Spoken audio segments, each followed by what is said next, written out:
Debated. That's right. That's right. Starting off the week, right? No sip. You know, they say March is no sip month. So, you know, I ain't doing it. You can't convince me. You can't convince me. You can't bully me.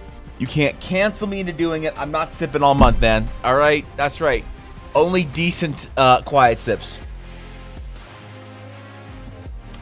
As the sun rises on a new day. As the sun rises on a new day. It is indeed a brand new era. An epoch of new wondrous runes. New unique destinations. An entire world of Eldara to explore. You know what? We're going to begin that today. Because it is time to discuss our March project. That's right. Our March project. It's going to be a big one. I don't know what it's going to be. We got to figure that out today. And, I don't know, man. I don't know what we should do. Look, it needs to be something fun. It needs to be something kind of different. Maybe location-based. And we got to do a new travel sticker. We got to do an item for that. We got to write some lore. Dude, it's going to be a whole, last thing. So, what's going on, Blaze? Bizzo, good to see you, Garth. And Ashy, wait. Wasn't no sip March. It was O. Yeah, no, Twitch, yeah, we can't say it's the other word that we're not allowed to say on Twitch, Ashy. Yeah, whew, jeez, we almost took a week off, just everybody just almost got bad in chat collectively. What's going on, Gabby? Good morning, Cinnamon, or wait, good evening, Cinnamon? What's up, Zibsy? Good to see you, my friend. Penguin, I'm sorry I'm not late, okay? Listen, I'm trying to be better, all right? I am a responsible streamer now. You know, I'm an individual of quality, some might say. What's up, Guapo? What's going on, Mel? Good to see you guys. Good to see you, Steph. Good to see all you. Who did I miss? Did I miss anyone? I hope I didn't miss anyone. I probably missed somebody. I'm sorry. It's gonna happen, man. It's gonna happen. Just consider it good luck. Can I play the birthday month card? Can Bizzo play the birthday month? Which I'm pretty sure that's in a week, right? I will sip on your birthday. Yeah. Besides that, no. Nope. I'm gonna be quiet. Man. Any advice on drawing turtles? Yeah. Get a picture of a turtle. Study reference. That's my advice. Yeah. They're just turtles. They're just upright, scuffed turtles. That's all they are. I drew a turtle once. That was a weird stream. We had a community design project where chat voted on an NPC. I believe they voted on a villain. I believe they voted on a pirate, a turtle, and for the uniqueness for the turtle, I believe they voted on 4 arms. So, you know, that's all right, Ashy. Please submit your art for feedback at the end of the stream. Please go ahead and submit it in the studies work in progress and feedback. I will give you critical, important feedback for your art at the end of stream. Yeah, all right, that's... New week, new stew, new bits. What do you mean, new stew? Good morning. What's up, Viddy? How's it going on, buddy? What's going on, buddy? Viddy. I went to the gym this morning. I'm tired as fuck. I got my bench on. I hit some new PRs again. I'm just going up, man. I'm climbing. What's up, Knight? Anybody's on drawing X? The answer is always get reference to the thing or base off the thing. Well, look, sometimes it's a little more complicated. Sometimes there is a specific, like, for a specific, you know, material or thing like that. There is unique advice. But if it's just like how to draw bald eagle flying over explosion with 2 monster trucks jumping at the same time, one jumping over the other with a flaming ring around it, yeah, I'd say you should just, you know, you should get reference for that. I don't know where you get reference for it, but maybe an Ashley stream. I don't know. Grass with PRs. Thank you, dude. Thank you, Zippy. Wait, Viddy, did you just earn a diamond crumb? Did you just earn the diamond? Just now? What the fuck? I spent Ulner's work? Yes? Sure? I don't know if Ulner wants my feedback, though. Yeah, I mean, you can. I just don't know if it's gonna get me canceled or not by Ulner. You know, I mean, yeah, you know, we can do it. Sure, I'm down. Draw some circles. 2, question mark. 3, draw the rest of the fucking owl. Yeah.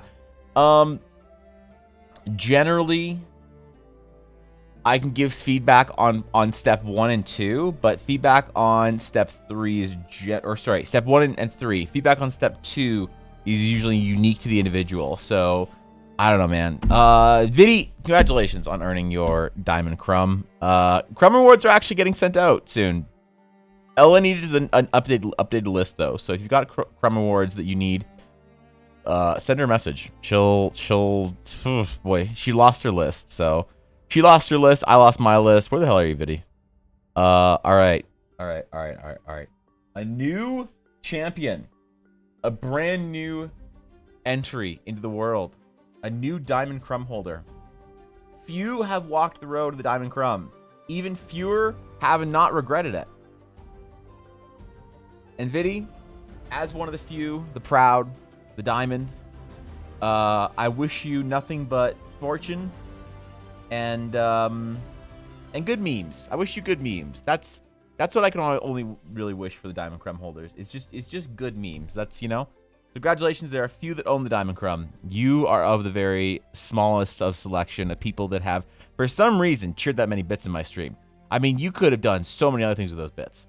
But you chose to cheer them in my stream, and as such, you will receive a shitty little sketch card selection and a Diamond Crumb die from Ella. So, congratulations. Thank you, Viddy. Thanks for the support, man. I'm not smothering you. Listen. Intimidation, maybe. You know, but smothering, you know.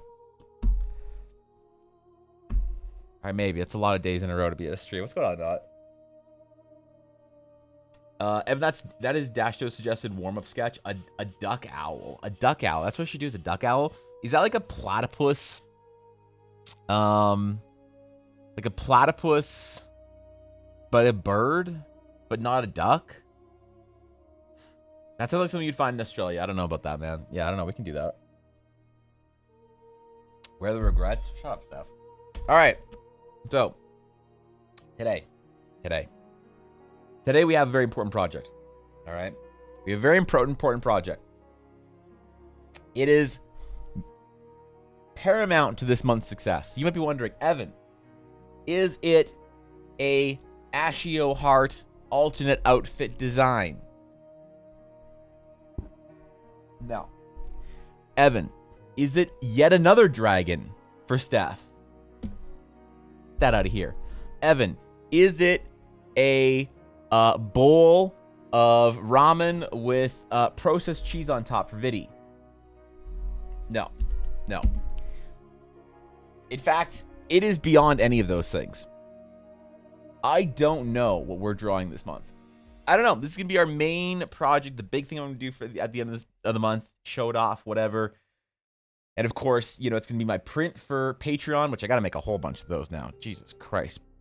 It's going to be the main, like, post of, like, here's what I did this month. So we need to figure out what to do, okay? Whether we want to do a character or whether we want to do a location. I'm kind of feeling regions. I don't know. I might be feeling some locations, some runes or something like that. But I'd be down with a character. I just don't know what kind of characters we need for the world so far. Maybe we can talk about the adventure a little bit and figure out if there's an NPC that we need to have art for. Maybe a villain. Ooh. Maybe a villain. I don't know, man. We haven't drawn a villain in a while. Some kind of like, well, we did draw the pirate dude. That got weird. That got weird real quick. All right.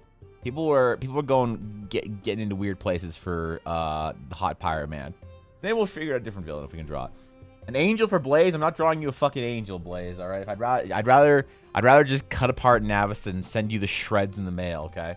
Prefer mayo instead. No, I don't. Please keep your cheese and mayo off of my spicy soup. Okay. Please. I beg you. Knight, you almost got there with 5,000 channel points down the drain. A 22 does not, in fact, demand a green dragon. But you know what did demand work? And that is the homework for last week. For week 2 of the 4-month experiment of Eldara Fine Arts Academy. The theme was Eldritch. So listen, man, we got some entries. We got some homework to review before we get into it. Okay, so we need to figure out, we need to think in the back of our heads, what is it, what is a project worthy of spending an entire month on? And also, maybe we do something different. Maybe do a concept art project. Maybe do some weapons, things like that, and armory. Ooh, shit. Something unique for the month instead of just character portraits and stuff like that. Different? Yeah, pause channel. You don't even know. You don't even know what they are, Guapo, because you just get them sent to some fucking address in the middle of the ocean or something. You never even opened one of your Patreon packages ever, as far as I know. So, what do you mean? Good luck keeping Blaze's ranch away from all your food. Okay, sorry. All right, yeah, you're right. You're right, Bizzo. I got it. Listen. I was worried about cheese on my ramen. I should worry about ranch on my everything with Blaze.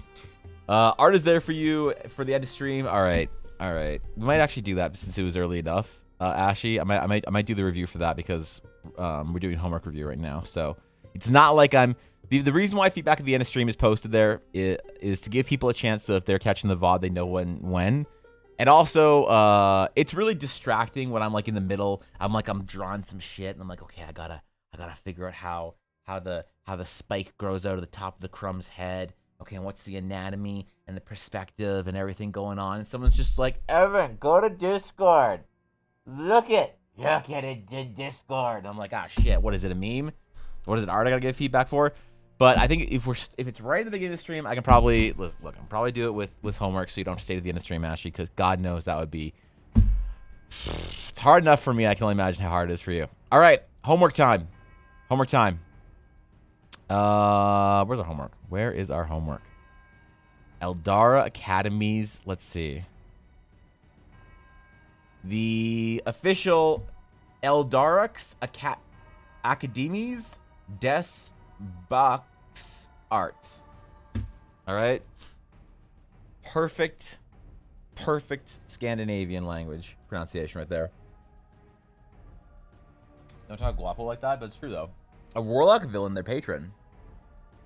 You know, I'm not even sure if patrons are going to be a like core part of Eldara, because I'm not sure how I want magic systems to work beyond sort of the base leyline arcane flows and the astral magic. I have a intuition that I'm not throwing out right now, and my intuition is that deity and patron based magic systems really limit the storytelling in a world quite a bit. There's part of me, and I don't know why, and I can't fully make an argument for it yet, but it's at the it is there's enough of a scratch at the back of my brain that says the deity and patron based magic changes the way that the world functions in a way that feels too similar to Forgotten Realms. So I don't even know if there's gonna be the ability to get warlock patrons and deities and stuff in Eldara, you know? I don't even know that right now. I mean, obviously, if you want to play a warlock in a game in Eldara, I'm not going to stop you. It's like not going to be a rule or anything. But I might never like focus on the lore because it's bigger than a D&D setting, right? So I need to think about it like down the road instead of just what works for D&D rules. Gotta head off as closing soon. Have a good stream if I don't make it back. All right, Cinnamon, we'll try our best. Have a great rest of, I guess, your shift, you know? You cannot get an extension video. You can do your homework for next week, I guess, if you want to. Didn't see that one coming, did you? Jesus. Because you're soaring along this creative process so well. Keep on doing your thing. Damn, bro. That's a lot of bits. Did you accidentally add another 0? You got a TTS for 100. What the fuck? Jesus. Okay, what the damn, dude. Damn, Knight. Thank you for the 1,000 bits. Thank you for the 1,000 bits. Starting off the week strong. That's 1,100 bits in one stream. That's like more bits than a streamer my size should get all month. What the fuck? In like 1 week. Holy shit. Thank you, Knight. I appreciate that. Thank you, dude. That is very generous of you. I will do my best to try and have a good creative stream now. We're gonna listen. Today's actually gonna be a banger, I hope. So we're gonna do a whole bunch of concept art and stuff. So thank you, Knight. Thank you. That's really kind of you, my friend. Thank you, dude. Damn, man. Knight coming in here like a absolute G. It's true, never opened one? What? 18 months of Patreon rewards sitting in a corner waiting for me? I could just send them to other. You could just have me mail them to, like, it's not that more expensive. It's like an extra $7 to ship to Europe. All right, it's fine, Guapo. You can change it. All right. I did ask permission. All right. I feel like some strong, powerful beings somewhere will find someone greedy enough that benefits them. Probably. But that really raises the question, Ashy. Does Pokemon belong in a D&D setting? So, all right. Let's do our homework real quick. Let's do our feedback for Ashy right after our homework. I think it starts right here. All right. The theme for this week's homework was Eldritch. Okay, I left it open. We have a specific topic this week for week 3 of the Eldara Academy 4-week trial. Week 2 is general. Week 2 was Eldritch. So, Garthan, what do we got? Let's see. That's a face with teeth for eyes and eyes for teeth. Update, fixed, improved. Feedback requested, specifically ideas on how to do skin. Other feedback also welcome. So first of all, Garthan, I'm going to give you our homework for this week. I'm going to give it a, hold on. We gotta bring this listen, we gotta get our marking pen out. Okay, for everybody's homework. Oops. All right. So, good job, Garthan. I'm going to give this a letter grade real quick. Because you know it's important. Marking homework is difficult. So I'm gonna give this a T. I'm gonna give this a T for teeth. Yeah, you get a T on this. Good job. Excellent use of teeth. As far as making your skin look more realistic, I would always consider skin as a material very similar to leather. Obviously, leather is skin, you know. It functions a lot the same way. So make sure that skin is generally a little bit reflective. And wherever your skin sort of like, because I don't see you doing a whole lot of definition here. So it's hard to give like a sense of like this is a skin texture, right? Because part of what makes skin paintable is what's under the skin and what reflects off the light. So, you know, it's going to be lots of reflected light on skin when being hit by any direct light or natural light or anything like that.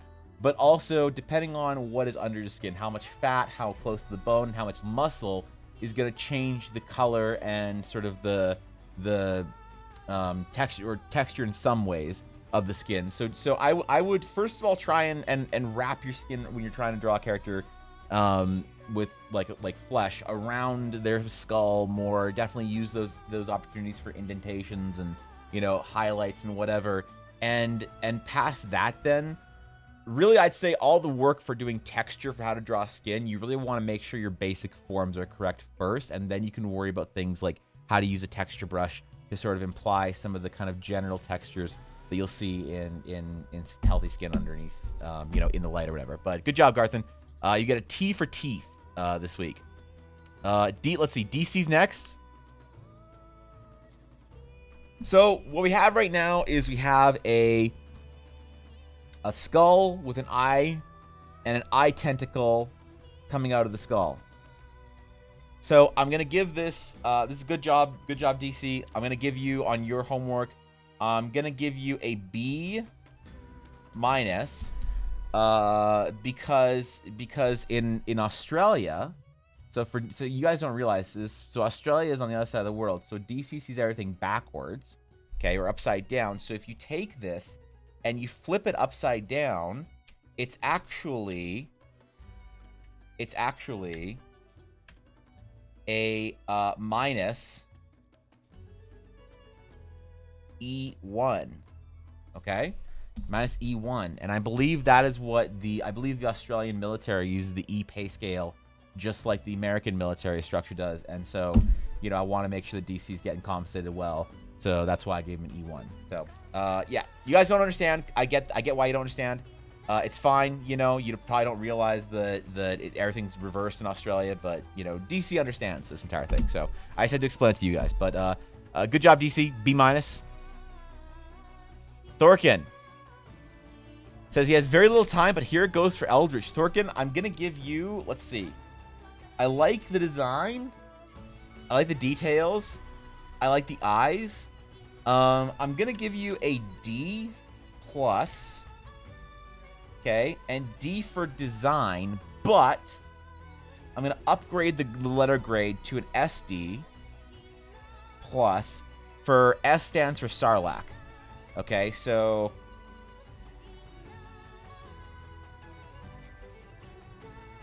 I give you a Sarlacc out of 10.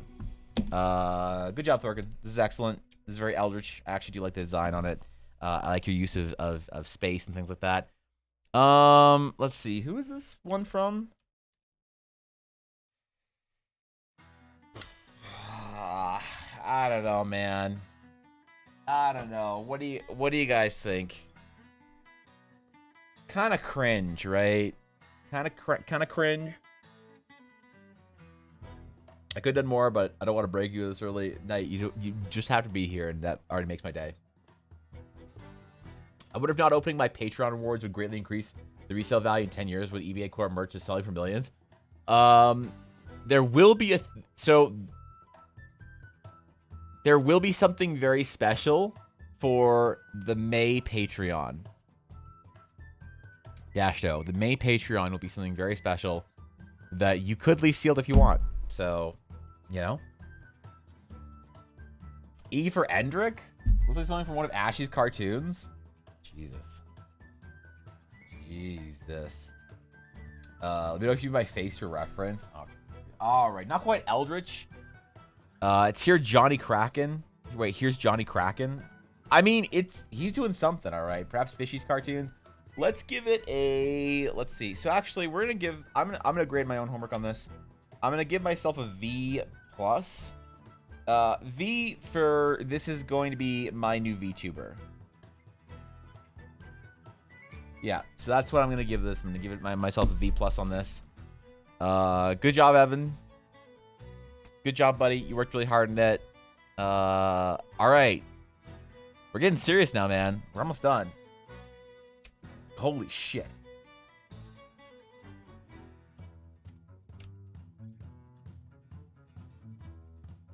Holy shit, man. Look at this. Look at this, bro. This is the homework from Guapo. Damn. There's a very, like, all right, so look, there's something you can do in design. You have, so there's positive and minus negative space. Is how it's sort of referred to in design. Positive, negative space are things that fill the negative space in a you know, piece of design work. So imagine large block colors, things like that, Bauhaus design. And there's negative negative or minus negative space. It's kind of, double negative does work. Listen, don't ask me about why graphic designers use these terminology. But negative space is something that you would find in like an Apple logo, where you have like a giant fucking white screen and there's a little tiny apple there, and you're like, damn, bro, that's a lot of negative space you got going on there. Now the thing is that you can use positive and negative space for your you know, for your storytelling purposes to add a lot of weight. So this is very much a very graphic design intelligent piece, Guapo. So I'm impressed, man. I'm gonna give it a UT 2004 minus. All right, I'm gonna give it a UT 2004. It stands for Unreal Tournament 2004, because when you killed enough people in Unreal Tournament 2004, the announcer would come on and be like, holy shit. That's my reaction to this. So you get an Unreal Tournament 2004 letter grade. Minus. The minus is because you had an opportunity. You had an opportunity to make this a crumb. Add a crumb in.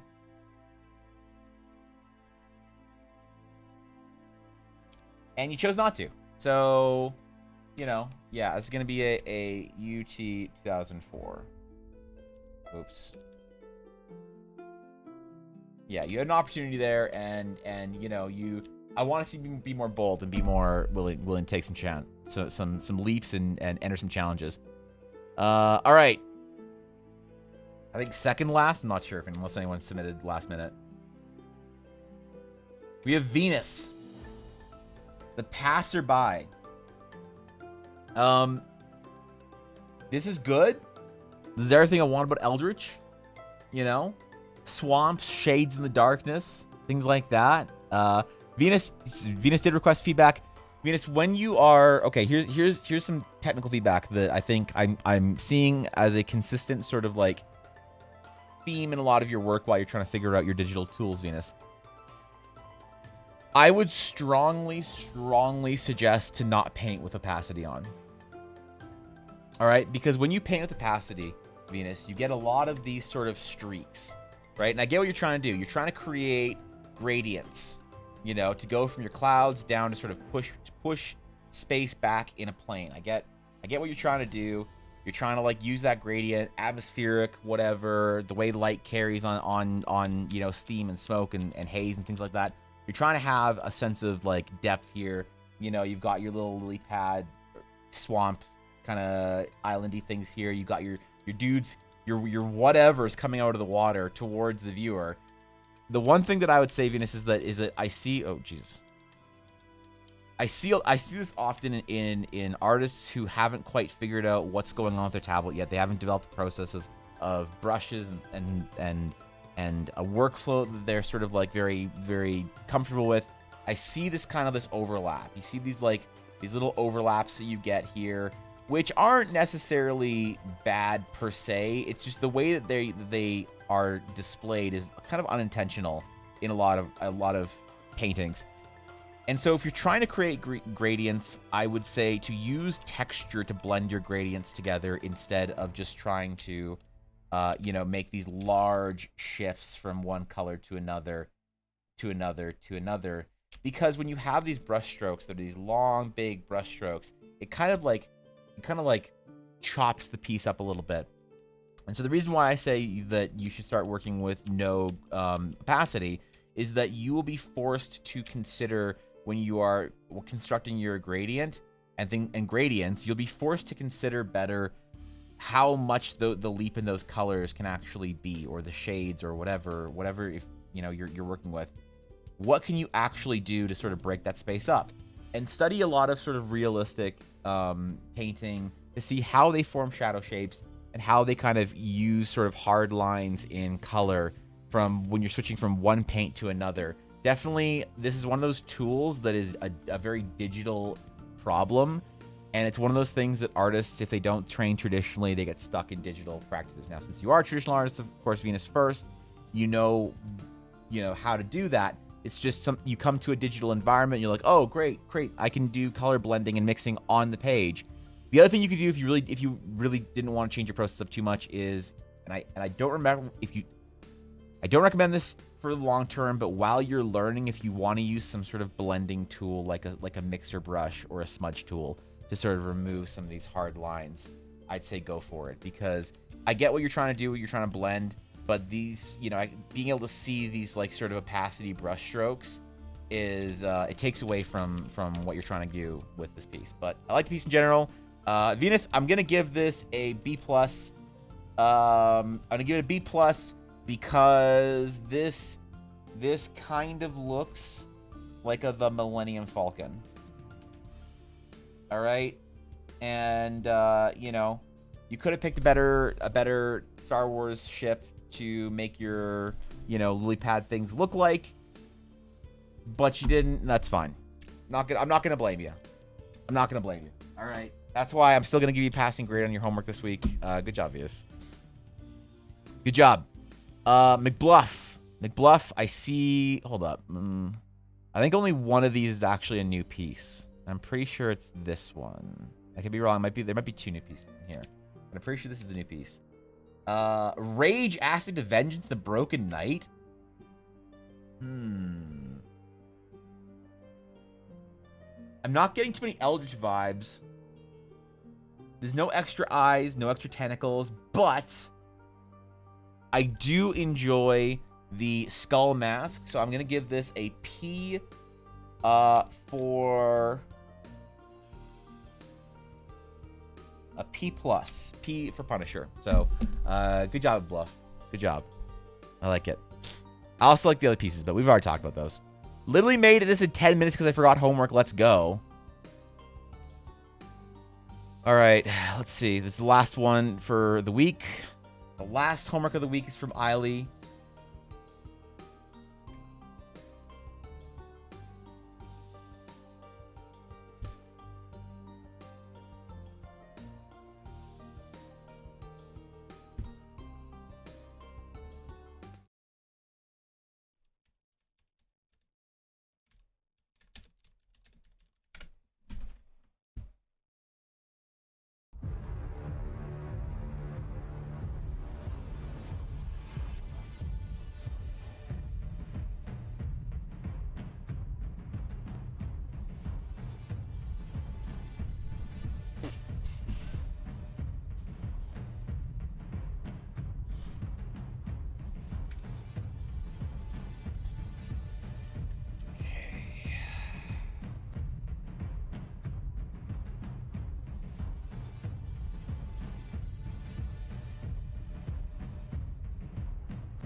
Okay, Eiley, good job with your homework.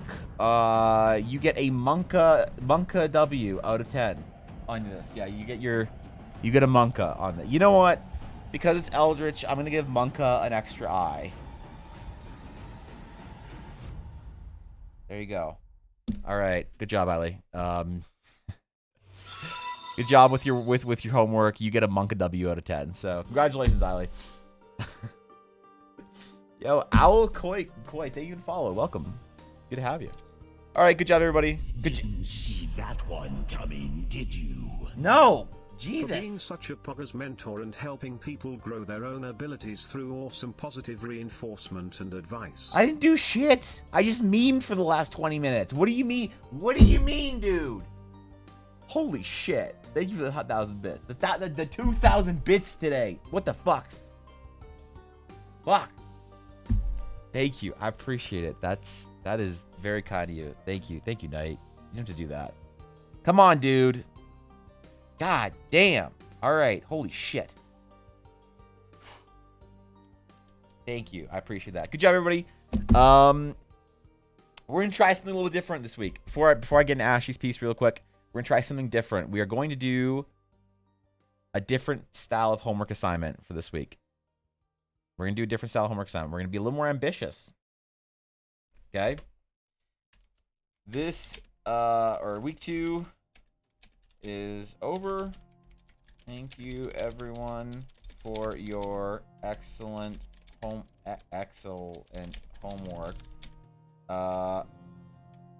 Week 3 of 4 is going to be a bit more specific and ambitious. Wait, I spell ambitious. Oh. Ambitious. Got it.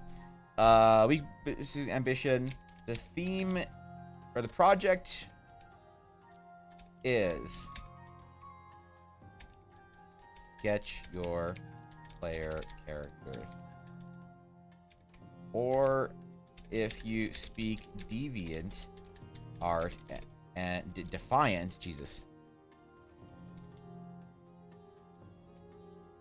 and don't play D&D, I will allow the use of the term OC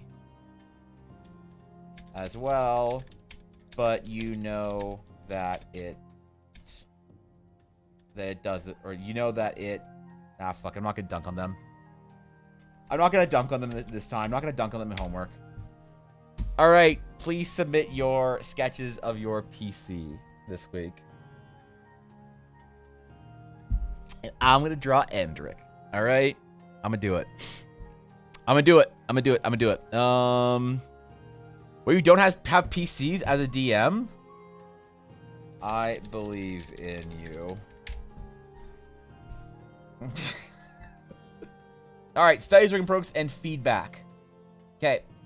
We have feedback requested by Ashy for Ulner. Let's see.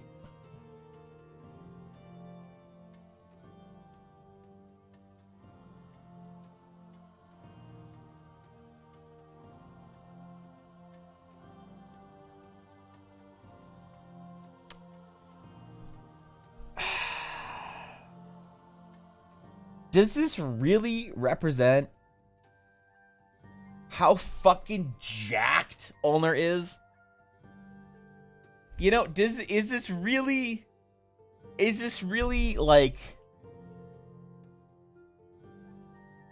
you know? Cause here, let me try something.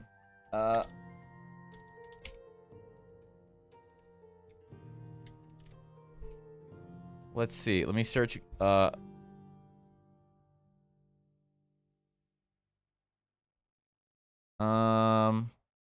copy image.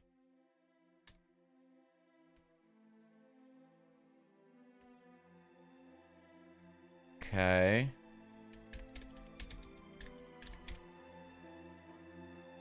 Okay.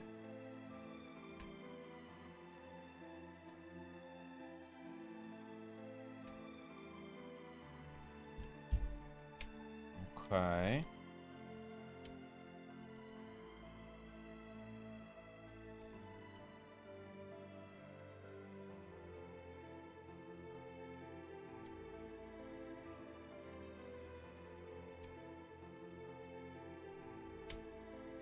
So like I don't ever like to, you know, to draw over somebody's idea, right? But I feel like this is too modest of Ulner. I feel like this is far too modest of Ulner to not display you know, not display the glorious you know, Giga Chad.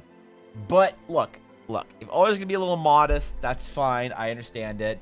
You know, I'm not, you know, I think the spirit of the image was out of touch parent versus child with niche hobby. That's basically what I think I drew, right? I think that's basically what yeah, that's my redesign. I love it. All I want is all I want is color. I just want, look, it's just all I want is to see it finished. And then I want to know. I didn't know Ulner was making, you know, prints and stuff. But when is Ulner x Ashy art collab gonna happen? Because Ulner was fantastic. This is beautiful. All right, this is wonderful. I didn't know Ulner was so tall though. You know. So look, excellent job, Ulner. I think you've captured the disappointment of Ashy playing Yu-Gi-Oh with whatever fucking meme deck it is this week.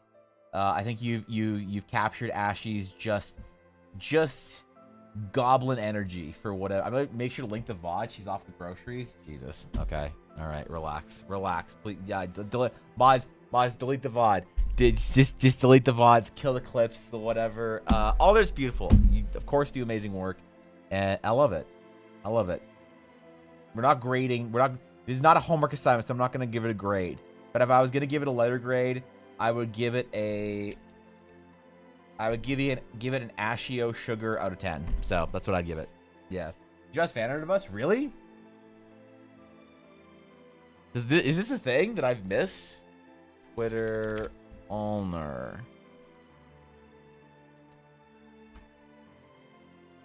Have I been missing out on this art?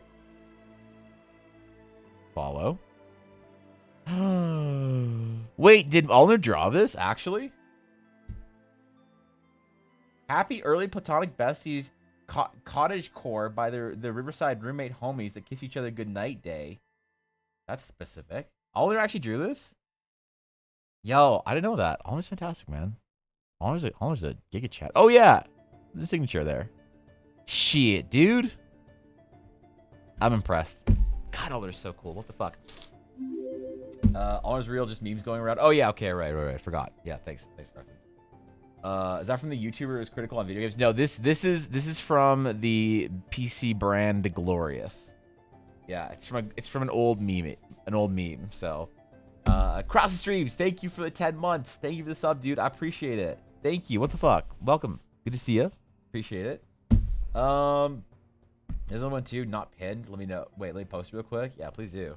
I go to work meeting, sadly, so I'll be right back. All right, Mel. Good luck. Good luck. I mean, look, this is my... I mean, should I post it? Should I, like... Is the Giga Chad move to... okay, if Allner posts that piece on Twitter, I'm replying to it. Allner did post a piece on Twitter. Okay, I'm replying to it this later.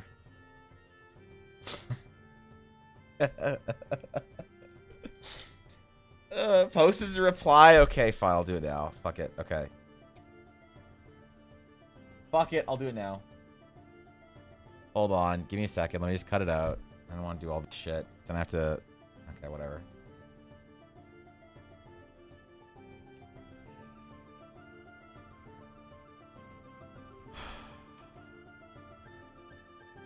Jesus Christ. Dude, Dude, it's just... Okay, alright. Alright, wait. You try to explain Genshin to me in other open world games, I still don't get it. Alright, I did it. I hit reply. There it is. Fuck. Alright. So today... Now I can delete this, actually. That's pretty good. Today, we have a very important task. We have a very important task of selecting the project which we will spend the entirety of the rest of March doing. I mean, obviously I'll be doing other stuff, but this will be the rest of the behind the scenes stuff that I'm doing, you know, the work I'll do for World Anvil, for Patreon, for whatever. The item that I'll make public to the Discord, all that kind of shit. Which, by the way, there is some news for that kind of stuff. I'm going to start making more items and more D&D related work, or mechanics work, and no longer going to be doing a token pack for the foreseeable future, because it's just not super popular, not super well received, I found, after a year and a bit of doing them. And I'd rather spend my time doing something that more people are going to get a chance to use, and the mechanics seem to be doing way better. So I'll still do tokens, especially the ones that I do for my game, but they won't ever be a guaranteed post. It'll just be whatever I have for my game. Whenever I have it, I'll just post it and everyone can use them. So we can think of some items, some things to do, and I have a couple ideas.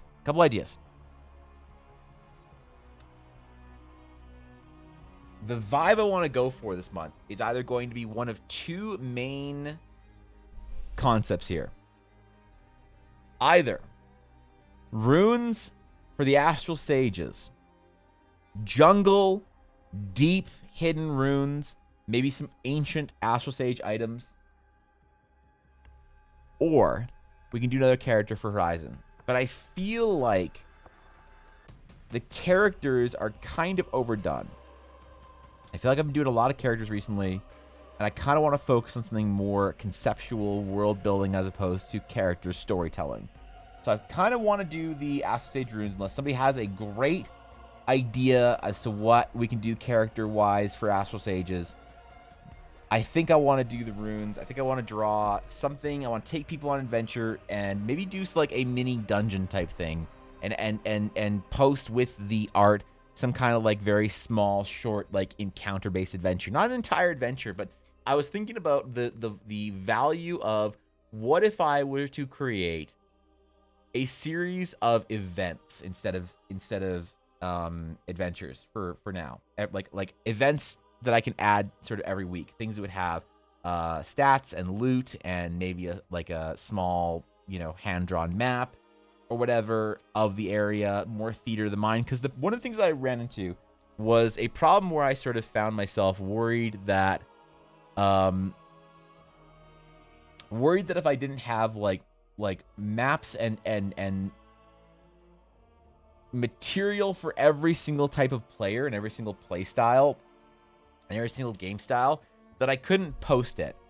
And so what I mean by that is, like, imagine that I have some sort of, like, a hand-drawn, you know, like, there's an encounter, like, oh, shit, man. Oops. Astral Sage runes, and I draw some runes, and it's like, you could show this to your players, and you'd be like, yo, you guys find this, like, ancient ruin site or whatever, where all this rock is growing out of the ground in weird ways. And then inside, there's, like, another, like, small map, and not, like, a proper map that you can play D&D on. I guess you could, but, like, a sort of hand-drawn map in my style of hand-drawn sort of in-world things of what sort of the interior of this chamber looks like. And less of a map that you can use for tokens. I guess you could. And more of just, like, a map of the interior of what's in the room. And then a description of, like, you know, some sort of a boss monster that, you know, you can fight or whatever, and then, like, treasure, and maybe, like, a couple of puzzles or something. Like, an event that you would basically take or spend maybe an hour on. The kind of thing where when you are rolling up, like, hey, we're on a trip, and we're going through this area, what are some cool things that could happen? Those kind of events, right? I had a whole bunch of ideas for things like the Trixfold Circus and, like, traveling shows, whatever, but not really any format to post it, because I feel like if I was going to do the Trixfold Circus, I had to have, like, proper maps for people to play with tokens on screen. And I haven't really been doing much, like, theater of the mind based material that I've been designing for stream, because I find that there's a lot of people who really are focused on having tokens and a properly well-rendered map, and there's that kind of standard of, like, what you expect out of it. And what that did is it made me not want to produce it at all. But I've gotten some feedback recently. It's been very useful that there's a lot of people who use and are willing to engage with theater of the mind based sort of material. And it's like, yeah, man, it'd be cool to have, like, more inspiration, more ideas, more things that I can take my players to. That doesn't need to have this insane level of polish and finish. Because if I spend doing, like, you know, let's say 6 hours designing this whole thing, and I spend another 6 hours doing a sketch, and 6 hours figuring out the interior and everything that goes on with it, basically as if I was writing this kind of thing for me, like how I would write a event for myself. Maybe with, like, a little bit more interesting, a little bit unique, or a little bit nicer artwork of sort of what the general interior looks like. Maybe a couple of other little sketches of, like, here's what the altar looks like, you know, and here's what, you know, that the puzzle has, like, a bunch of stones, and here's what they look like, right? This is the kind of stuff that I'd show my players. So I'd say, hey guys, you get to this, like, you know, the side of the road, you find this path that goes off to the middle of nowhere, and you take it, and it takes you to this Astral Sage temple.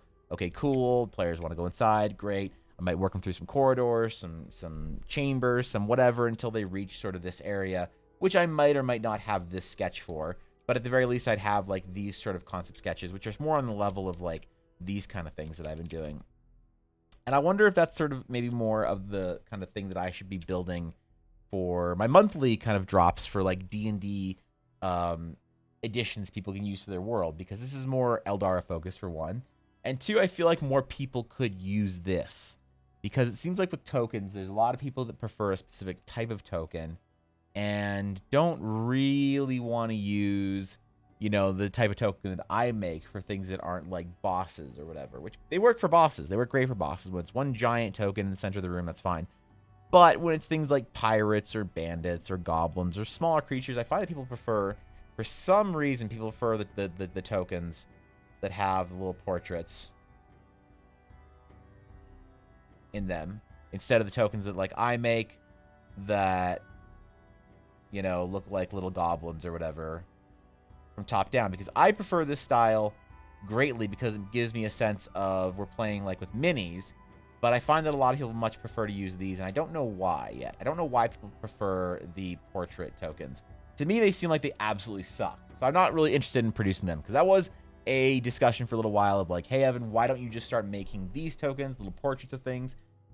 Truthfully, it's because I haven't seen a good reason to. Like, yeah, if there's more demand for it, that's interesting, but I'm more interested in the lack of demand for these tokens than the fact there is a demand for these ones. Maybe I'll take a chance and spend a couple of hours 1 week doing them for 1 month of release. It's just kind of like a here you go, guys, kind of thing. But I don't think I want to spend a lot of time on that. So, the only thought I had was Astral Sages by region or department, but I'm super down for the runes. I could do another Astral Sage portrait of a character. There was two characters that I wanted to draw, two different versions of Astral Sages that I hold on. Might accidentally leak shit.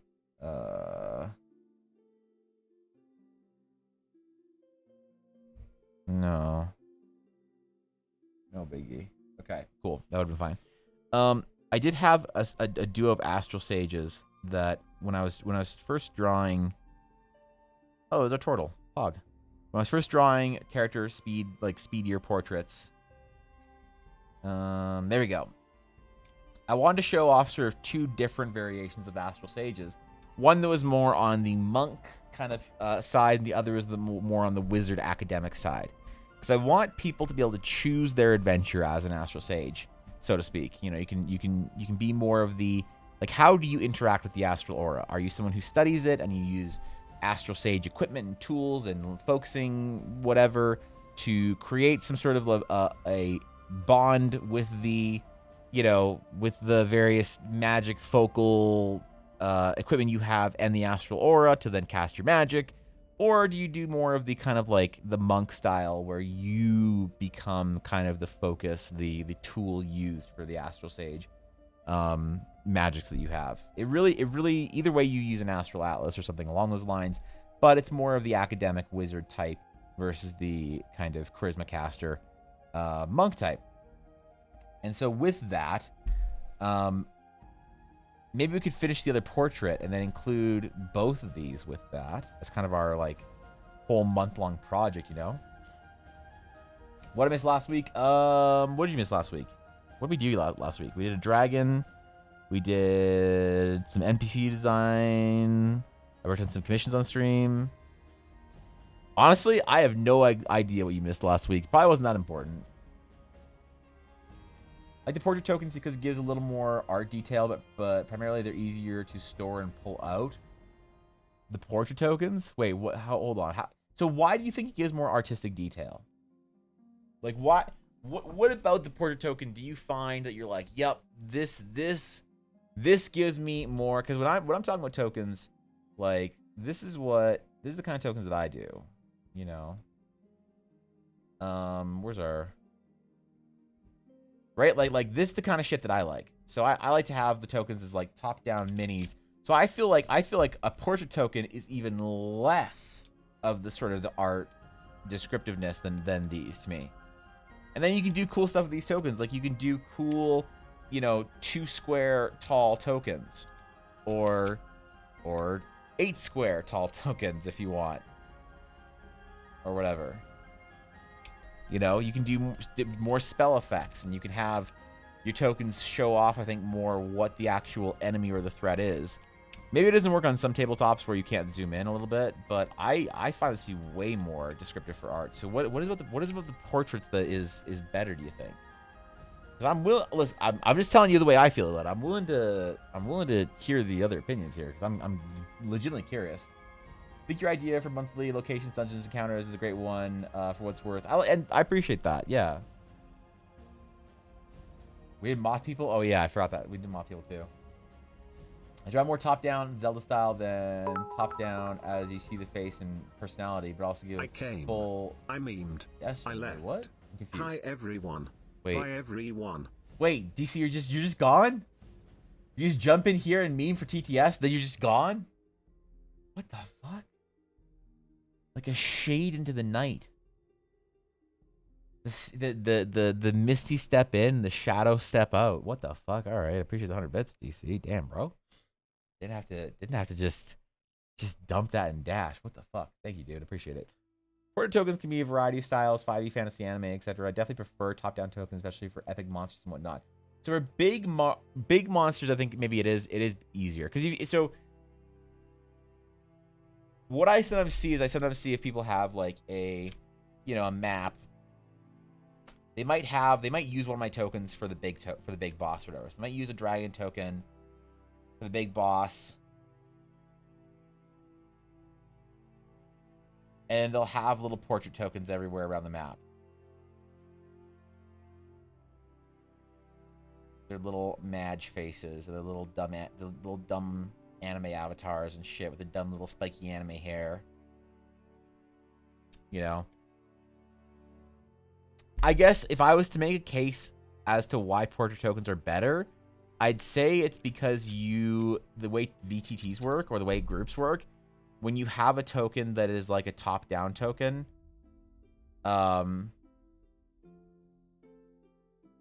one, most of them are bad. And two, you have to deal with a mix. Where if you have, like, if you like the tokens that I make or whatever, most of the other ones that you have that are top down are really bad. So you don't like to mix, you know, top down versus and portrait tokens unless you're doing like a big Dagron, you know, like this or whatever. Then it's fine. So maybe you do get more description. Oh Jesus, maybe you get more description in your token because the zoomed in portion. It's kind of like an emote, right? Maybe.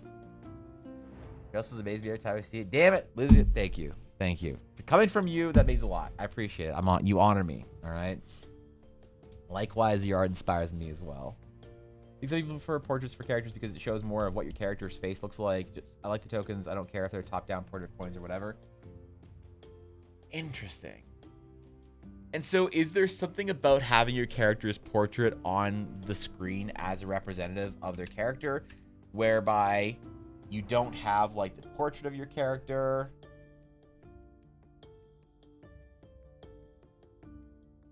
little horns or whatever, because you like to play tieflings so you're edgy, and then you have your token with your little staff, your little cape or whatever. People will just use one portrait token for everything.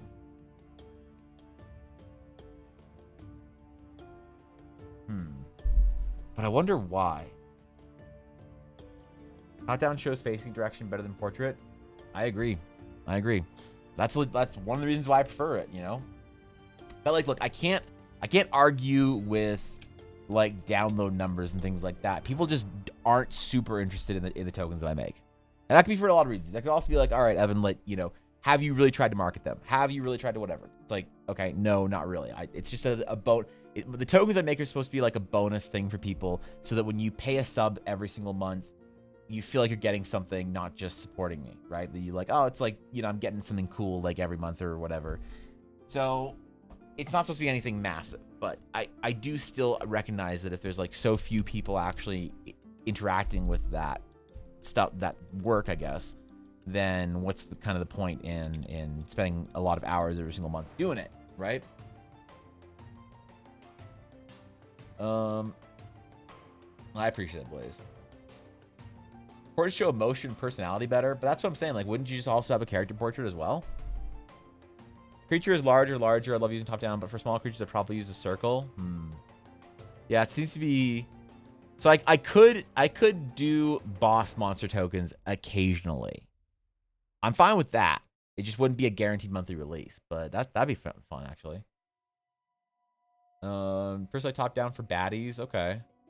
Some portraits for your party and top down for monsters, baddies, things like that, like big ones, you know? Mine are Zelda styled because my mind has best of both worlds, personality and full body detail. Okay, that's interesting. But I feel it's funny because yesterday I created shape-shifting moth people. Yeah. Damn, bro. Listen, we're on the same page then. Yeah, we're on the same page because I wanted to add in a extraordinarily tall player option for races in Eldara, and so what we came up with was the like 8.5 foot tall butterfly and moth people or whatever. I kind of like him. I kind of dig it. You know, kind of gives me Draenei vibes from World of Warcraft, but male and female options, whatever. I don't know. This was just a very small project for last week. This wasn't. I haven't fully developed this out. Maybe we can do that this month actually. Like Big Baddie's owner is really big. That okay. All right, calm down. All right, whew, jeez. Just go get a drink, Ashley. Just go get a drink. All right, just remember to hydrate, Ashley. Oh shit. Spotify looks a bit scuffed. Oh, thank you, Bizzo. There we go. All right, we've de-scuffed the Spotify. To be honest, your fantasy aligns with a lot of what mine is, and that's why I like your art so much. I think, you know, when you need co-artists, let me know. My campaign is more visual, like anime.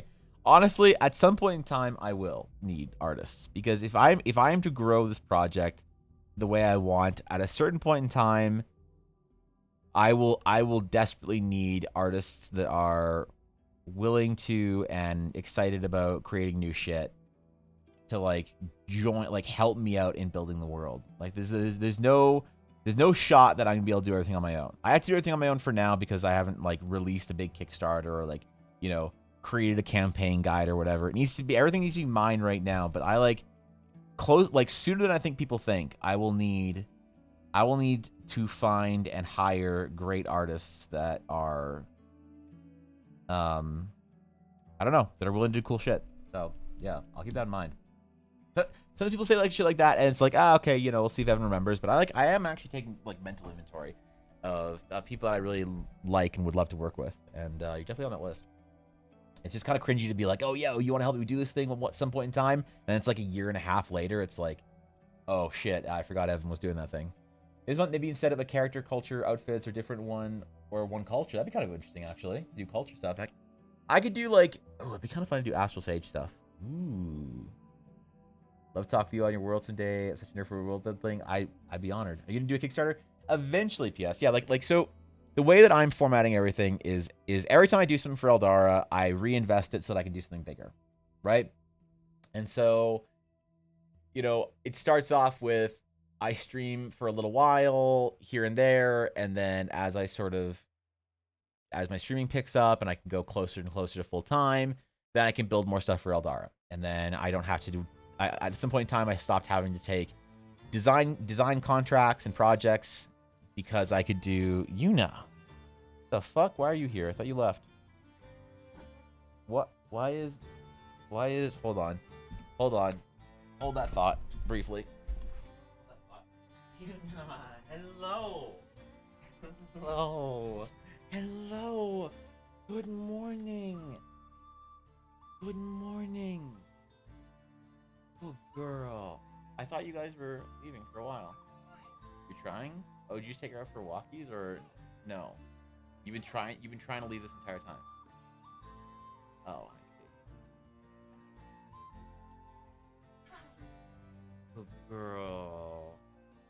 Good girl. And that's why she has her onesie on? Oh. It is fucking cold. It's like minus 20 something or whatever. Wind chill and all that in. There's Milka. Would you like to take the baby now? Alright. You can tell.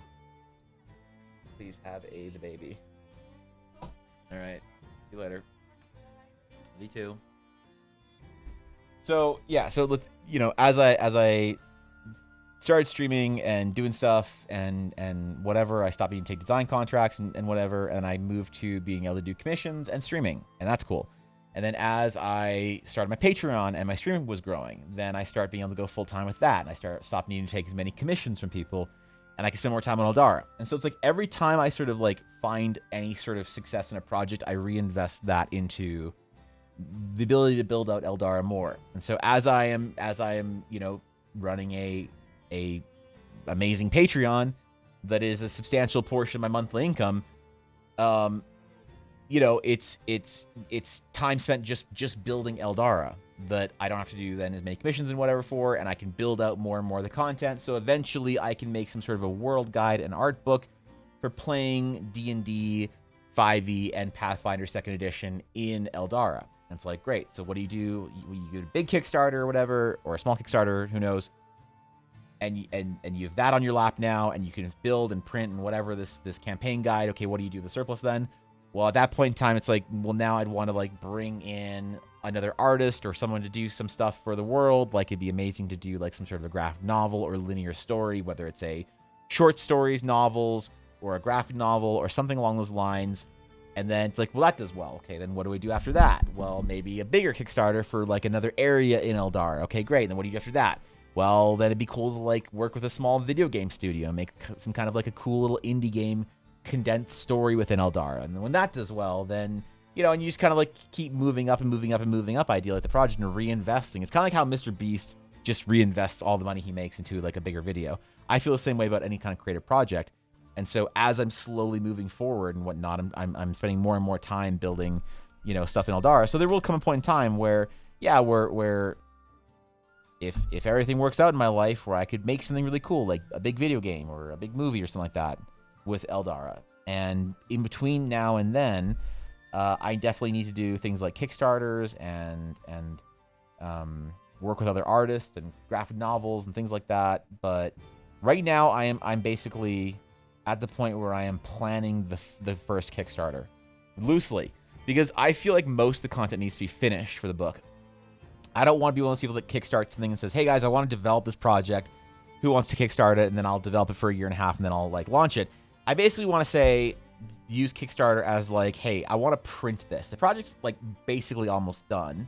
I just want to put this into print. And so if enough people are willing to order a print copy of that, then I can make cool books out of it. Because it'd be amazing to have like a hardcover book with all of Eldara and everything written in it. But that requires me to get an editor so that I can, you know, so all of my World Anvil articles and everything that I can do, I can turn into like actual usable player and DM stuff. So that if you want to play an adventure in Eldara, or if you want to just take your group into Eldara for a week because it's fun or whatever, if you want to take things out of that and use it in your games, the whole point is to make it useful for players and DMs to go have a cool adventure. That's like the entire goal of the project. But that's also something that I'm not going to run a Kickstarter until I'm a lot bigger on some sort of platform. And I haven't focused on growing whatsoever as a streamer or on Twitter or anything whatsoever, even a little bit. Everything that I have for growth on Twitch or Twitter or wherever has been basically just by accident. You know, because I'm just going live every day and not promoting anything or not like doing things, getting hashtags or metas or fan art or anything like that. Because I'm focused on the project right now and getting better. Because I need to get better as an artist before I can release a Kickstarter as well. So, yeah, those are the. Is somebody right for you? If you're willing and you're up to it, Viddy, that'd be fun, man.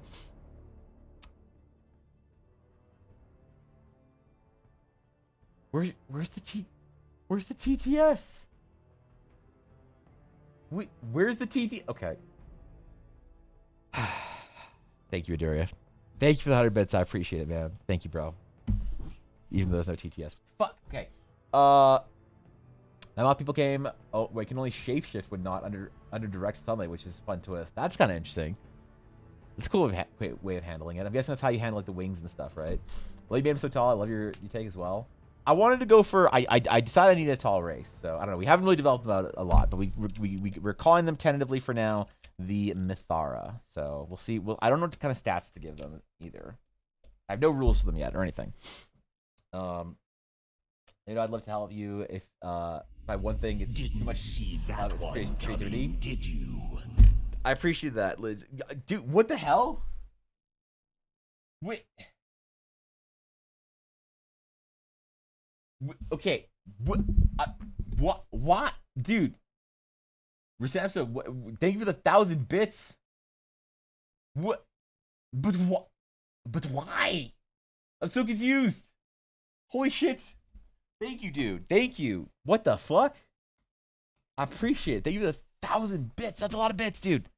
That is a ridiculous amount of bits, okay? You guys are being way too generous to me today. Thank you. I am honored and humbled for the support. Thank you, dude. Thank you for the 1,000 bits. And also thank you, Adari, for the 100 bits. I guess, even though there wasn't a TTS. And the intentional not including a TTS and a Darius bits is also to turn the bits from a kindly gesture to support the streamer into a degenerate troll. It's the only thing second worst only to anonymous gifted subs. But thank you both of you for the bits. Thank you. 1,000 bits is a lot, okay? That's seriously a lot of bits. You can do a lot with 1,000 bits, man. So thank you. I appreciate that. Seriously, you don't gotta be doing that. Just happy anyone shows up to my stream today. Consistency in streaming helps a whole fucking lot, to be honest. Bizzo, are you accusing me of not being consistent in streaming? Are you? Wait, why am I on my main? There we go. Are you accusing me of not being consistent on my main? Tricky pom-pom, tricky pom-pom, tricky party, tricky party. Thank you, Ashy. Thank you for the bits. I appreciate it. God damn it. Thank you. Thank you guys for the bits. But you don't have to do that, okay? You can just fucking chill, man. You can just chill. I'm just happy anybody shows up today. So, thank you. Thank you for the bits. I appreciate that. That's... Damn, dude. Tricky emotes are actually sick. I need to, like, steal some of the ideas for animated emotes from her, Ashley. Not gonna lie. So, you literally see a soul leaving his body, realize I'm spamming tricky emotes. Wait, they're good emotes. They're better than dude. I gotta get on that level, okay? Because I'm suffering with my emotes. I don't even have any animated emotes yet. So I'm telling you that you're doing it right. Oh, so I think I'm an inconsistent streamer, Bizzo. I am off for 3 days in a row, which I think is a streamer Oranges, trying to grow is there, unacceptable. I did it this time.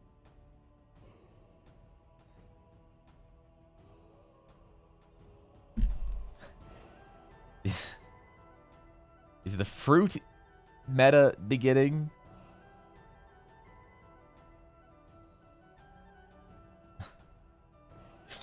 Thank you, Jerry, for the 100 bits. Thank you, Ashley, for the 100 bits. Thank you, Rasta, for the 100 bits. Or the 1,000 bits. Jesus. That's a lot of bits, dude. Thank you. I appreciate it, guys. You don't got to be doing that. I'm just happy any y'all showed up. So The completionist in me wants to see that bar at 100%. It's not worth going for. It'll never complete, okay? It'll never complete. As soon as you roll over one level in a hype train, it just goes to the next one. Alright? It's just an unending scale of Paragon style levels from Diablo that you'll never be able to complete. It's not worth it. Okay? Thank you. Thank you, Rasta, for the 100 bits as well. I appreciate that. Oh, fruit meta time? Tomato. Are you just trying to fight? Thanks for the 100 bits, Adoria. You found out a draw? Me too, not. How do we draw? What are we supposed to do, man? Yeah, how are we supposed to fix this shit? Hold up. Sorry, I missed some message in the chat. I'm sorry. Can we see where it goes? Yeah, me too, PS. Hopefully, if I can work as hard as I need to, and if I am found worthy of all the support I've gotten so far, PS, hopefully I'll be able to do something that everybody likes. That's fun. So.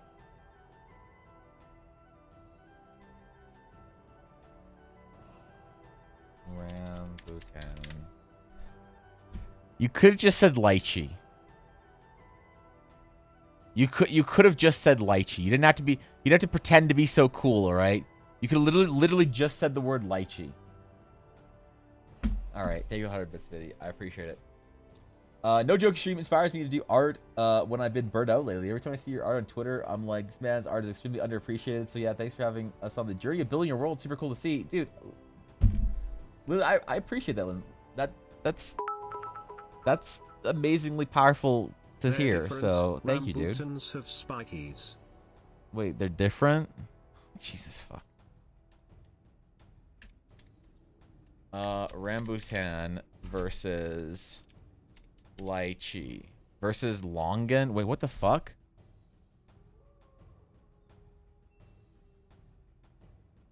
I thought it was a type of lychee. I just thought it was a different type of lychee. What is this shit? What's up, Eags? Yeah, what? Alright, fine. Fine. You can continue the fruit meta. Fishy's great emotes. I need more. Fishy does have good emotes.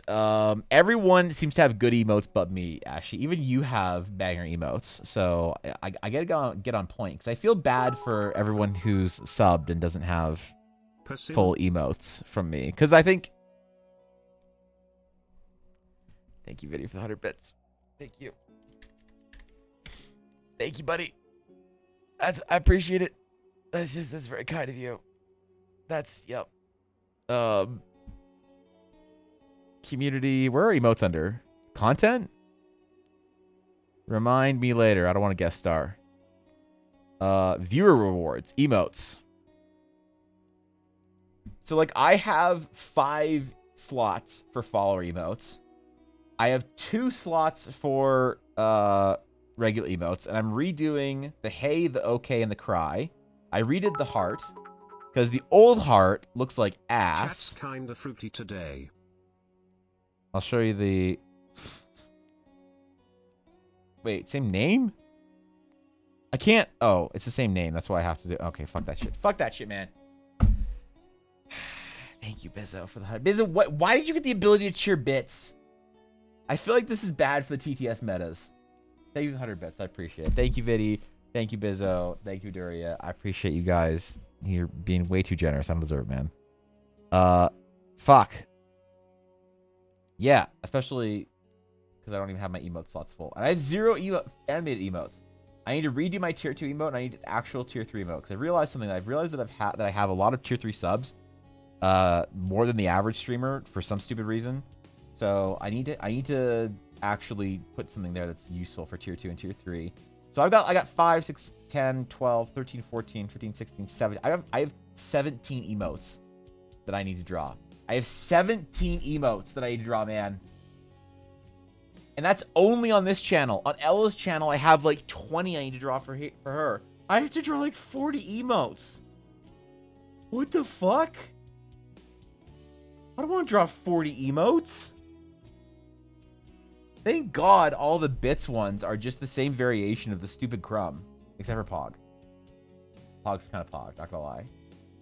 But every other one is the same. Thank God I have at least that meta set up, so fuck, man. I gotta figure out how to emote, or how to animate emotes. Oh. 1 emote a day is 30. Do you know how long it took me to do the Elba 1 heart?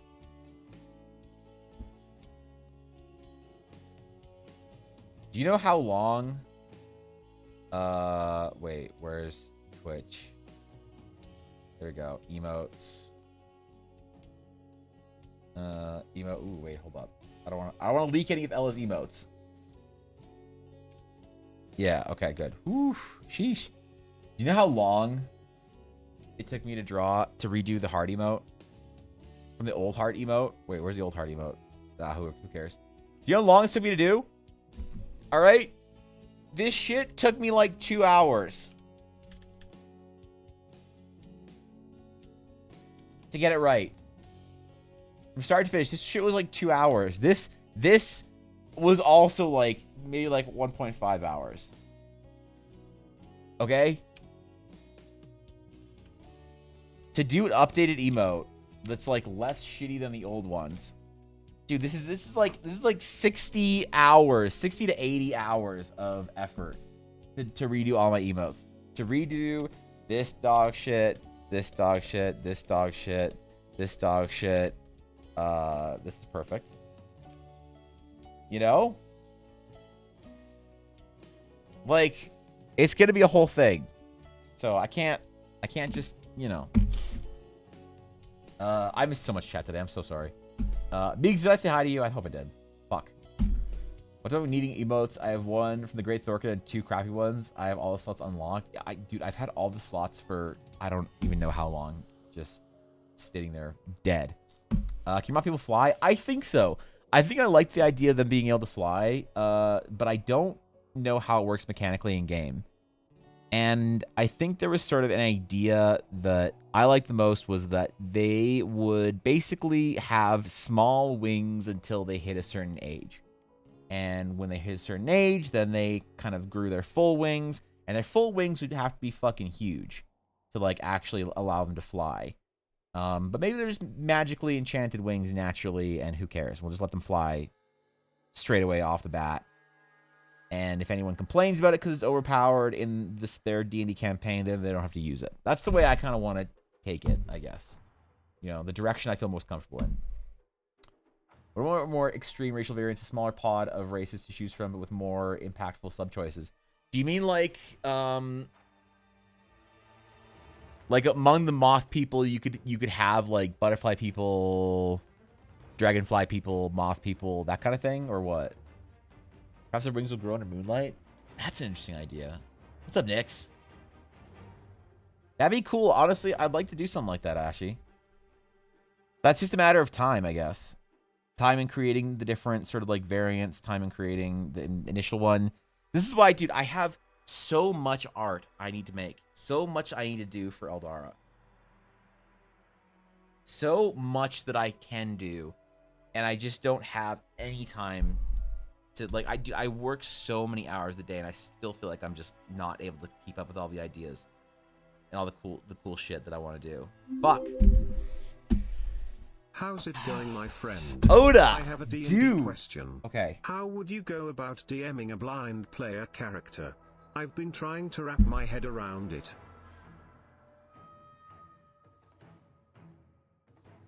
First of all, thank you for 31 months, Oda. I appreciate it. You legend, you. A blind PC. So here's the thing: is the player themselves blind? Because this would change my how I would approach this. Because I have played with somebody before who's blind, and just the character. Okay, if it's just the character, then I wouldn't change anything. I would just describe everything as it is to the entire group, and for the blind player character, I would add extra sensory sort of input. So I describe, hey, when you wake up, when you walk into the palace, you know, you see, you know, all the hanging drapery of various dyed cloth, and you see the golden gilded statues, and you see the, you know, the fine kind of like cushions laid around, and the beautifully sort of embroidered carpet, and, you know, sort of the other end of the grand sort of like meeting chamber, the throne room, you see this large gold throne with, you know, a Trogdor coming out of the top of it, breathing golden fire. I would just describe it. I would just describe it, because as far as the player goes, the player, I wouldn't take away from their ability to see something amazing or anyone else's ability, but I would add extra sensory data in for that player character. So I'd say one thing you notice, I describe the whole thing to the party, and then I would say to that player, I'd sort of like look at that player character and be like, and so as you're walking along, you can smell, you know, you notice that there's a very sort of fine smell of fresh flowers, sort of exotic types of flowers that you maybe might not have experienced before, and you notice that sort of the cold, smooth marble floor that you're walking along. So how do they know it's marble? You're just adding extra detail for the entire group. Who cares? The smooth marble floor that you're walking on sort of gives way to this very plush feeling carpet that feels like it's very, very finely made. So you gain, you know, your character kind of gains this idea or whatever that everything here is like very well made and very fancy and very intentional or whatever. It was actually for a blind player that changes the way I describe things, but I've only ever done that once, and it was for a person who had previously been sighted. So part of my description, or part of what they wanted out of the D&D game, was they wanted me to treat them like a sighted player, because they constructed the vision in their mind, you know, from the memories of like how things look, and they kind of crafted their, like, I don't know how they did it specifically, but they wanted me just to treat them like a sighted player, and I added in some extra things for them as a blind player, because their PC wasn't blind, but they were. So if it's just a PC, I wouldn't change much. I just add things. And if it's for a blind player, I don't know how you DM a blind player that was never sighted. I have no idea how that would. Man, that's a whole question. I don't know if I'm qualified as a DM to play, or to play with a player like that. I'd have to think, have a big talk with them about how they see the world in some ways. You know, it's interesting though. There's something chat that they grow wings near death last week and fly into the great light. No, I think that was a meme idea. Yeah. Things in a world filled with magic, how blind would that make you? Yeah, I feel like a lot of times, and I could be wrong here. I don't want to come off as being offensive or whatever, especially to people that sort of have some sort of a disability. But anytime I've played with a player that is disabled in some way, whether they are wheelchair bound or, you know, blind in some way, I've never had somebody say that they want that to carry over into D&D. I have always personally, from people that I've played with, which I played with a lot of people, especially when I was working in the game store, that have some sort of disability, they always want to escape their disability to D&D. They want to escape who they are to D&D, just like a lot of other people want to escape their own, you know, reality or their own inadequacies. It doesn't have to be a disability. You could just be a loser like I am in real life. You want to play D&D so you're cool. You know, whatever it is. And I've never found that, like, people want to carry those things like their blindness or their disability or their, you know, their inability to talk to speak to girls like me. You didn't want to carry that into the D&D game, you know? So that'd be interesting if people actually wanted to carry that into the D&D game, you know, how you'd want to handle it, or, you know? So, I don't know. That's an interesting conversation. Even footing games. Thank you for the follow. Welcome. Honored to have you. Kind of make a moth weaver artificer, enchanted cloth and runes, and sewed into outfits. That is a sick idea. What's cooler, sci-fi where technology almost feels organic, from fit armor and weapons that look like they've been grown, etc., or a sci-fi version of Arthurian knight fantasy, where the knight's armor with a sci-fi twist instead of computers is digital parchment books, etc. I've thought about this like at great lengths, is making organic technology in a sci-fi setting. And I have come to a conclusion. I've come to a conclusion that is probably an incomplete conclusion. So I'm eager for you to tell me if you think I'm wrong or not. I think that when you build organic technology, there is an inherent level of efficiency from organic technology that I feel like is inherently grotesque to people. And I could be wrong, but I haven't thought of a way that you can make organic technology that isn't just naturally off-putting. It's kind of like, you know, not when you paint something puke green, it's like, you know, you're making someone uncomfortable with that color choice, you know? That kind of idea of why we avoid certain colors, certain whatever when we're painting. Or if we're trying to evoke certain emotions, then we use that. I think that organic tech, I haven't found a way that you can do it without inherently off-putting people. So I'd be curious if you have any ideas for it. But I love the idea of Arthurian fantasy as with sci-fi. That sounds fucking rad to me. What are you talking about? Flying's not common. Only a few Mothram are born capable of flight, and even fewer gain the ability after birth. But there are risky rituals spoken of in tomes. Here's some Mothram tribes that all enact the ritual, and others are closely guarded secrets, so DMs can grant flight or gate flight behind RP that they control. The way that, I mean, that's a great idea for giving DMs the power to sort of do that or not. The way that I had dealt with flight in the past is kind of similar, but I region locked it. So, like, for instance, the Azael are... Which month was that? That was... Merfolk. The Azael that month that we tackled Merfolk, I just decided they can straight up fly in the Shattered Sea. That they just have a flight speed in the Shattered Sea. Because their body has naturally sky shards built into it, because they've evolved in sort of the Shattered Sea to become sort of like, you know, in some kind of a symbiotic relationship with the wildlife in the Shattered Sea, that the Azael can just fly in the Shattered Sea. They can just swim through the air. It doesn't matter where you are. You can just swim through the air, you have a flight speed. And then outside of the Shattered Sea, they can only levitate or hover or whatever to allow a player, if they want to be an Azael, to, you know, leave the Shattered Sea but not be able to fly the same way. So maybe there could be a proximity thing for the Mythara or whatever. But I like the idea of it being a rare trait where some of them, they have the same sort of sized wings, but some of their wings are inherently magical. Because like for the dragon folk, I feel like the dragon folk, I wanted their wings to be more of a physical thing. I want their wings to be big enough and impressive enough for them to actually fly with their wings. But for the Mythara, I suppose their wings are small enough that they, especially for insect wings, I don't think you could do non-magic flight insect wings, right? But I might be wrong. Literal Giga Chads on playing D&D because, yeah, let's look. Oda. Going down that route is a dark place for all of us, especially when you're a nerd like me in high school. So, yo, Ras, thank you for continuing the sub you got from CJ. Thank you, dude. I appreciate that. Welcome back to the Dragon's Claim for another month. Damn, dude. Thank you. I'm honored. Damn, man. Okay, I missed a lot of chat. Sorry. If you go homebrew about it, it could be cool to be blind, but only be able to see magic. That's actually a sick idea. Holy shit, that's really sick. I like that.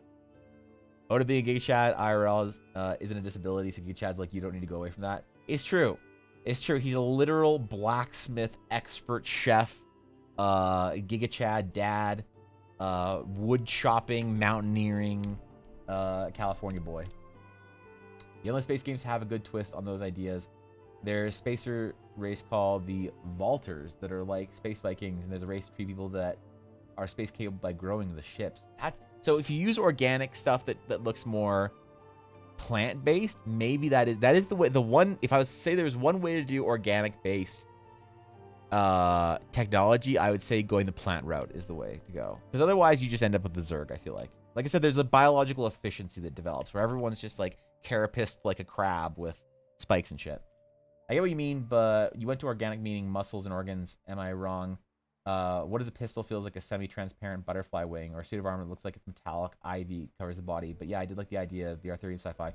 So that's interesting. Yeah, like I said, the main way that I would think you could do it is if you sort of went down the plant route, or you're more willing to be referencing and derivative of organic sort of stuff. When I'm talking about like organics for technology, I feel like, and this again, I'm willing to hear how to do this, because in my mind, I go down to this organic efficiency that ends up with things like the Zerg or xenomorphs from Aliens. So if you have like this idea where you're going to be like representational of things in nature, so yeah, like a pistol that looks like it's wrapped out of some sort of like insect wings or whatever, I think that's a great idea. I'd love to see it. I don't think I've ever seen anyone do that really super well. So if you have ideas for it, I think you owe it to the world to show us how it's done, man. What Mothfolk can only fly in Moonlight or something? Yeah, I mean, so for me, that's like making them inherently magic. And I don't want to limit necessarily something by time. Proximity to an area or location is easy for me in my mind, because I can say, what, are you in the Shattered Sea? Yes or no? Okay, you can fly, yes or no.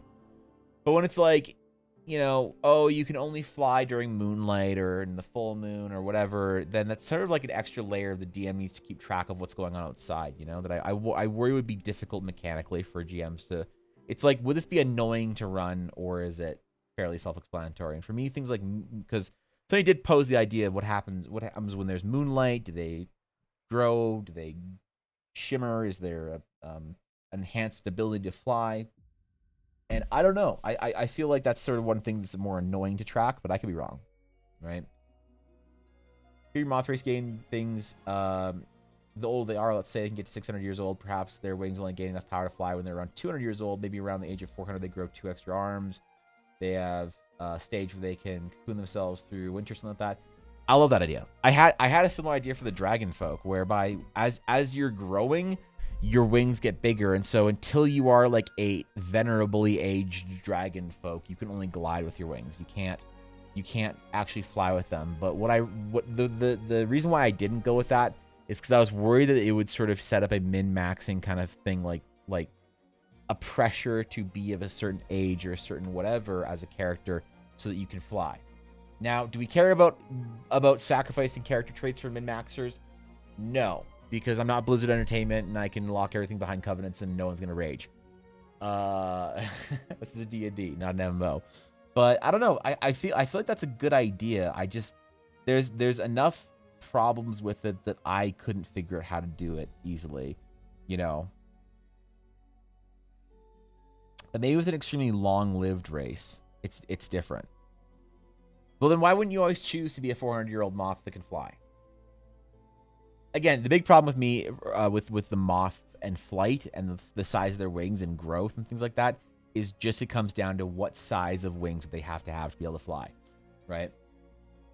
Say moth people, they have 4 arms, and one way the moths get punished in their society for not following the law is having 2 of their arms ripped off. Oh shit, that's some like feudal shit. I love that. Counter argument: Kerrigan is to a living armor what Zootopia is to furries.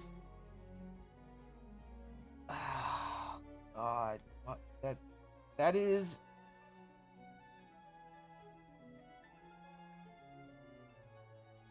That is the most upsetting thing you've ever said in my chat.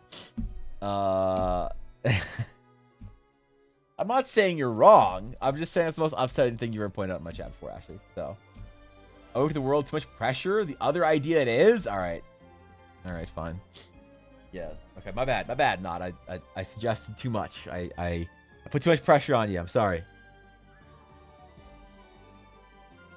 What if you can choose a sub-race type benefit, level 3 or so, Recocoon, pop out with stronger wings, or Fluff, which helps to be stealthy, Sleep Dust, falling off you, or Antenna helping you sense magically intrinsically. Those are awesome. And actually, Douglas, I had this idea that you're sort of on the same, like, you're sort of going down the same route for that I want to run by and see what you guys think. What if there were sort of with a race option in Eldara that was more on the magical end, like the Moth or you know, the Proto-Elves or whatever? What if you could have certain mutations that would uniquely change bonuses you get, that you can sort of select and maybe gain mutations like that in some way, or evolutions in some way, to give the actual race option a level of progression, not just the class option of a player character. So yeah, like as a Moth person, you get wings that could fly. You get, you know, different sort of things where you could even, like, you know, find some lore reason as to why at this point in time, you know, now that you sort of hit this milestone in your adventure, you gain this extra sort of like this extra sensory ability where you now have like you can communicate telepathically or something like that, like a cool sort of chart of things you can kind of work towards in some way with that option. But do you have jellyfish people? There are jellyfish which revert to a young stage when they get too old. I do not have jellyfish people. That's kind of a sick idea though. Some people enjoy not having full power, and like the role player factor brings it with it. It's what sets D&D apart from a video game, in my opinion. I agree. So the issue with wings either being flight capable or not is that the way I can see it, the way that I sort of rationalize it, is flight capable wings would have to be much larger on our Moth folk.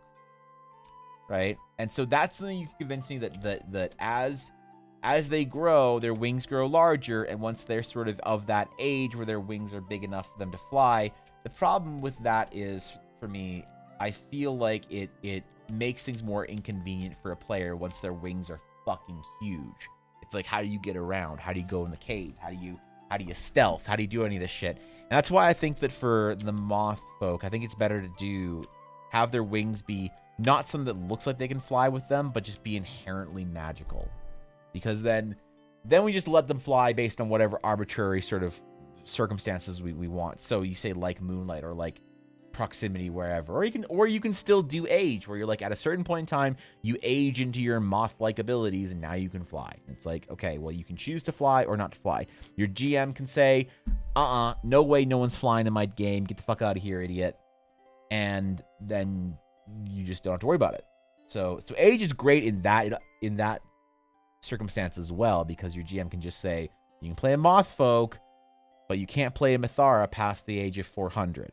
Because when Mythara 400-ish, they cocoon.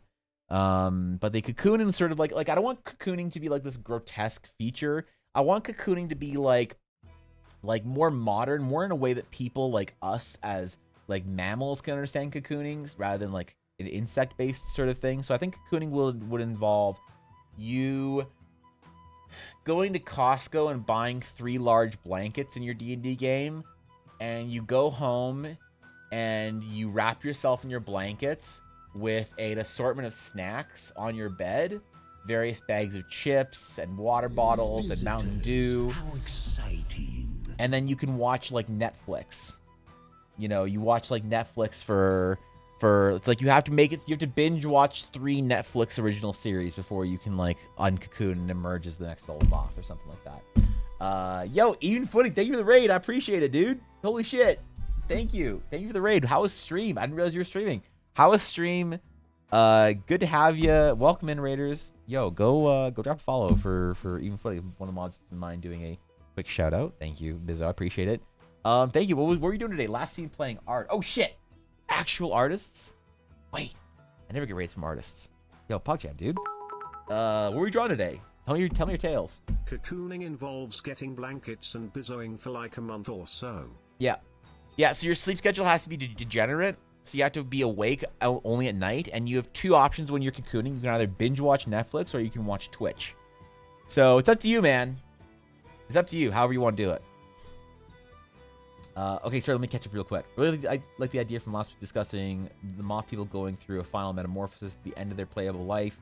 Allows them to grow flyable wings to ascend to wherever it is you like your moth people to go. It ties their culture and their worship the great lights and along those lines. It definitely ties to the idea of the moth being connected to the spirit realm. So I really want to keep that connection in the mythology somewhere. In Project Evolutions, where you can adapt your adventures and pick what you think is most useful to you. You think it's cool? I think it's cool. I don't know. Personally, I think it's extremely easy to make a moth be like, we like light. I think more interesting if they hate it. Yeah, I don't want to do like I know it's obvious to say the whole like, oh, the moth, the light, the whatever, and it feels like kind of a meme to me. I want the connection that I want from the Mythara to like mythology to be the stories of moths that have to do with the spirit realm. That's what I really want to like. The Mythara in Eldara are going to be deeply connected to whatever spirit realm there's going to be, or whatever afterlife or something like that. Okay, sorry. I'm almost caught up. You can also only let them fly if they have eaten this special nectar from one tree that can grow in this one area. That's fairly dangerous. That would be sick. You go on this journey so that your moth player can fly. It's like a hermitage. Yes, but you have to be within your blanket cocoon the entire time. So, one of our artists was working on a kid's book. Oh shit, children's book illustration is something I studied a lot of when I was in school, and that's just actually pretty difficult. So, props to them. Damn, dude. Would the moth folk be more frail than the other races? I think so. I want them to be very tall and delicate. So maybe frail isn't necessarily the right word. I don't know. Maybe it is the right word. But I want them to be delicate. So obviously someone's going to be a giant Dami Mommy moth chick that's going to be a barbarian with 24 strength. And so at that point in time, I don't know how frail they can be. Yeah. Yo, Liam Beam Extreme. Thank you for the follow. I appreciate it. Hope I got that right. I know caps in there, so hopefully I just invented words that looked right in there. So everyone here already cocoons? Wait, what do you mean everyone cocoons? Wait, Nix, everyone's just wrapped up in blankets watching Twitch right now eating snacks?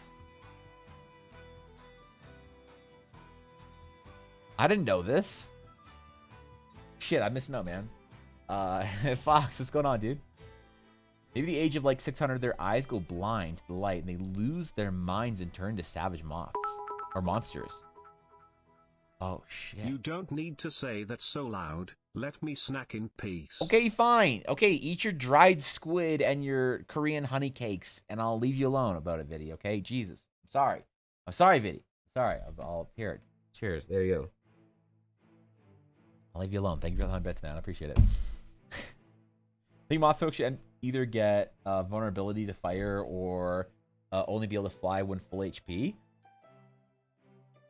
Maybe you have to... Oh, man. What if you have to cast some sort of spell on yourself and then you get flight for a certain amount of time? It's like a feature. It's like once per long rest, and then like as you level up, you get more uses of it. And then it's a magical thing that you have to channel your like actual magical powers into. I like that idea. I like that. That's interesting. Any barbarian woman with 24 strength is basically Dami Mommy at that point. Exactly. That's the problem, though. How do you have a 6 foot, or sorry, a 7.5 foot tall, 8 foot tall, whatever moth chick that looks like a Kaminoan, basically, at this point in time, but also 24 strength? You know? I'm not doing that? Okay, all right. How did I know? Because you keep taking photos of butters on your blanket stuff, so I just assume you always have your Shattered Sea blanket with you. Which, by the way, the map blankets might be discontinued soon, so you'll have a rare Eldaran relic. The spell should be called Butterflight. Okay, dude. Sure, one of our mods is Cocoon and Eldaran blanket. Yeah, probably more than one at this point. A lot of people that have to make a wisdom save around torches and lanterns be drawn in. That goes with the whole light thing, I guess. It's actually dangerous. Get shot down, fall down, which is painful. I think, yeah, here's the thing. I don't think that flight is actually all that.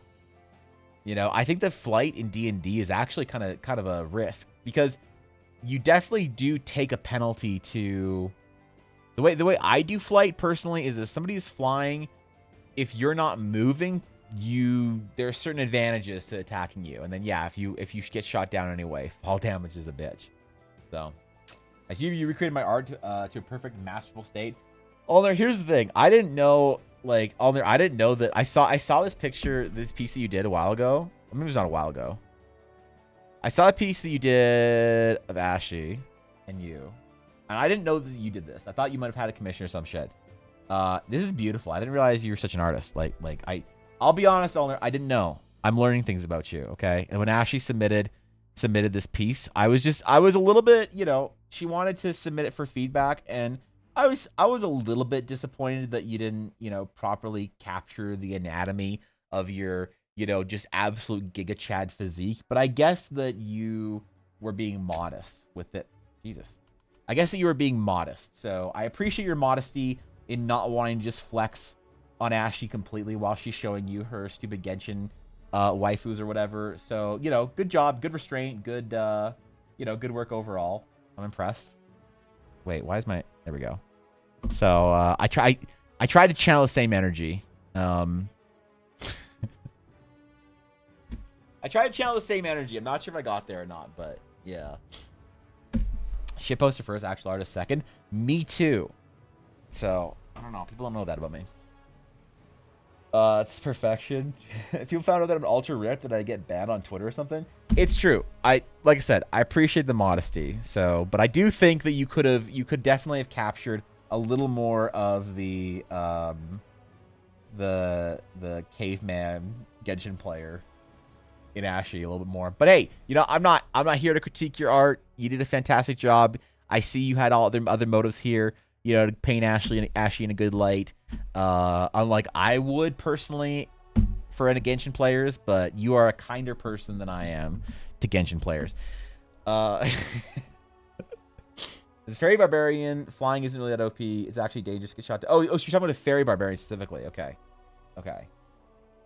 Johnston having a sub race that looked like butterflies would be really cool. Moths can be more nocturnal, and butterflies could be up during the day. I did want to have a butterfly versus moth option that are regionally dependent on wherever you find them. The only reason why we did this first is because I did the moth poke first, because we just had it was basically I was gonna base the entire butterfly version on the colors of on the colors of Beautifly, the Pokemon. So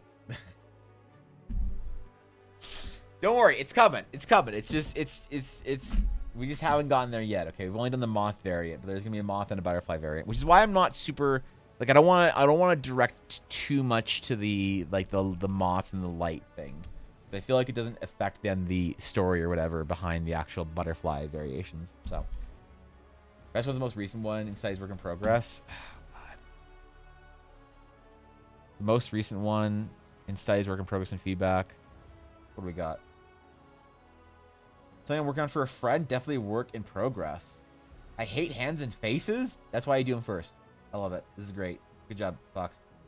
I thought this was gonna be a meme. I thought this was gonna be a meme. What the fuck? I was expecting some like El Goblina. Like I was expecting. Here's what I was expecting. I was expecting this. I'll just be honest. When I was scrolling down, I was just expecting Taihei and Umaru. Okay? I wasn't expecting actual art. You know? Like, that's... Right? That's so nice, dude. I love this. It's so good. What the fuck? Oh man. I want a VTuber dude I could have a bromance with that I can draw fan art of us. What the fuck? Yo, where do I find any VTuber bro? All right. God damn. I need a little Genshin playing goblin to be my VTuber bro. You bromance with me, but the warning I do boobs. I can't bromance with you then. Come on, man. Dude, I need like a dude. Like, okay, I call everyone dude, but I need like a dude, you know, to bromance with. Because then everybody would be like, oh, he's, you know, it's, oh, Evan. Bruh. You don't have a VTuber yet, Aduria. You're in the process. We're talking about things. You can't. All right. All right, fine. Wait, you have 2 models? I've only caught one of your streams, so I've only seen your 1 model, but it looks fantastic, by the way. So combine ravens and butterflies and make them into a humanoid race. I'm listening. There's plant folk. I love me a good plant folk race. The plant folk. The only plant folk there are wood elves that are still being actively exposed to natural magic.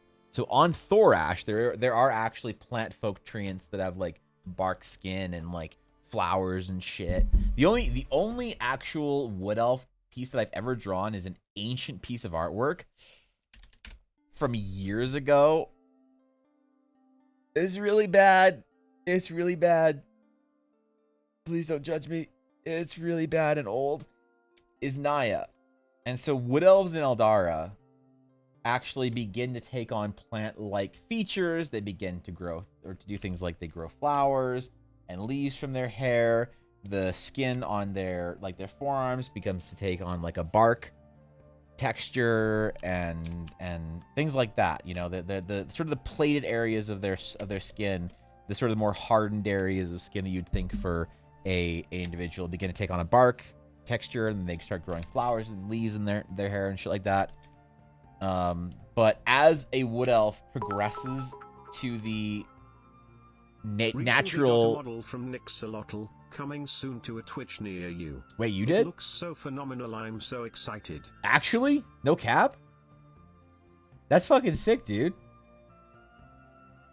Actually, no cap, dude. Nyx is fantastic. Like, what the fuck? That's actually sick.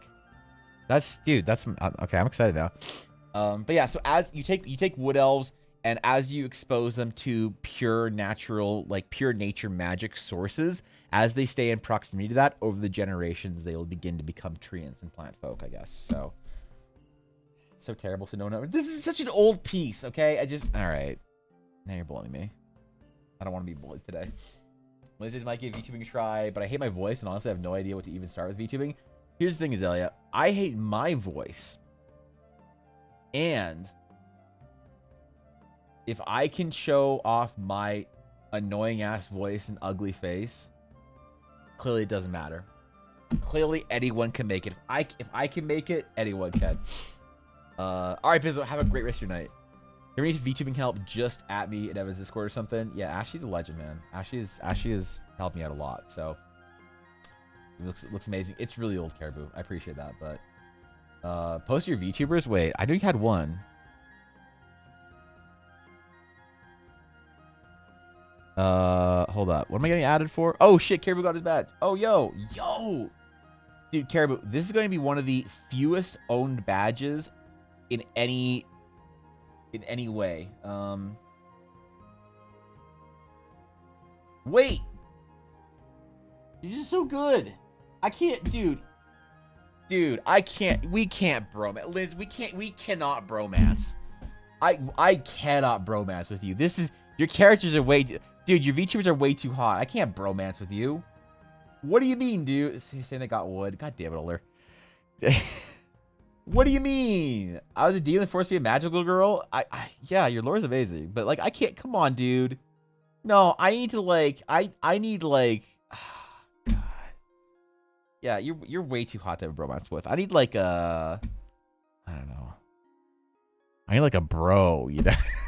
Because otherwise it's just weird. Come on, man. Like, God damn it. Unless I bromance with you as Evangeline.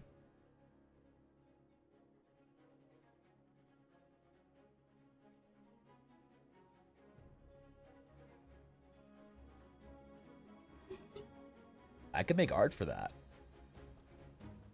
From here's Evangeline needs to be hotter.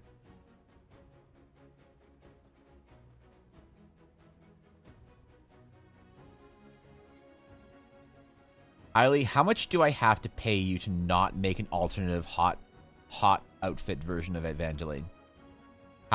What do you want? Eiley, trade offer. What do I have to do so that you won't make a hotter version of Evangeline? Yeah. What do I have to do so that you won't make a hotter version of her?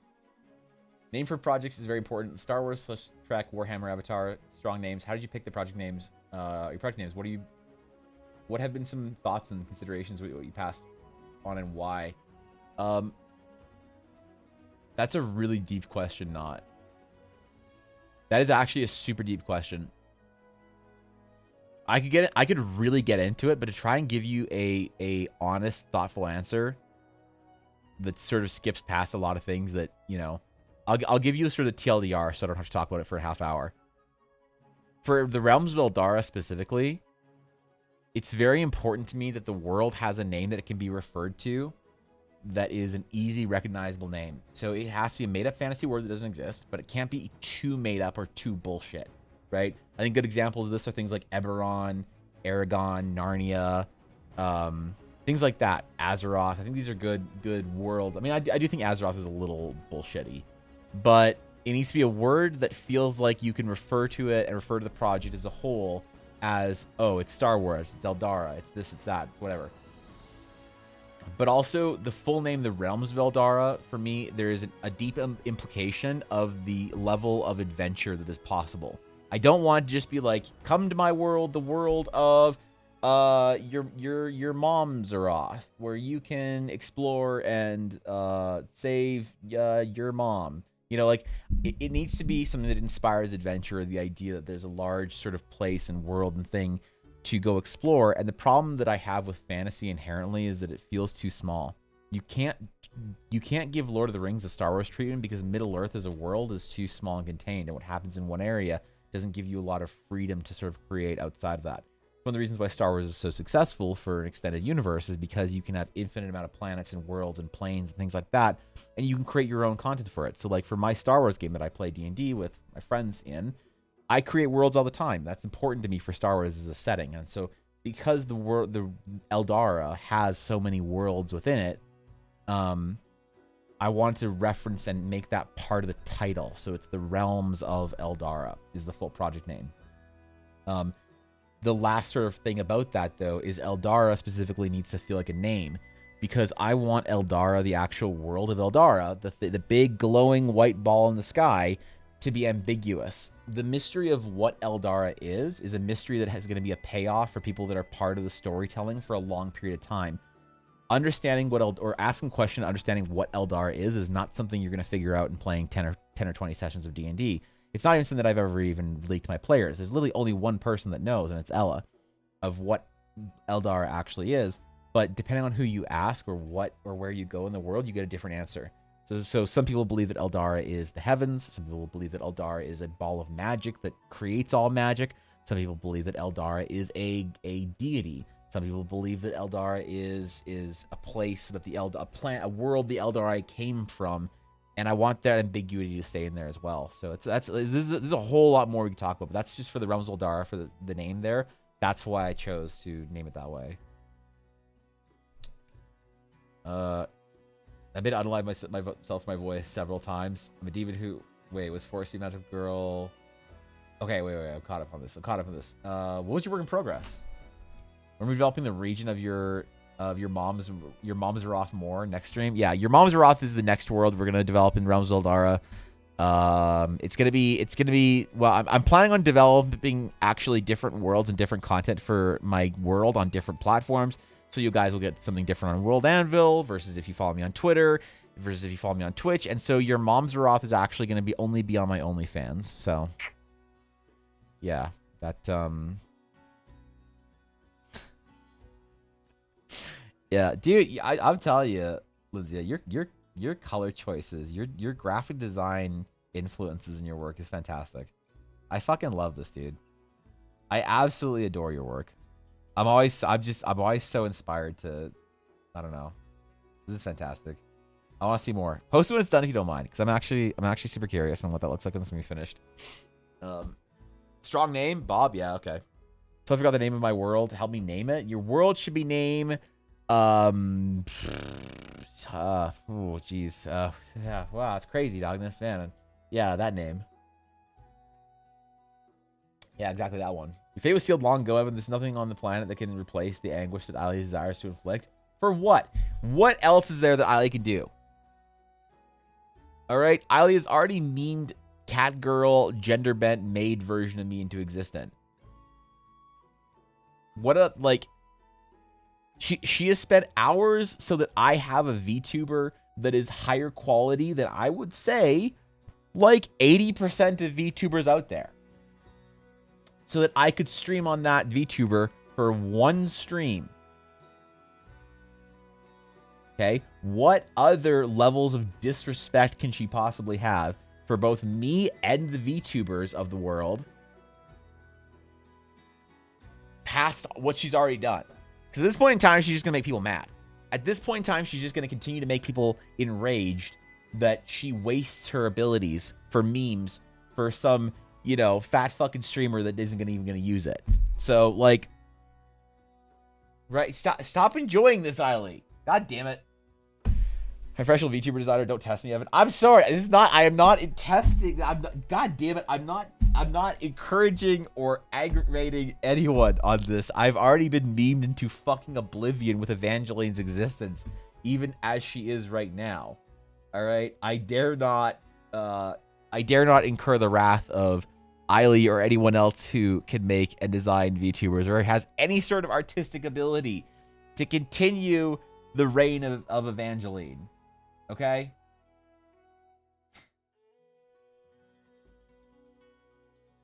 Come on, man. And the problem with it is, wait, why is VRM Live Viewer so big? Why can't you scale this window? What the fuck?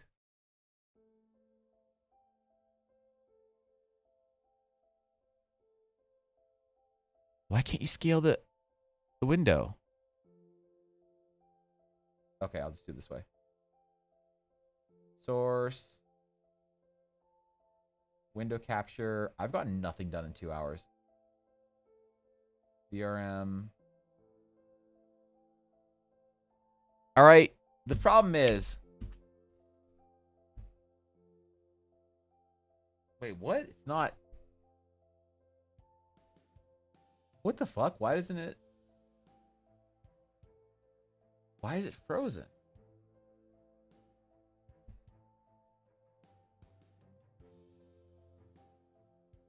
What?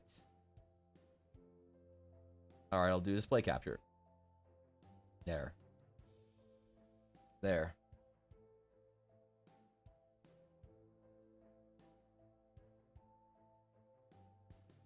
The problem is that every single time I look at this abomination, okay, this just disrespectful treatment of me as a human, I can't help but think of all the VTubers, all the starting out, the brand new, the existing VTubers that would kill for this model or a model of this quality. Okay? Fully rigged, fully designed, painted, textured, whatever. Okay? The amount of people out there that would pay good money if they had it to have something of this level. This level. Okay. I forgot which way I was. All right? Okay? The amount of people. And all for what? For a meme. All for a fucking meme so I'd play with it on one stream. All right, so our project this month. What do we want to do? What? Evangeline's that girl. Yo, yo, yo, yo, come on, come on.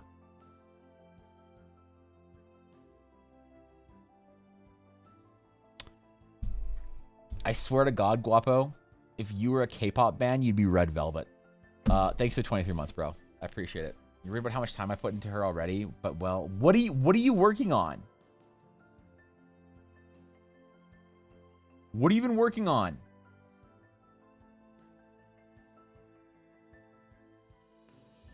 All right, I'm confused. Project Evangeline, as a Twitch channel, I will say Project Evangeline will launch this April.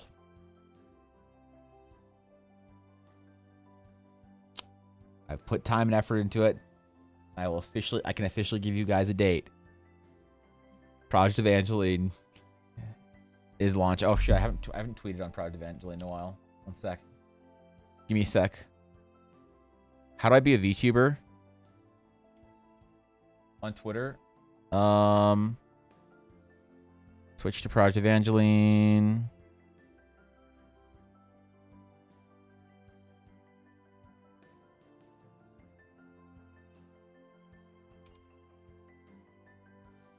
Tweet. Feeling like learning a new dance today. All right. Is that a good VTuber tweet? It is now. Done. Sick. All right. What's up, Thorkin? How's it going, buddy? Yes or no, it comes with basic default rigging, but you have to fix things. The full face tracking isn't pre-rigged physics on clothing. Dude, all I know is that Eiley put like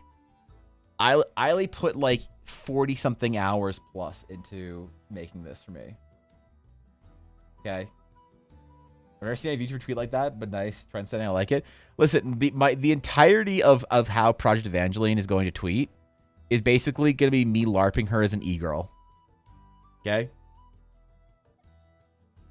It's basically me LARPing her as an e-girl, and the entire reason I can is because in her bio, I am not attempting to deceive anyone. This entire account is 100% a meme taken too far.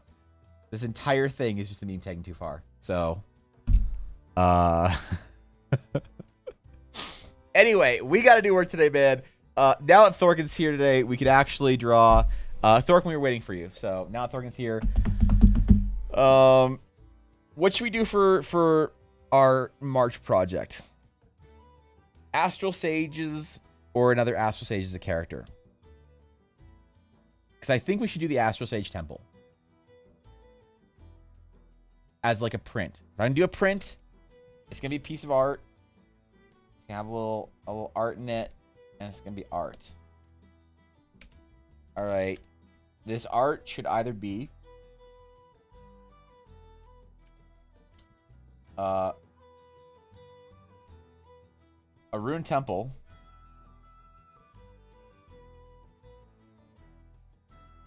another sage,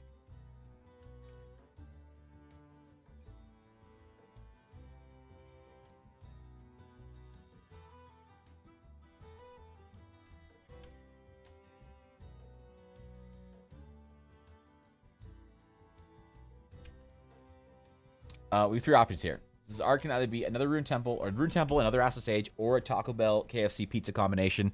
The problem is with that is that I don't think I'm talented enough as an artist. I was never gifted with the ability to draw naturally, so I don't think I can actually do the Taco Bell KFC Pizza Hut. So I think we're stuck between a temple and another sage. I do like the idea of a temple, though, Zizzy. I think it'd be kind of fun to draw, like, maybe the ruins of where the Astral Sages would be found, you know, in the world. So if you wanted to play, and actually that's a good point, a temple or something along those lines is going to be a good place for people who want to play an Astral Sage to get more context on how Astral Sages interact with the world. That's actually a good idea.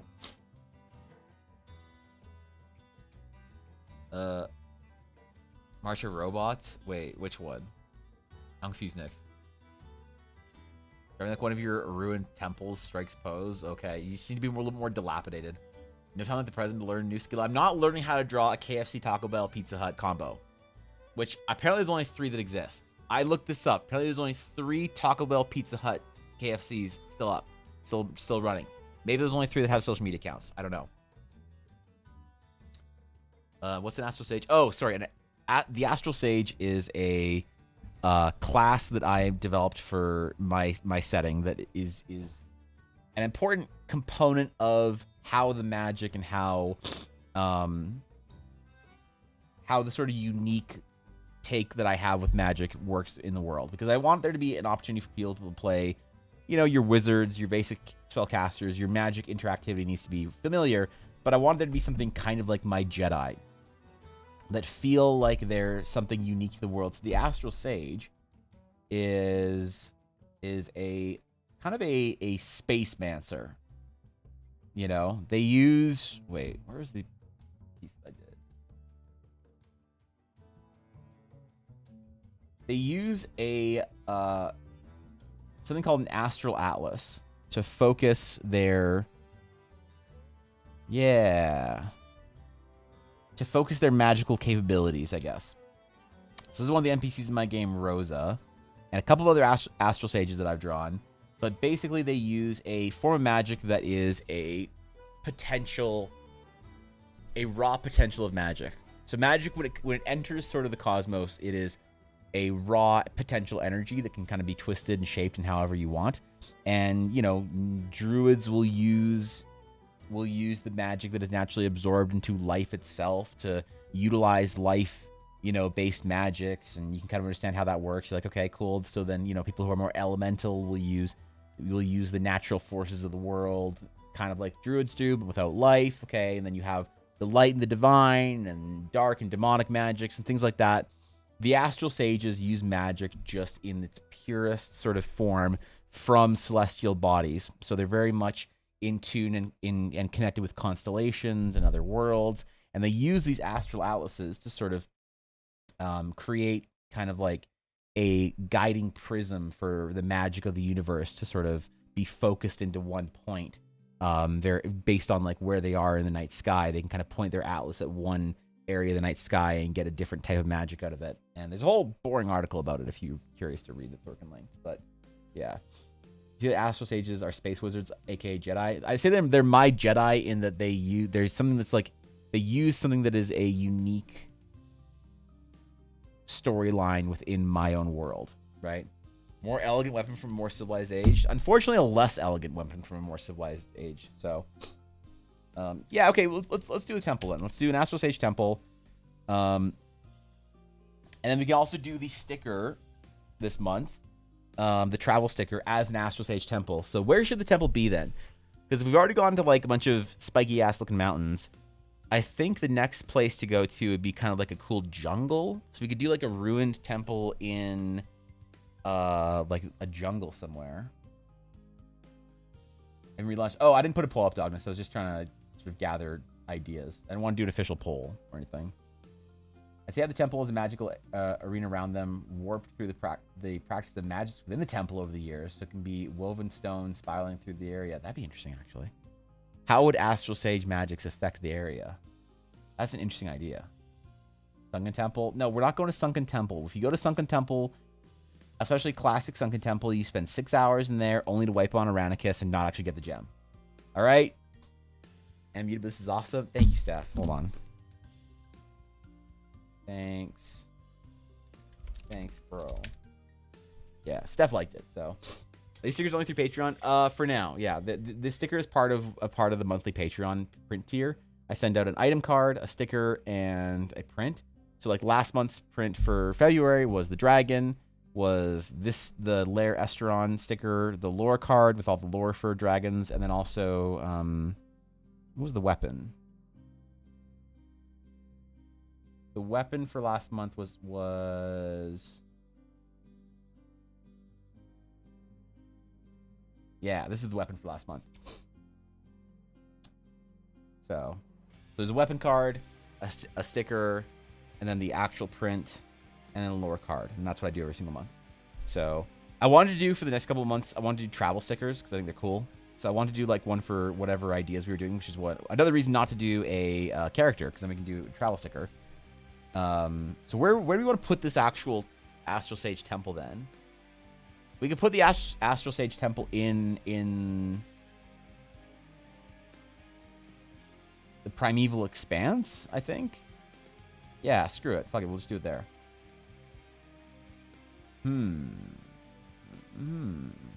All right, we gotta draw a temple then. That's what we're doing today.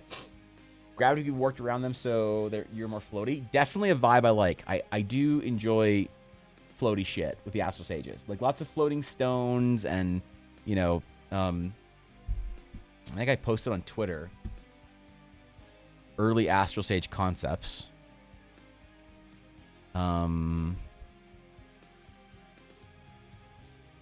Yeah.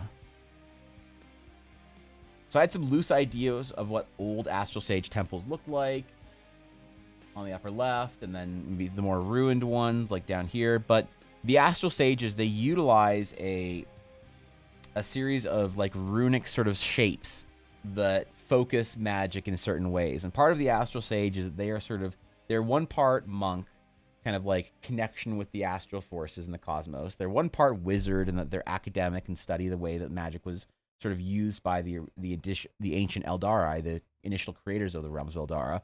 And they're one part sort of archaeologists, where they go through and try and like find old temples and old runes to try and learn more about how to cast their spells. So, you know, for instance, this is like an example of what these floating runes look like.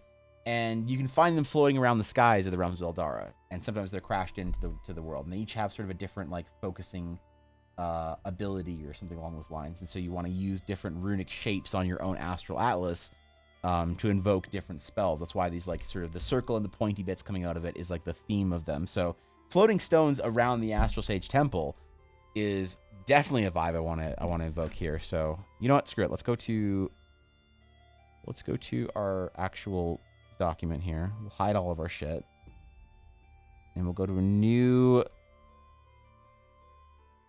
group. We'll call this the Astral Sage Temple, and we'll just do some thumbnails here, and we'll get one that we like, and then we'll actually start developing it into like an actual environment sketch.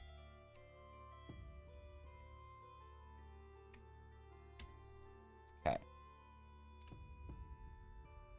make like maybe like 10 to 12 of these. And we'll just do some very quick thumbnails to try and get a good, like, basic idea for what we want for our temple. So I'll do some thumbnails. Okay, temple. So I want it to be, like, kind of mystical and kind of almost a little bit sci-fi-y. Love Sunken Temple. Why do you love Sunken Temple so much? That place is such a misery. Oh, sorry, Zibzy. The second part of the answer to that is they will be available in the print store, though. All previous stickers for each month on Patreon or whatever will be available on the print store. Milio's theme is on the Riot playlist along with Ari's. They're both pretty good. I haven't heard the new one. I've only heard Ari's, Thorkin. If Astral Sages have a connection to the stars in space, maybe there's a desert where they'd always have a clear view of the sky. Yeah, that actually also, like, I wonder if they'd build their, like, kind of Astral Sage observatories and temples higher up. Ooh, that's interesting. Hidden temple, maybe there can be legends around it. Okay. So Astral Sages have two types of temples. They have the type of grand sort of like fancy buildings that they build, you know, with big sort of like spires and whatever. They're like observatories, and they have, you know, all this fancy like kind of like elven inspired design and towers and turrets and all that kind of shit, and big archways and shit and floating stones. They have that style of temple that is very much the Astral Sages. But they also use the old Eldara temples, which are sort of like older versions of Astral Sage temples that are kind of like, you know, constructions of like randomly sort of organized stone that has sort of an interior that kind of makes sense. So maybe we'll do the more randomized stone version, because it can be more like hidden and like overgrown and stuff, where you can have like trees and all sorts of things from nature growing in and around it. Giant jungle-like trees kind of growing through the temple and whatnot. Then you get that old, like, there is something about Astral Sages that I want to have as an experience. I want to have the idea or the vibe of like exploring old temples in that kind of like pulpy Indiana Jones type way.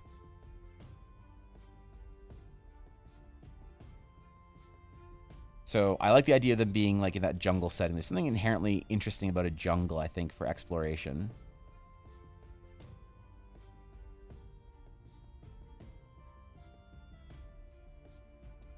They can almost look like random or like more like less randomized natural rock formations. That makes sense.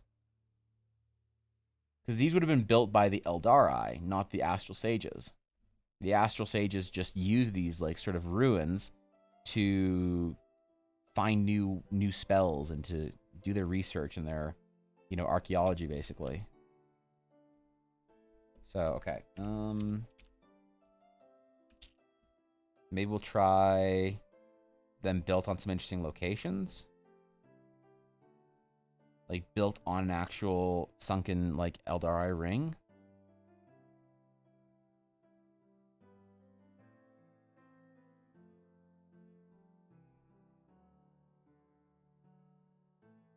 That could be kind of cool.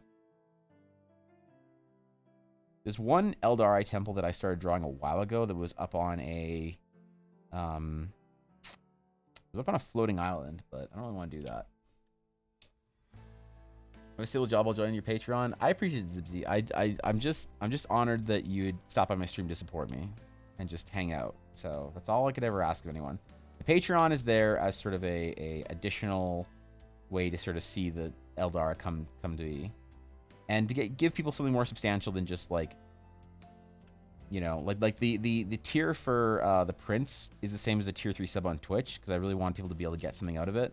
I get about the same after costs for everything either way, but I like the idea of people being able to get something out of their tier 3 sub or whatever, or their extra bit of support. So I have all those different tiers available, you know. Do you want animation news item to talk about? What do we got, Garthen? Hit me. New here, came with the even footing gaming raid. So is this your setting for 5 or just a neutral setting for anything? Guts, it is currently, so long term down the way, this is a setting that is sort of a fantasy setting that I can tell stories in, basically. You know, my life's project, basically. Right now, I want it to be a 5e setting because I want people to be able to play and interact with it for D&D. And the challenge is then how do you make something that is D&D compatible without making it derivative of D&D sort of world building? Because once you have things like tieflings and the hells and gods and whatever, you kind of are defining yourself as a sub category of Forgotten Realms in that way. It needs to be compatible. And I think really to do something actually truly interesting and unique and innovative in the genre or whatever, you need to sort of separate from those things. So it is a bit of a challenge to try and make it 5e compatible, but plan for down the way and like into the future for it to be something that is system agnostic, that I could develop my own system for, that I can develop my own stories for, and not necessarily have to worry about stepping on the toes of D&D or worrying about that. So 5e for now, but we'll see. At least 5e compatible, but a neutral setting. TMNT, the new movie, heavily stylized, in my opinion, looks pretty good. Wait, people are still making Teenage Mutant Ninja Turtle stuff? Really? Who is out there making TMNT movies? Or at least watching them? Because even I'm a little bit too young for TMNT. I was born in 1990. It's like all the dudes from the 80s that are all my friends, you know, in that sort of sphere of gamers and nerds. They're all the ones losing their mind over TMNT and Power Rangers and Transformers and shit. I feel like that was like a little before my time.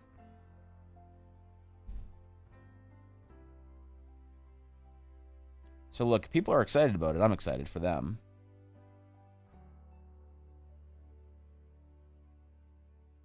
But I'm just surprised they're still trying to make it work, you know? There's a trailer out, really? Okay, let me check that out. I get that. I'm someone that that is trying to distance myself from 5e as a player GM. Having something, so I get the concept of trying to get the fun stuff from D&D, not have it be D&D.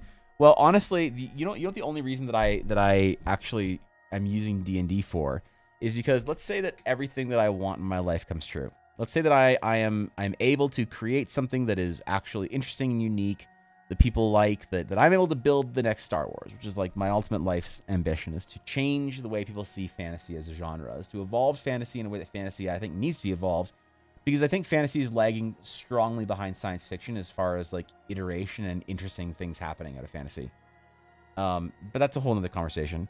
So let's say that I'm able to be the person that is the next George Lucas, Tolkien, whatever, that at the end of their life, everyone's like, damn, man, that guy really changed fantasy. Let's just assume that all my dreams come true.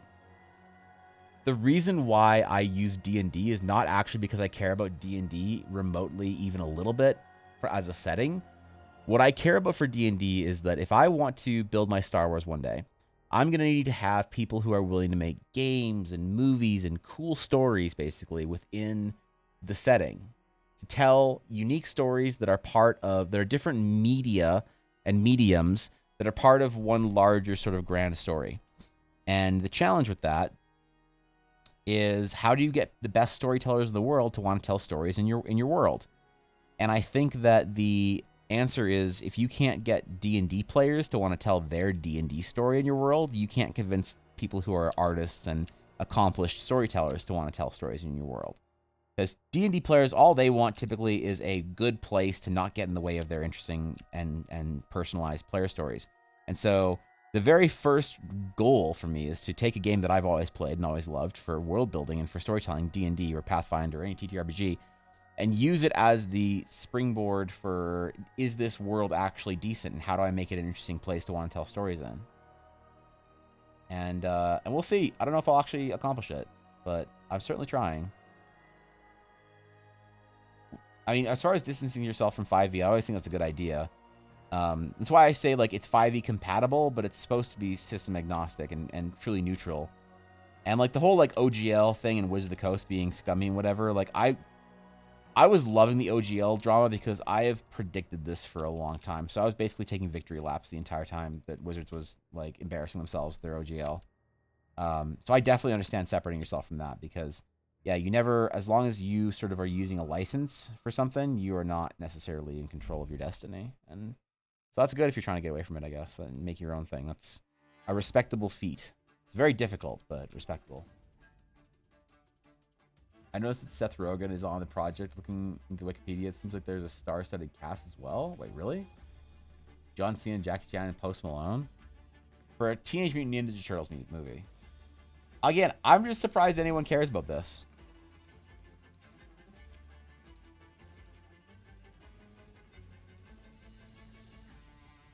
I'm just very surprised anyone cares about TMNT on a level where,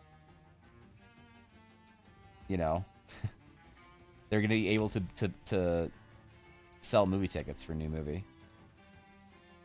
And not like one of the DC movies where they, like, or Marvel movies, animated features where they, you know, release it to whatever platform they have that's a streaming service, and people who are into it care, and people who aren't don't even know about it.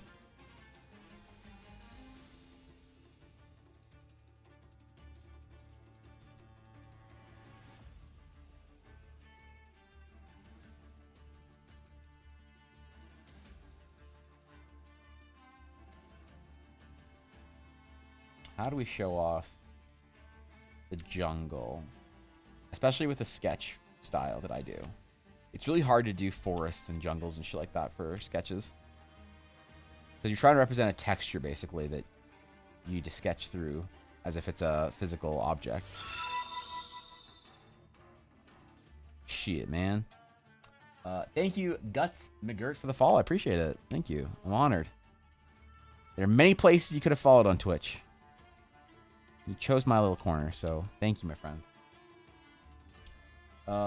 Wasn't the OGL thing for me. I've been trying to get away from it for a while. I found I prefer more narrative systems like PTBA, games like Cypher. When I work with artists, even footing games. Yeah, that's awesome. I mean, we were talking about this the other day about and if a new system had to be more narrative focused or more combat or tactical focused or rules heavy, what sort of would be required for a new system these days? Damn it, Thorgan, thank you for the gifted sub to Guts. I appreciate it. Thank you, Thorkin. Seriously, thank you, man. You have to do that. God damn it. But yeah, like what is sort of the best way to sort of move through new system design today? Because eventually I do want to build my own system. I'm using D&D because it's the best one people know of right now. It's a little hard to like get people on board, I think, with a brand new system. And so I think it's easier to sort of grow the brand under D&D and use that as that kind of trade-off. And then once people sort of have faith in you to make material for it, then you can kind of go off and do your own thing, and people are more willing to accept it. These ads are missing a major part of the conversation. Oh shit, that's why Thornton gifted the sub. I'm gonna just draw every Eldara race as an anime version to win over the anime audience. Good, because look, D&D and TTRPGs, listen. Lindsay, D&D and TTRPGs have for always, and for as long as I can remember, have been a serious player in the furry realm, okay? And look, I ain't a furry. Nothing against them. They're doing their own thing. They're having a good time. But let's face it. In the eternal debate of furries versus weebs, the weebs need some love. Heads down. It's a drive-by bitter. Gar gar gar gar gar gar gar b.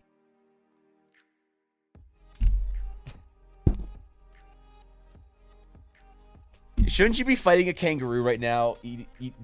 DC, yeah, isn't there a kangaroo you can go box with at some point? Yeah, fucking, all right. Dual canopy? Oh, shit, you're right, Nix. Yeah, thank you, Matt. Thank you. I appreciate the bits, DC. Doesn't say the weebs need shooters against the furries. No.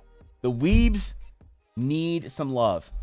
Okay? The weebs need some love. The furries always get their way in D&D and other TTRPGs. The weebs need a place where they can go to. All right? That's why D&D has tabaxis. You know what Eldara has? Nyathar. All right? The tabaxis have for too long reigned supreme. What's a tabaxi? Oh, sure. This works. But for too long, D&D has needed Nyathar. And I am here to provide the D&D world with Nyathar. Okay? And that's fine.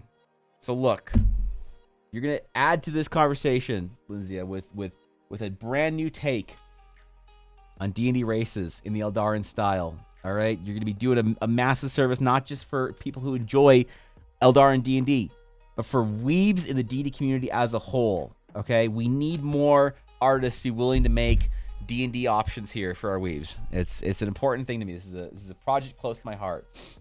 All right? For now, we draw ruins. I say it depends on what sort of stories you want to play. You players tell. Systems, after you break them down, tend to lean towards a certain experience, like D&D Pathfinder, heavy tactics the first.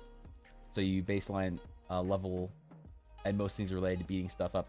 Yeah, and so it's like how, I don't know, because I feel like the best system that'll ever be devised has something for the different players that want different things out of the game in the same group. It's got to solve an almost impossible problem of having combat-focused players at your table, people who love rules, and people who love progression, and then people who want to do storytelling. And I don't know if there's an intuitive way to do that.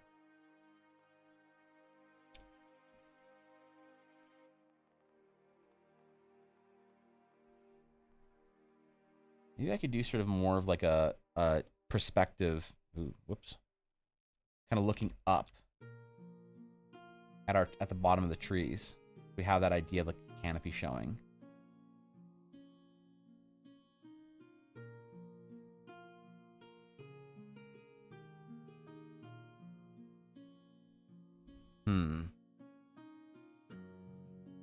Maybe not behind the temple.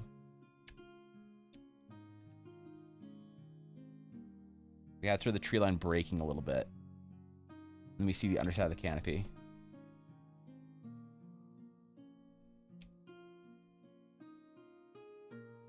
I do like the idea of just like having sort of like rocks kind of placed together sort of almost randomly, but intentionally, you know? We need a place in some other world. Maybe they could call the land Isekai or something like that. There will be a set of rules made for how to get your character to Isekai into Eldara if you want it. So, hey, we have a DMs after we talk about this? Yeah, all right. All right.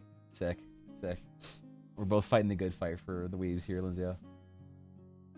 If everyone was a furry, why would he have so many cat girl emotes? True. Wait, Crumb is not a cat girl. What? All right. It's 3 in the morning, and unlike me, the kangaroos have brain power to go to bed. Okay, well, go wake a kangaroo up and box him. Or some shit. It was a cool soccer team until they named it. Wait, what? Perhaps a temple in a mountain. It's like a valley of waterfalls. That could be kind of cool, actually. Temple. Some sort of like long progression to the temple.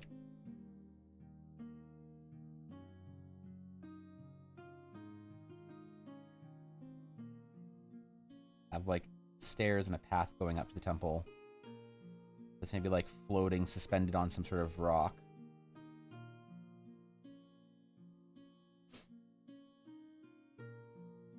And then if we zoom out from the temple a little bit more, we can do more of the floating rocks.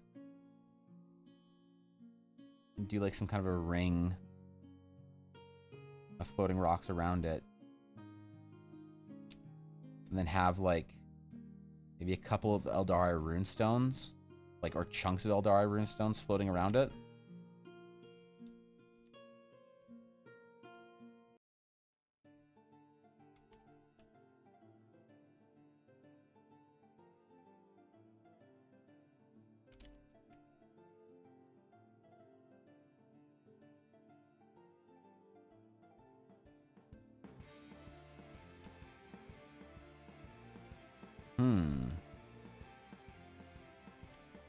And then, yeah, I like the idea of, like, waterfalls or something. Like, sort of water.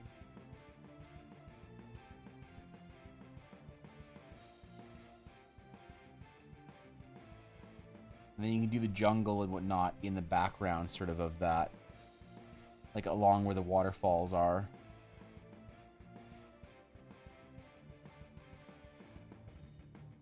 Maybe kind of like a mist rising. Like, almost as if it's, like, floating in clouds of misty water.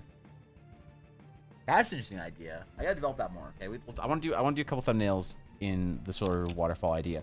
I need to go get new water first though for myself, because this water is there's not an ice cube left in it. This is drier than a camel in the Sahara. So I will be right back. While I'm gone, no revolts, no uprisings, no invocations, no usurpations, no insurrections, no revolutions, no mutinies. So help me.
Make your peace, mortals. You will heed the call of the Corruptor!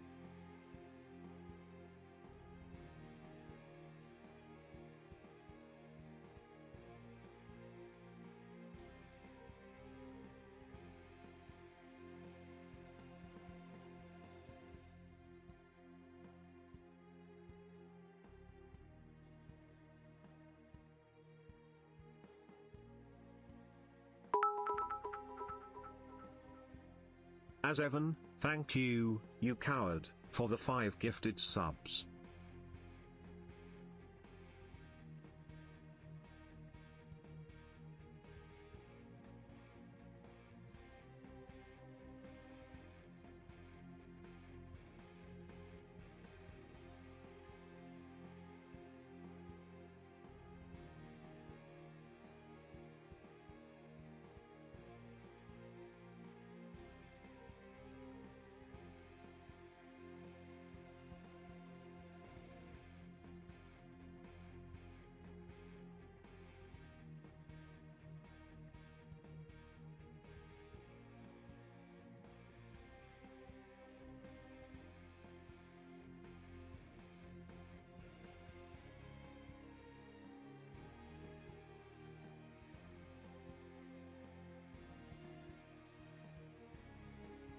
All right, I returned. I returned with breakfast. I'm just finding it so hard to fast on days that I go to the gym. I don't even know what to do. I need some food, man. Ella cut up my pineapple for me. So I got pineapple. 1 mini baby bell. And 2 tiny bananas. Otherwise known as bananino. Don't look up. Hold up. Viddy cheers has used 100 bits. Cheer 100 as Evan. Thank you, you coward, for the 5 gifted subs. What do you mean for the 5?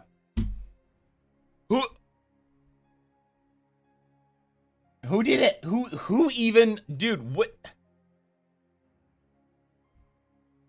All right. Who's the coward? Somebody own up to it. Somebody own up to it. Who is the coward? Somebody better come forth once I'm done my tiny banana. Uh-oh. Tiny banana 1. Somebody better own up for that. Or else everyone's going to have no Capri Sun for the rest of the week in the guild hall. Monkey. They are adorable. They're very good too. The case of chat versus Evan's self-deprivation will now begin. Please provide opening statements.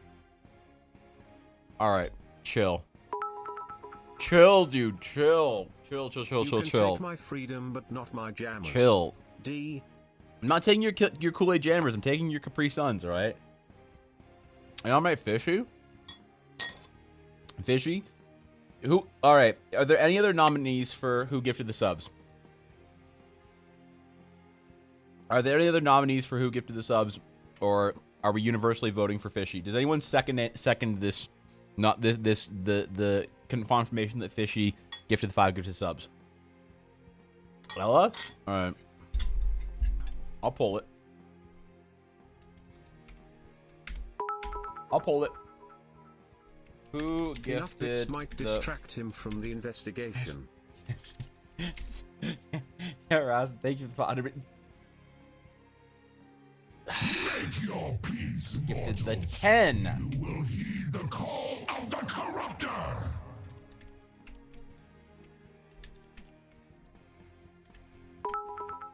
All right. I will respect. Okay, but like his Capri Sun good never had it? I don't know either. I'm Canadian. I only get it when I go to the US. All right. God damn it. Thank you, DC, for the 100 bits. And thank you, whoever that was, for the 5 gifted subs. But you, listen, man. Whoever you are, you're a coward. Let me thank you properly. Damn it. I'm so concerned. Fuck, man. What? Why would you gift it anonymously that I can't say thank you properly? God damn it. Thank you for the 5 gifted, the 10 anonymous gifted subs. I appreciate it. You Evan fucking had coward. his hands on the keyboard when the subs came through. This was definitely an inside job. I don't actually think I can gift subs anonymously. Can I? Who doesn't have a sub? I need to find someone who doesn't have a sub that I can click. Why is there nobody in chat that I can click on that doesn't have a sub? I'm literally scrolling. Why does everyone have a fucking sub? Okay, here we go. Oh, I can. No, never mind. I can't do it anonymously. PogChamp. See? Look. Damn, Vinny! I was in the middle of. Why would you? God damn it! I was literally about to click the fucking button. God damn it, Vinny! Fuck! I was in the middle of it. In the middle of it. Fuck. Damn it. Thank you for the gifted sub. I appreciate that. Thank you, dude. I will eat my baby bell and my tiny banana. Thank you. Dude, I don't know what's up with it. I can't fast on days that I go to the gym. I don't know what's up with me. I don't know. Alright. I'm almost done my breakfast. I'm sorry. God damn it. Everyone subs apparently Penguin. Fishy wins with 60%. Alright. Hold on. Alright. I almost give stuff to Quaint Cat. Wait, what? Wait, when did you get here, Cat? Damn it. Damn it. Let me gift a sub in my own community. I can't even give one as a wise bot. Fuck. Thank you. Didn't see that one coming, did you? I'll just do this. No need to hide things, Omega lol. Jesus. Night. Chill. Fuck. You're the 1,000 bits. I was gonna say 10 subs. The 1,000 bits. Jesus. Thank you, Knight. I appreciate that. All right. Thank you. Fuck. It's making it hard for me to enjoy my pineapple. My favorite of all fruits. Okay, wait. I'm actually gonna watch this later. Galaxy Goldfish, thanks for the subs. Bro.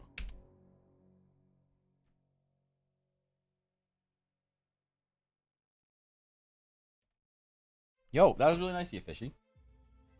Yeah, who would...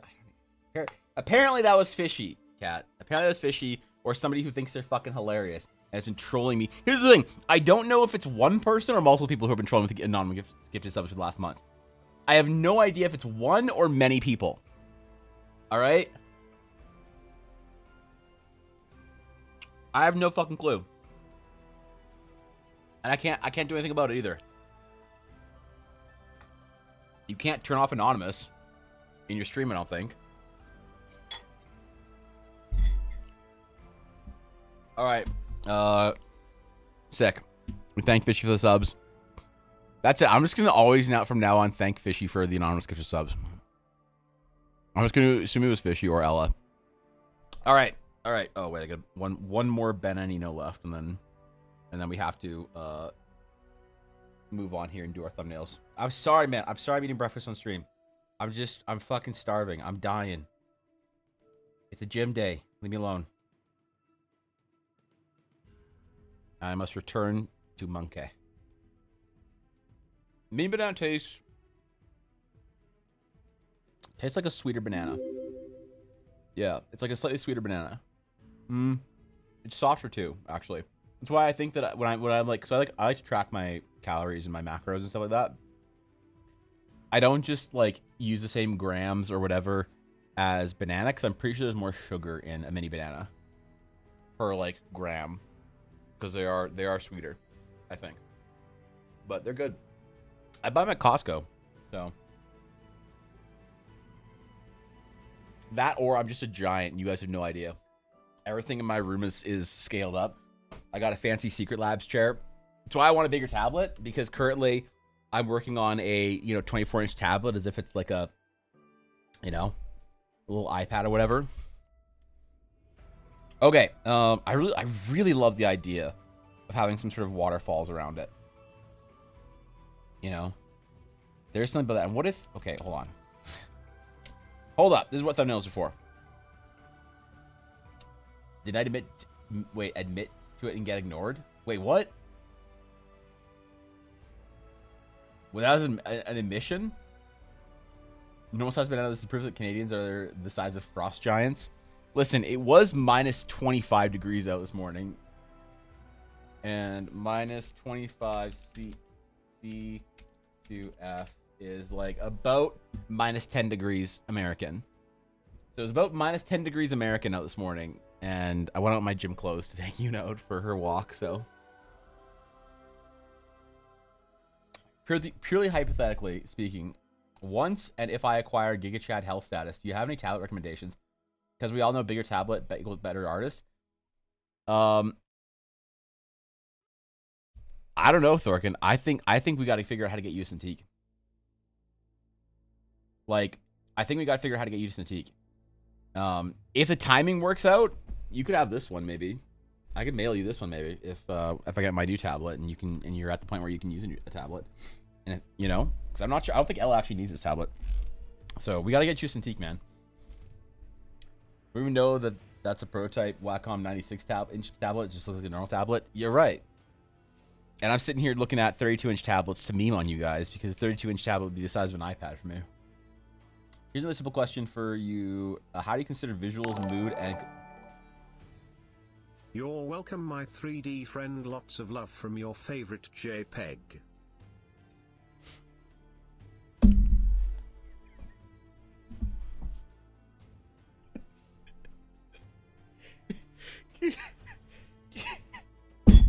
Someone clip that and send @fishy, please.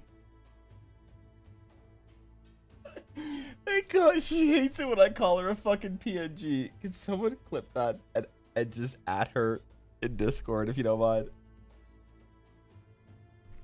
God damn it. Excuse me for 1 second, not.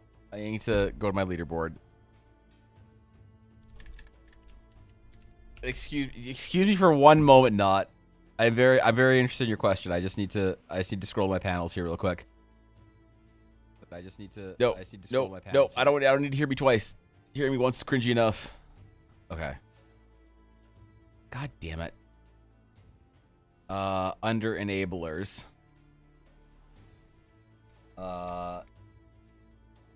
Wait, I gotta copy it exactly how it's written.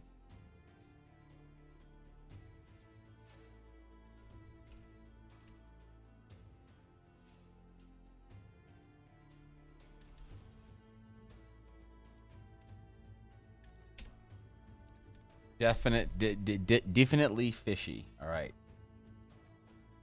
I think that's how you spelled it.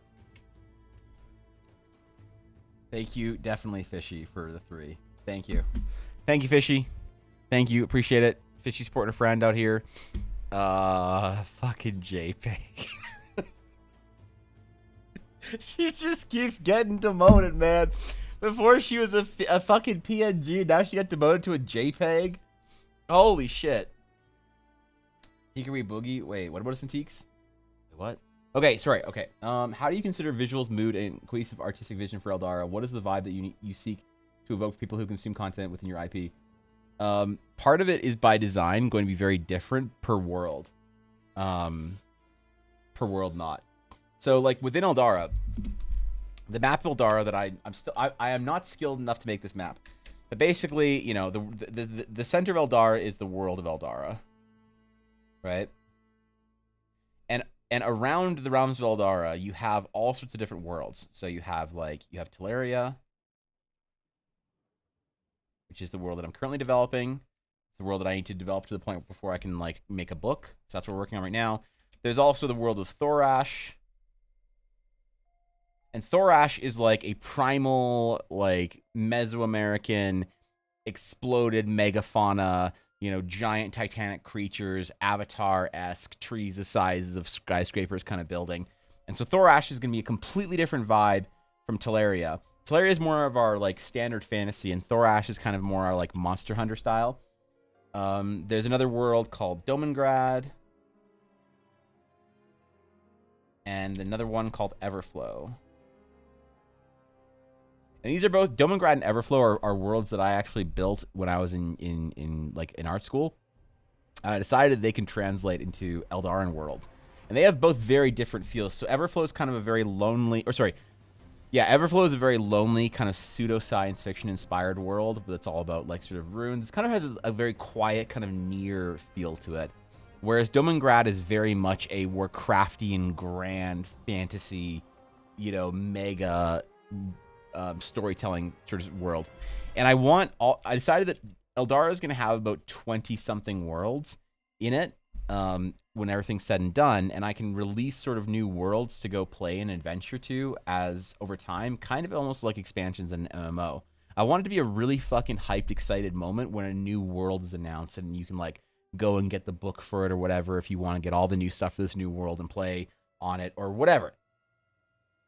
And so I want those qualities of things like mood and tone and the sort of overall vision of where you're at to be very different per world, so that you can do a very kind of like dark Innistrad sort of like gothic horror type of world, but then also have your grand sort of like high fantasy world.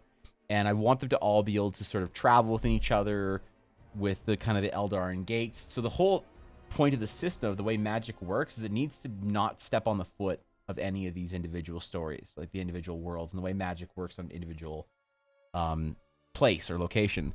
So really, I guess for Teleria, I'm just trying to build it very much like a traditional classic fantasy, so that Teleria feels familiar to D&D players, feels familiar to people who are fantasy enjoyers. Teleria is not going to be doing anything crazy different or unique, because I want Teleria to feel like it. A lot of time, fantasy nerds, they like what they like. They like the Lord of the Rings and Game of Thrones and this kind of shit, and that's what they like. They like it for a reason. And so Teleria is me showing that I can do that in a proficient way, so that people are kind of like, okay, cool. If I start with one of the really weird worlds, like Domengrad or Everflow, or even one of the weirder ones that I have planned in the future that I haven't ever talked about or whatever. If you start with that, I feel like you're gonna lose less. You're gonna lose people. You're gonna get less excitement over the project in general, because it's not gonna appeal to your average fantasy nerd. I want to show people that I can do the fantasy that they want and that they typically want, like people as mass sort of audience through Teleria. That's why D&D players are very important to me, because if D&D players like Teleria, that's great. If sci-fi and anime fans enjoy Everflow, that's awesome. And I want people to be willing to take a step out of maybe what they're usually used to as far as the fantasy, as far as the art, the visual styles, everything that kind of feels very unique to one world. I want to give them an opportunity to come somewhere else in the in the setting and see something completely different. So I think right now I'm just trying to do things that are somewhat safe, to like an interesting and competent way to tell a classic fantasy story in a classic fantasy world. But it's very difficult because that's, I think, harder than it sounds. But I do have a deep passion and desire to start telling stories in these other worlds soon. It's just I really want to, from like a standpoint of like, I have to demonstrate that Eldara is like a worthwhile project enough. I have to get this project to the point where I can release a book or something, or a campaign guide for Teleria, before I can start doing the crazy shit that I want to do. So right now, I suppose it seems like it's a little bit boring, maybe, if you're really looking for something interesting and unique, like those different tones or mood or whatever. But hopefully it's interesting to the people who want something really different soon enough. But I don't know. It's cool. Eldara is kind of like Ouroboros. Wait, Ouroboros? Mechanically with the gates to the other world? Yeah, I don't know if there's going to be a central world that allows you to travel to different worlds.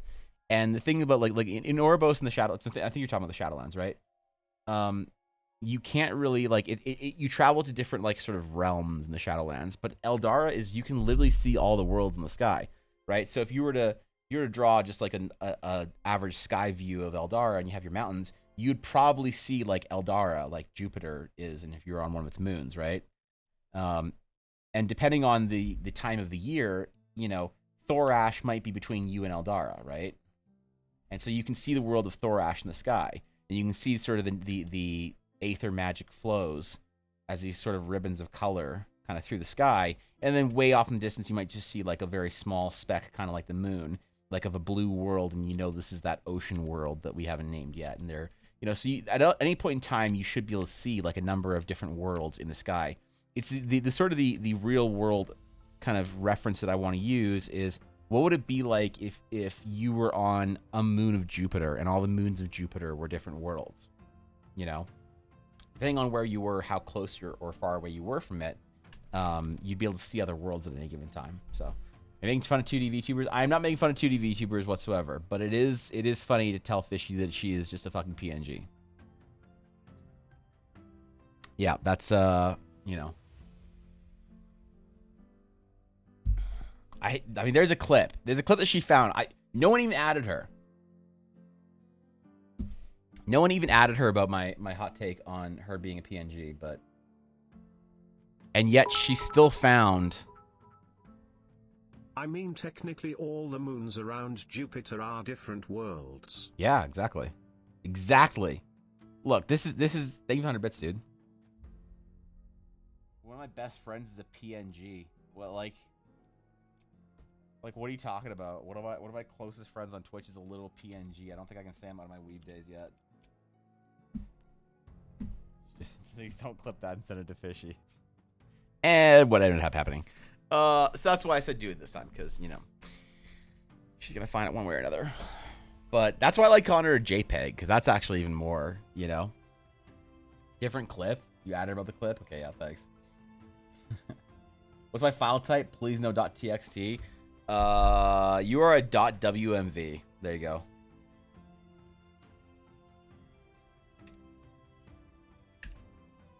Is there a quiz for that? What file type am I? Wait, what am I? Okay.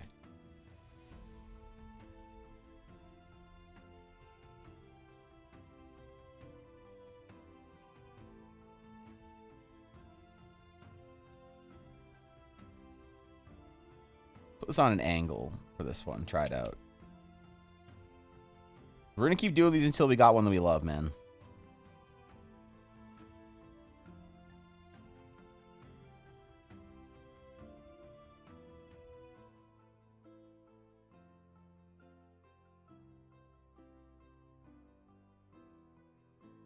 Maybe have some of these Eldara rings floating around.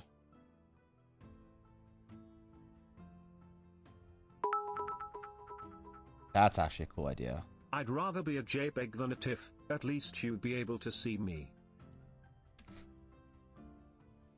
Yo, true, but also out, man. Google found one from 2004 file type quiz. What file type am I quiz? I took a quiz when I was watching Fishy on Twitch the other day. But what kind of anime girl archetype am I? Apparently, I'm the rich princess type. Let's see.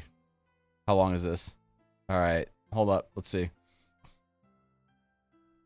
Take this quiz to find out which file extension most closely matches your personality. You need to answer all the questions to get an accurate result. How many spoonfuls of sugar do you put in your coffee? Sugar in my coffee, are you crazy? Exactly one, as many as it takes. Spoonfuls are inexact. I use precision scale. I don't drink coffee. Today off, you have to clean the house. What do? Clean up first, then relax. Play Doom 3, watch Kill Bill. That box of junk can stand to be in the corner for another month or so. Why do I need to clean the house if I always keep it neat and tidy? Yup. Your favorite type of video game is first-person shooter, puzzle, RPG, platform. There's only one video game, Minesweeper. Okay, relax. I'd rather read a book by Michael. I don't know who Michael is. John, J.K. Rowling, Steven. I'd burn my eyes out with hot poker than read a book. I mean, yeah, okay. There you go. To me, anime is people with blue hair, big breasted women, and skimpy outfits. A fantastic form of art. Anime, woot, lol, kiki, crap. The only tool I'll ever need is a hammer, a Swiss Army knife, a pointy stick, a Leatherman, or the Leatherman, and a chainsaw. The Leatherman is your go-to all sort of tool, multi-tool. What is your political classification? Yikes. Yikes. Yikes. Yikes. All right. I don't. Oh, I hate labels. There. I'm in the middle. I don't care. I don't give a shit. I don't care. I don't care about that one. No, I'm just not involved in that whole conversation. Dog get my homework. Computer crashed before I could save. Oh, I was after by aliens. I have a bad experience with the Mayo as a kid. I'm paralyzed. Computer definitely crashed before I could save. Head over to page 2. Oh, come on. There's more than one page. What are with these ads too? Is this the joke? Is this the joke? Yeah, Ali, I was listed as the Hime Dede. Wait, is this the joke? You don't get one? You do the pick quiz and then it fucking nukes out on you?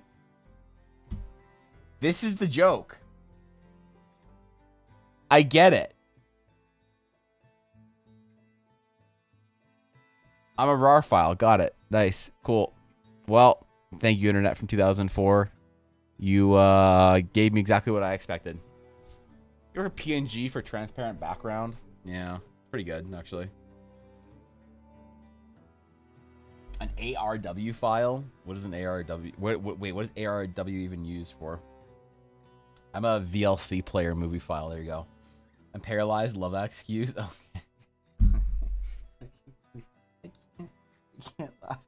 You can't talk about that. You can't make me laugh at the. Okay, all right. Alpha Raw. Oh, okay, got it. Yeah, burn for politics. Yeah, what is this? A Sans chat?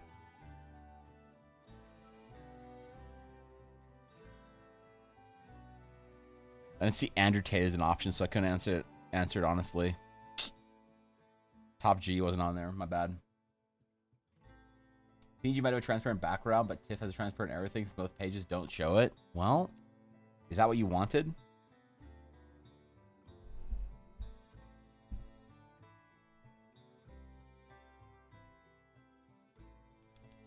So let's do a bunch of like Eldara spears.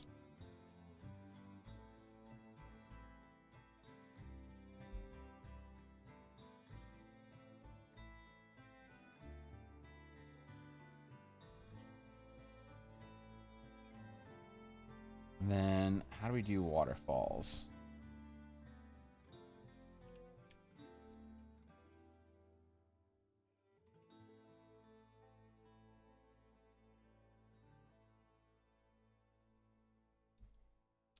Do splishy splashy. What do I do for the background here, though? It's a canyon rock face or whatever. Maybe we do, actually.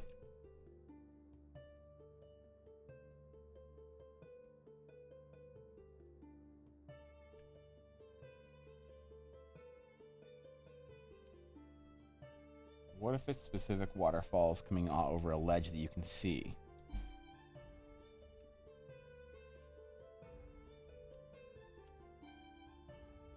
That might be more interesting, actually.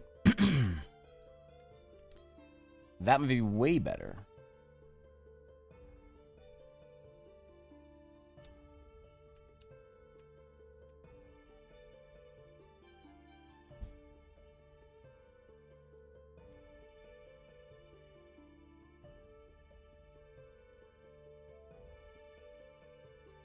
Maybe some mountains and shit in the back.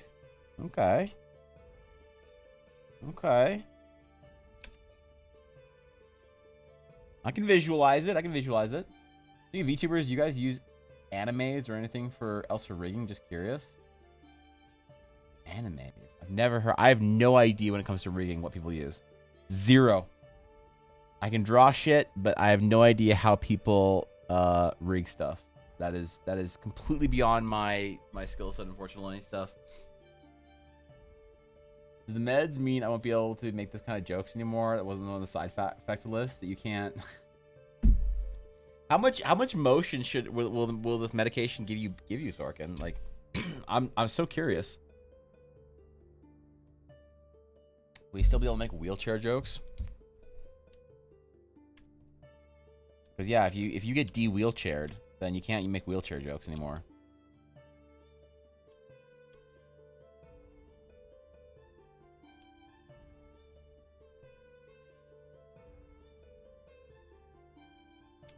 I kind of like this one. Let's try a couple others, like in the different styles, so we don't just like get stuck on the waterfall. I want to explore a couple things. Somewhere along the lines of the ruins up on like a cliff or on the ledge of some sort. As well. I just want to go deeper into the waterfall idea without exploring some other ones. General idea of what one of the ruins look like, though.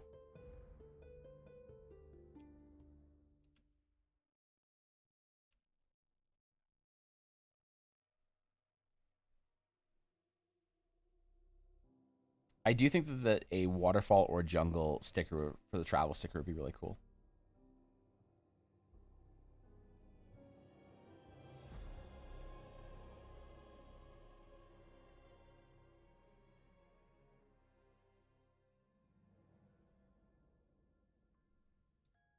So let's see what we can get.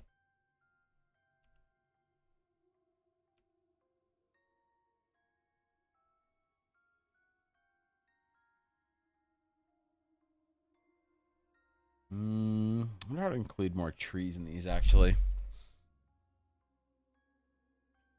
Yeah, isn't Live 2D the best one for, like PNG tubers or whatever? Or 2D? Tiny bit, to be fair, I should be able to get some arm and hand motions, not super precise, since I got hotfixed alpha tested only 2 years ago. This is still beta test. That's fair. That's just still amazing, though. The idea that you might be able to hold a pen. That's, like, actually sick. Dude, what if... what if it makes you a better World of Warcraft player? Yeah, what the fuck? What if that's like the true reason?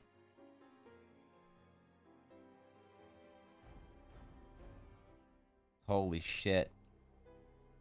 You're gonna have one of those razor pad things. That'd be fantastic. I was about to say then, you know, if it works to make you a better World of Warcraft player, maybe we should get some for, shit, get out of here. I'm not gonna call you one out in our group, Thorkin. You know it better than that. Got him. So I ended up finding a file extension quiz that works, not personality quiz, though. Aw, man. Live 2D is industry standard for 2D VTuber rigging. Is it the same one that like big 2D VTubers will use? Like, who are the biggest 2D VTubers out there? Like Lily, Vebe, who are the biggest ones? Like Hollow. Oh yeah, all the HoloLive ones. Okay, yeah. Okay. And then what do you use for 3D? Are all the 3D ones based on Vroid?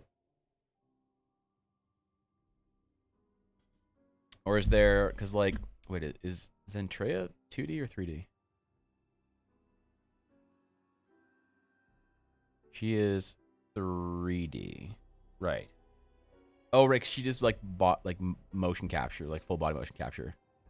I don't know. I don't follow a lot of other VTubers, to be honest.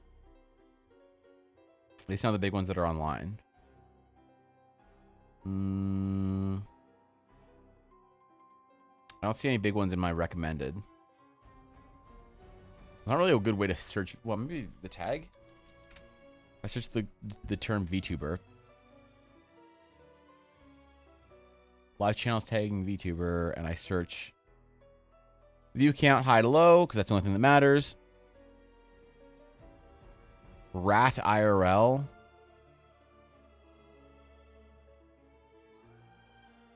Okay. Yeah, nobody's on right now. That makes sense. But the biggest VTubers like Hololive and shit, they're all 2D, right? Does it check the hits on everyone? Minkso or something? I have no idea. I'm able to get any motion, I'll do whatever it takes. And I do mean it. That's amazing, dude. I'm so hyped for you, bro. Dude, why is the VTuber tag so big? What the fuck? There's like billions of streamers labeled VTuber. This is insane, man. And none of them are making art. They're all playing Apex or Conker's Bad Fur Day. What the fuck? You know? Or ASMR Sleepy Time. Tane Tenchi. Evil Sensei ASMR Sleepy Time. Soft spoken whisper kisses, deep breaths, relaxing.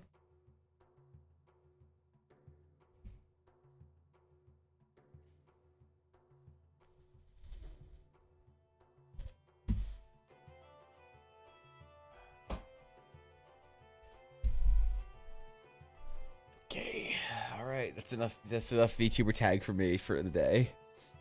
Yeah, yeah. Now a lot of 3D VTubers actually get custom 3D models made in apps like Blender, etc.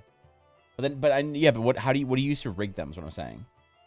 Like you don't properly rig it like you would for an actual. That would just take way too long, wouldn't it? And be the wrong file type or whatever for whatever VTuber capture program you were using.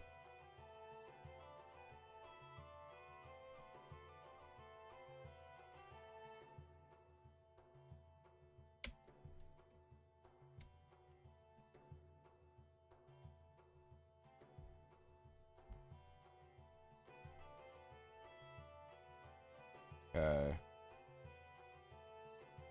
That seems like too much work, man. Should they rig it in Blender itself and then convert to VRM? Oh, okay. Got it. Teams? Actual teams, you think?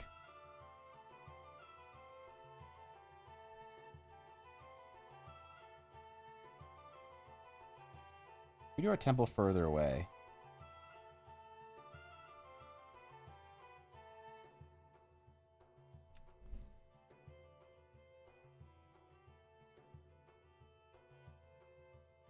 We could have an Eldara ring jutting out of the mist.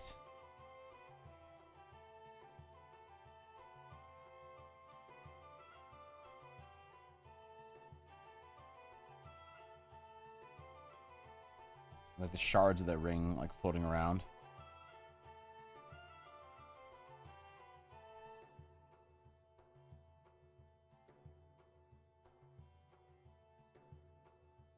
That'd be kind of cool, actually. Yeah, hold up. Maybe that'd be sick.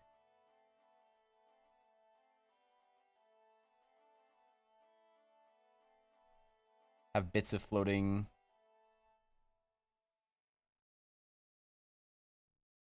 rock just chilling.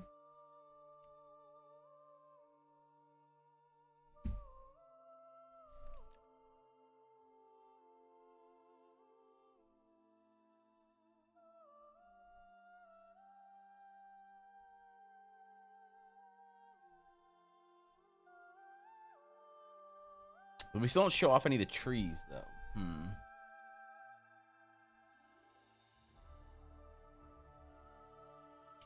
Made and rigged in Blender, though. Rigging in Blender is really... Did you create a mood board for Eldara art? No, not really. I think that for the entirety of Eldara, I don't feel like I'm at risk of it not being cohesive enough right now, because everything I'm doing is kind of like is kind of just loosely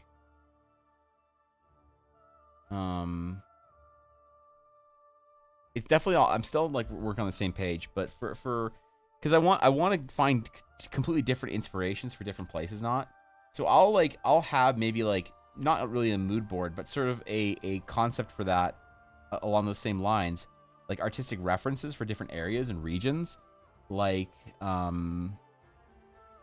for the Shattered Sea, it'll be very different than Stonemark or something. But ultimately, it's not something that I really feel like I want to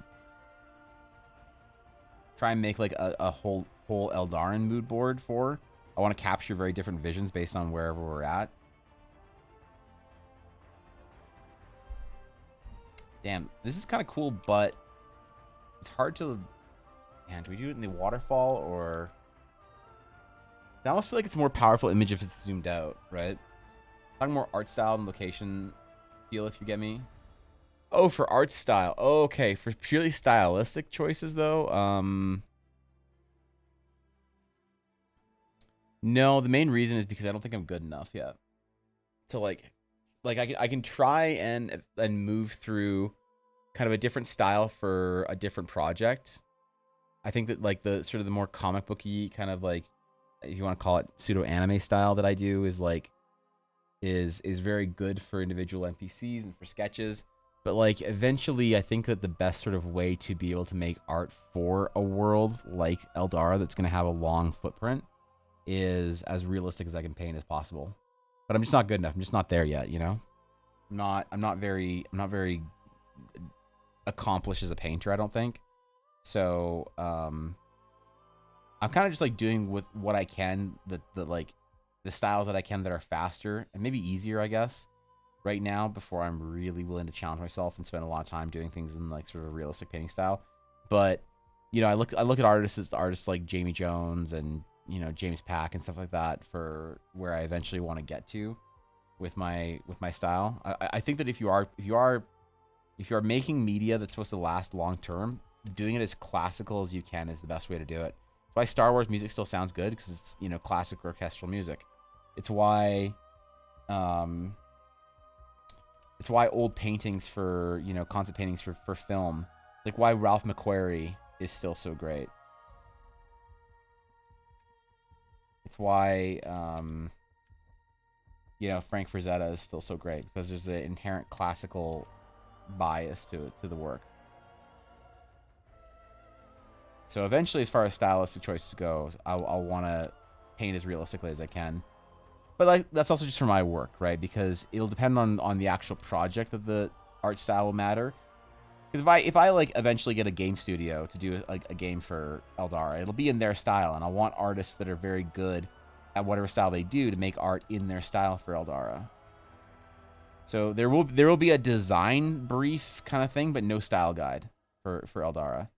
There'll be existing concept design, but not like style focused things. So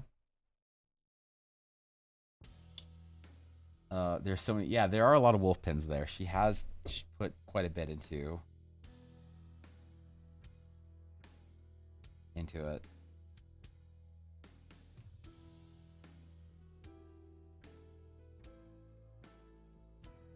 Wolf is a gift, that's for sure.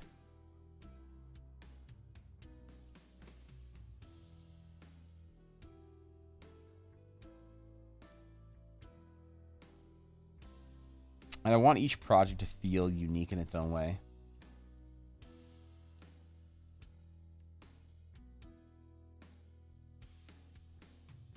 Maybe if it's coming out of the water?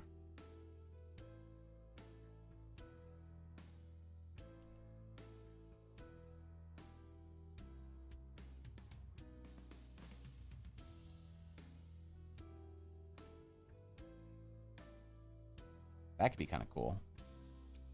Or what if we're looking down into...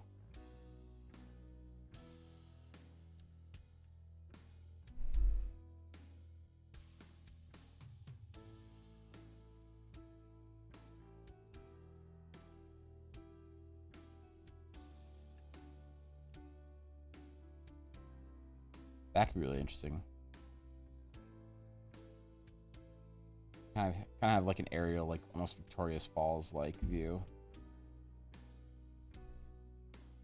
of a temple, and like jungle canopy all around it.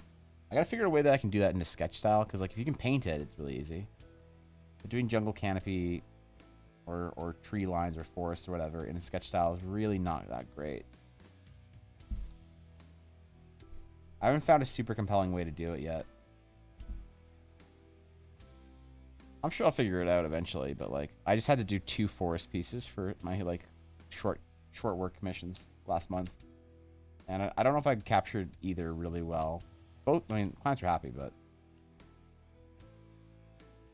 And then a third one that I gotta send to somebody. Haven't done yet. It has a street light in the background.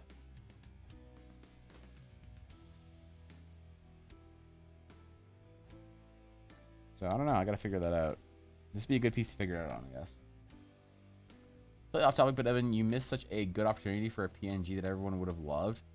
They made the overstuffed gelatinous cube into one. You want me to do a gelatinous cube? You mean the baby one? The Good Italian baby gelatinous cube? I think I could be wrong, but I think that was a sticker actually, if I'm not mistaken. Pretty sure people could have grabbed it as a sticker through Patreon. The pocket one, yeah. Damn, that should be an emote, shouldn't it?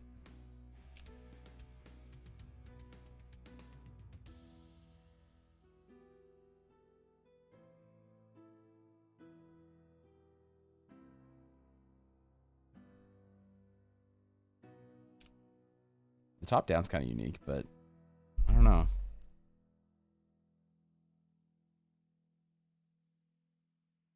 I think I'm really liking this one the most. Straight on view of the temple, floating there in the middle of the waterfall. You use the emote. What emotion would it be?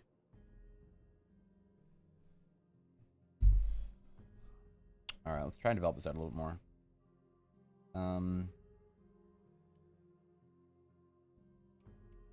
Combine these.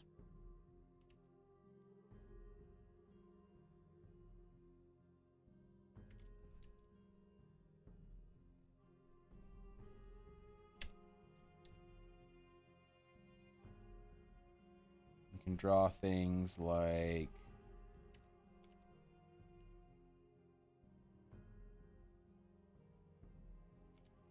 birds and shit floating around.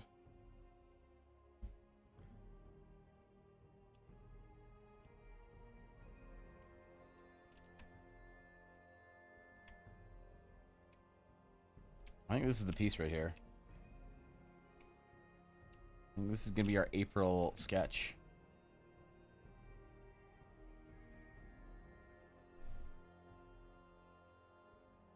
I can do some stuff in the foreground. And I can do the tree canopy kind of coming around. We do a unique sort of tree.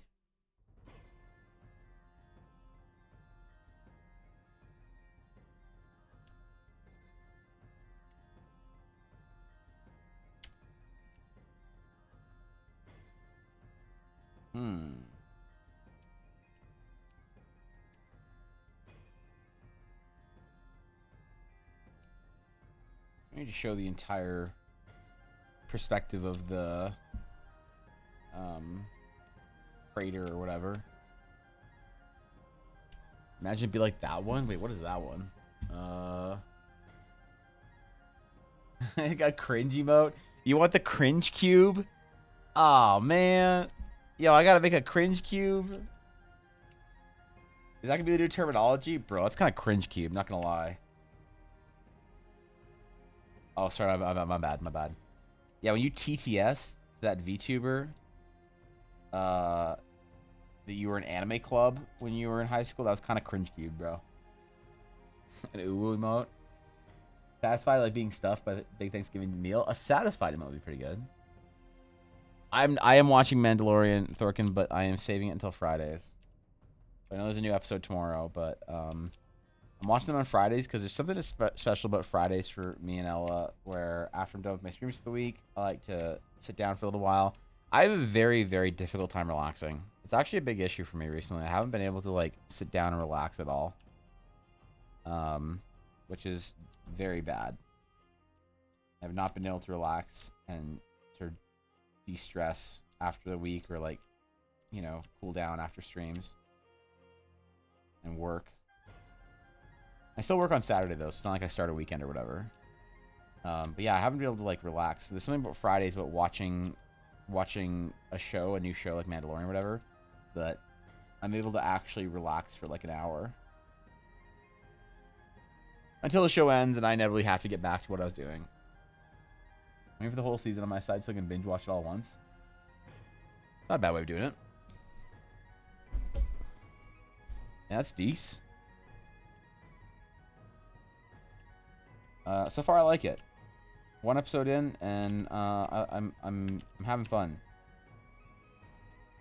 I saw one of the artists I follow on Twitter made this really bad take about how he really didn't like Mando, like the first episode of Mando.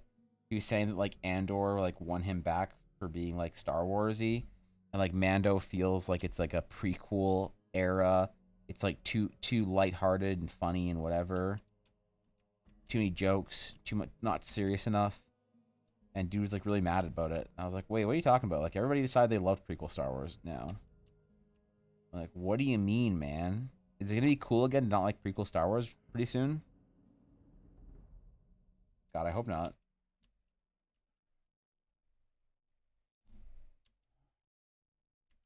I love that shit. I don't care what anybody says.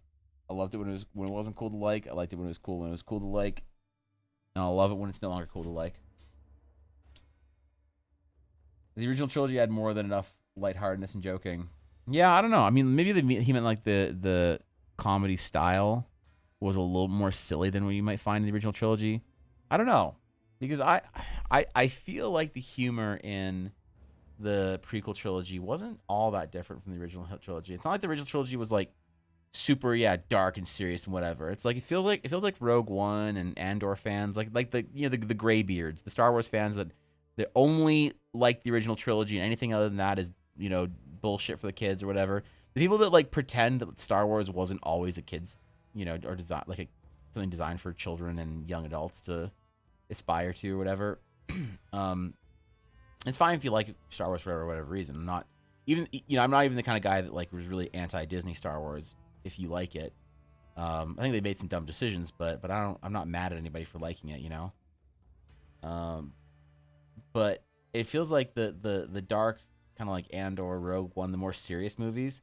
It's like people pretend like that's the entirety of Star Wars, the original trilogy. That there just wasn't any jokes or any opportunity for a little bit of levity in the original trilogy. And it's like, man, did you watch the original trilogy, yo?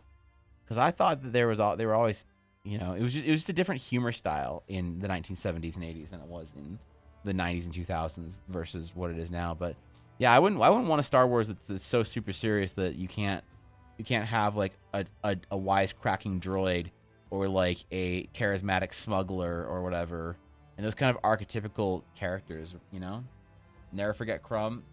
Yeah. Even if Star Wars wasn't silly, I threw R2-D2 and C-3PO, Yoda, and Ewoks. Yeah, Yoda especially. People forget about that shit.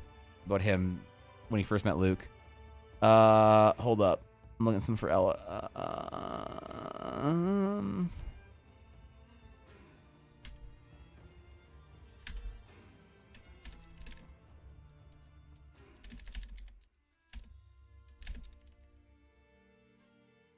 Okay. Sorry. I'm good.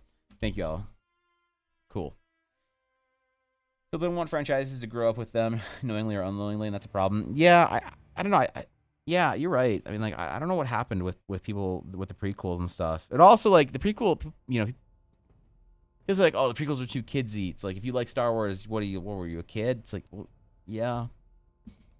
Yeah, in 1999, I was 9 years old. Yeah.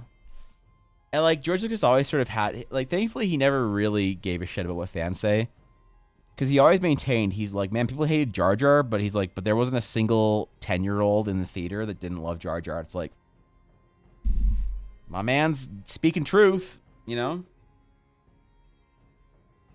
thought the original movies were fun and light and adventure-y and pulpy, and I thought that the prequels were.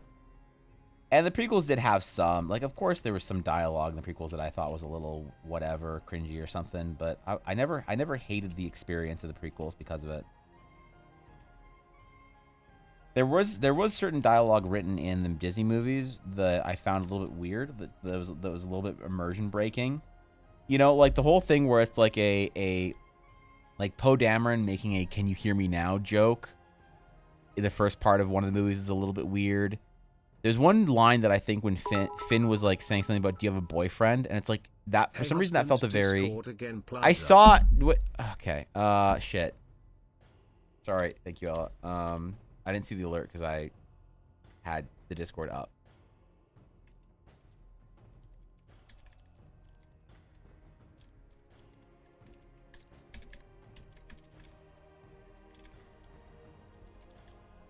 Okay, sorry, Ella. Yeah, there was like one line about like, do you have a boyfriend or something that felt very like not just like it kind of took me out of Star Wars for a second because it's like, oh yeah, okay. It's there's like it's like you never heard anyone use the term boyfriend seemed very like it like dated the Star Wars movies to me because the way you refer to a significant other. There are like more timeless ways to refer to it, which is like Star Wars kind of always did that. They didn't use a lot of like 70s terminology or 80s terminology. George Lucas tried to stay away from that. And so it feels like when Finn said like, do you have a boyfriend or something like that, felt to me like it was very like 2000s terminology and took me out of it a little bit. But besides that, I never had a big problem with that kind of shit. Made for kids. I mean, Han chased away stormtroopers just by yelling at them. It's hilarious and lighthearted. I love that scene. Yeah. I love him asking or telling Chewie that he's, what an incredible smell you've discovered. That kind of shit. I never had a problem with that stuff. I always loved it. So it feels a little weird to be like mad at Star Wars, at Mandalorian for being kind of lighthearted at the first episode. Also, I get the feeling that the Mandalorian's going to get very deep and very dark and very serious very quickly. And that starting off with a very lighthearted episode to me to like bring us back into the world of Mando and what him and Grogu are doing and shit like that, that didn't feel like a poor choice to me. So, I don't know. Here's the main problem was Jar Jar and how other characters acted around them. Made the audience easy to hate him if no one liked him in the movie itself. Yeah, true. I think with the boyfriend thing, they have husbands and wives mentioned, but the concept of dating can feel off. There's something about that but like, did anyone ever... Yeah, maybe I'm just there's something in there that I'm detecting, but it feels like the term husband or wife is like more of a timeless term, but the term boyfriend or whatever or going out or something like that feels more modern, like too modern. I don't know. It's just one of those weird things that probably isn't an issue, but kind of took me out of it when I hear it. But that happened all through the Disney or Star Wars movies. But I think the Disney Star Wars movies were written like Marvel movies are. Very sort of like, witty movies made for the time. Because you can do that with a Marvel movie, because the Marvel movie is set in the modern day. Disney's or Star Wars is a little bit different, so but there was also lots about the Disney Star Wars movies that I liked. I don't just like completely not watch them ever because I they're just like non-valid whatever entries. I liked all of them in some ways. I thought they all had their problems, but like more problems than the original 6 movies did. But like I maintain that Babu Frick was one of my favorite things to happen in the new Star Wars movies. I think Babu was awesome. And like as we saw in the trailer, this isn't a spoiler or anything, but like little Babu's made it into the Mandalorian. And this is something that is done by Dave Filoni. So clearly Dave Filoni thought that Babus were like a cool enough addition that George Lucas would have like enjoyed them as well. That's why they made them into the trilogy. But yeah, I try and think about that for world building purposes for Eldara. Like, what are things that are very like relevant jokes or ideas to 2023 or what year are we? Yeah, 2023 that aren't necessarily relevant jokes or lightheartedness to 2045. Which, if I really want this thing to be persistent through time, I have to think about how it reads in 2045. Or more importantly, how it reads in 1965. So that's a good way. That's a good way of maybe like figuring out if your piece or if your world or if your work is like reading well or timeless. It's like, would this work in 1960 versus today? And the boyfriend line might have caused way too many thoughts to happen. Like, what is dating in this universe? Is there a makeout point in Naboo? Yeah, maybe that's what it was. Definitely felt off, but there was like lots of lines like that. I guess I can't think of many other ones right now. I'm sure there's a whole list. Dating movies almost insinuate speed dating and dating apps and the such, which feels off for things like Star Wars because, like Guts says about above, brings too many questions, like how people date. You know, for me though, it wasn't even about that. It's about like what's a timeless term? You know, like for example, like how would you use if you were trying to make a medieval fantasy world, and you're trying to basically your game is like Lord of the Rings. How would you refer to two people who are basically dating? If you're being dramatic and fantasy-y, you know, would you say like would the distressed, you know, the distressed magic shop owner say that, would she come to your party and say, you know, my betrothed is in a great debt to a warlord and he has been taken captive. Can you please save him? You know, or something. My loved one, my whatever. There are words that you could use that would feel like they would sort of fit in the setting. You wouldn't say boyfriend, right? Maybe I'm off on this one, but I feel like you wouldn't use the term boyfriend in D&D for something. So it's kind of like, so what are there's terms in English that you can use that feel timeless, or that feel like maybe like overly dramatic or old or whatever, which is I think better than using something that's way too modern. Because like how would you refer what would people call their boyfriends or girlfriends in 1950? Because there's like different words they use, right? Suitor, yeah. Are you with anyone? Do you have a lover? Someone else in your, or have you in their eyes? That's exactly. Yeah. Promise for a spicy romance. Yeah. You know, like that. It's one of those lines I think could have been easily. Like Finn could have easily said, "Wait, like someone special. Like, are you with someone?" You know, it's like, okay, all right, cool. You get it more, and it wouldn't take you out of Star Wars, out of a galaxy far, far away, like a term. You know, like I don't want some Zoomer with the Zoomer haircut coming down, being like, "Yo, Jedi Master morale, that shit was lit. Oh, yo, it was PogChamp, dude. Like we came down there and it was fire, but bro." Like, I don't want anybody calling anyone bro in my Star Wars game. I don't want anyone saying anything was lit. I don't want to hear someone say something was rad, or PogChamp, or wicked. I mean, maybe wicked's fine, you know. Now, wizard. Anakin saying that something was wizard is actually, I think, genius, because it's like you understand what it means, but it's also not a real term. Maybe it is somewhere. I don't know. Like boyfriend girlfriend is a very modern era term. It might not be the Sally effect, perhaps, or the Sarah. Yeah, okay, what did you call, what did people call their boyfriends and girlfriends in history? History of the word boyfriend or girlfriend in Anglosphere culture. Might not be what I'm looking for.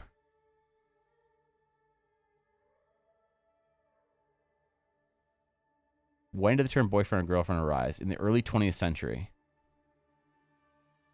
So in the 19th century, what would you refer to your premarital significant other? That's interesting. What's up, Fox? How you doing, Fox? Good to see you. Say lover, probably more of a universal English term. I think so too.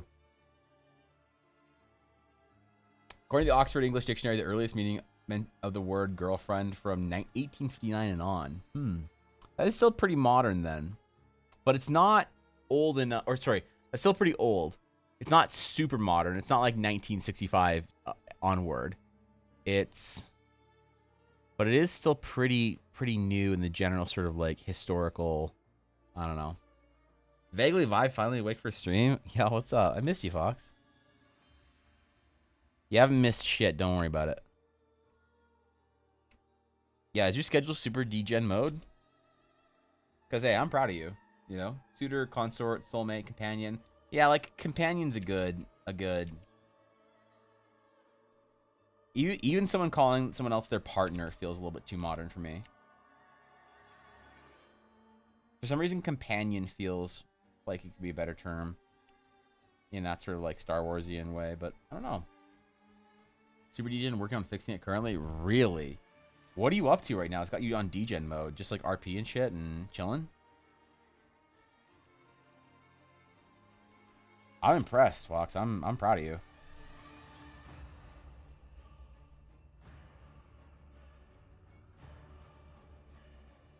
But yeah, I think that's an example of like a bad line in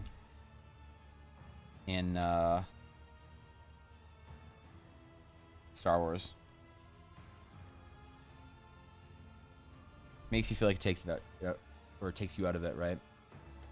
Running a pixel crime empire, you know, things and stuff. Okay, yeah, got it. Nice. Got it. Cool. Wait, what server do you play on?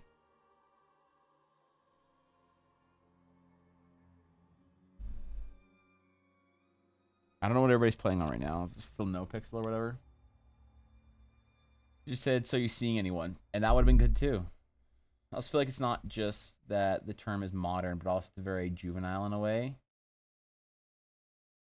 Yeah, okay. I see that. Very much reminds me of a teenage dude due to how casual the word has become amongst the youth. Sounds like a lot less classy, makes someone feel very young. I feel like that's all of those things. I'm okay if they were trying to make Finn feel that way, you know, but as a character. But it's just, it's the word itself still. So, in a world where everything else has a higher level of class in the language, at least, having a word that sounds so modern and juvenile probably just takes you out of the setting. Yeah.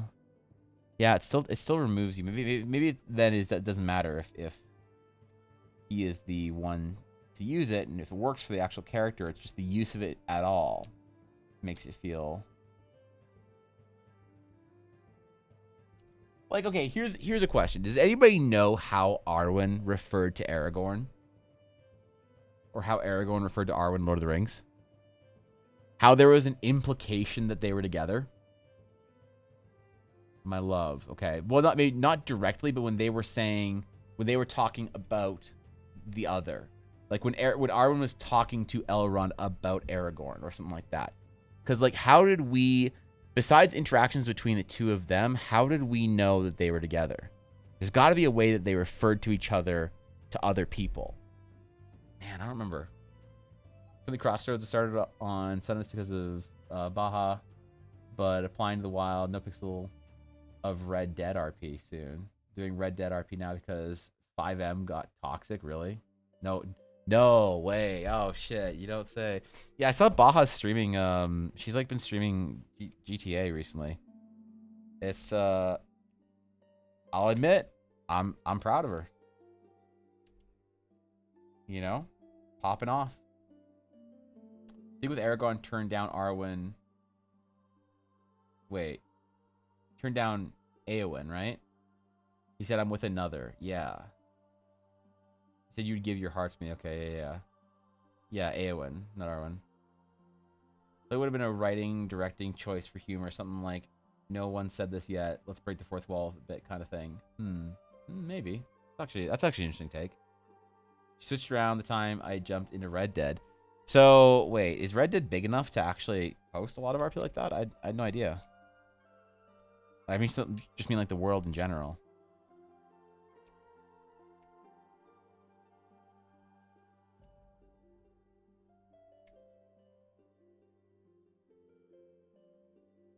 Let's do a basic rule fill layer here.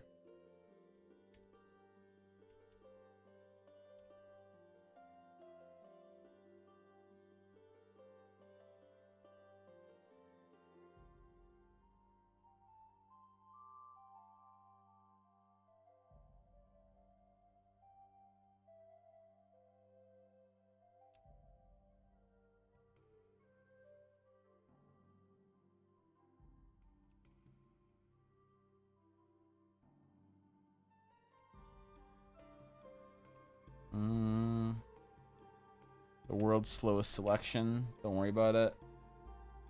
I ain't worried about it. You shouldn't be worried about it either.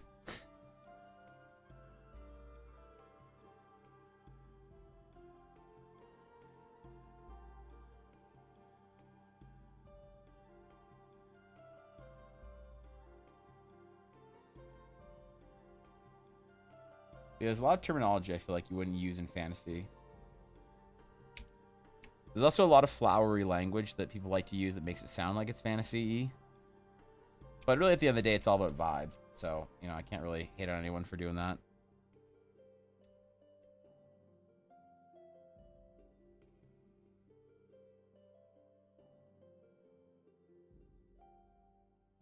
I totally get why.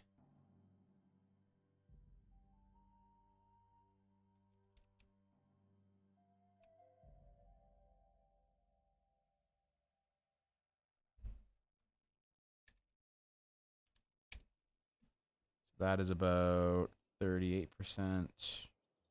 Oops.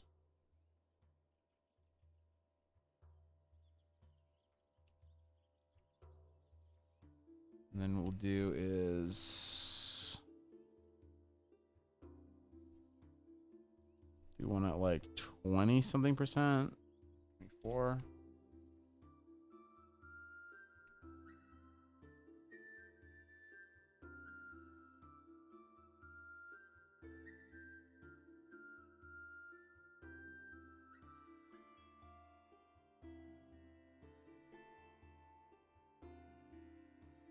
Okay. Good workout. I like this thumbnail so far.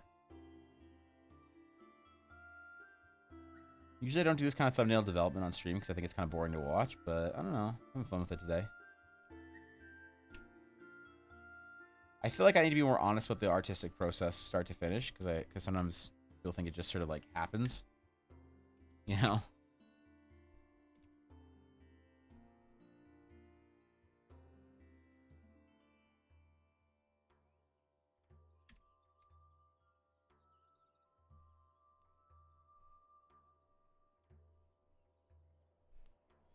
You don't have to like go through this kind of stages. Really, I should be doing like multiple thumbnails to this level of completion. Like 4 or 5. If I was doing this as a painting, I would do probably 4 to 5. But I don't mind that. It ain't bad. A lot of people call Arwen Even Star, but I don't think they directly refer to each other as titles beyond my love or names. Interesting. Where the titles are usually a good hint in Final Fantasy Medieval. That's actually a good point, Thorkin. Not as big as GTA, but definitely big enough for RP communities to drive. Really? Like big RP communities. Interesting. Historically, I'd say they use companion or referring to people as courting each other. Right. Like the term dating isn't really used in fantasy for that reason, I think. Being with each other. Right. The line should have been, so you're seeing anyone. I think that probably be the safest way, or one while still sounding modern enough to be relatable. Yeah, but are there any examples in old Star Wars that was modern terminology that took you out of it? 'Cause I can't think of anything, to be honest, from like the first 6 movies. I'm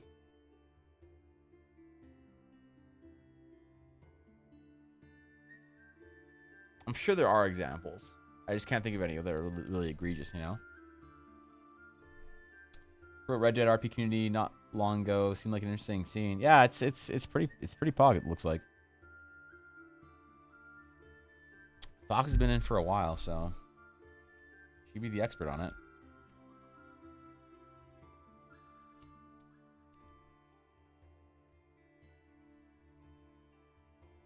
Oh, whoops. I mixed up waterfall and not waterfall briefly.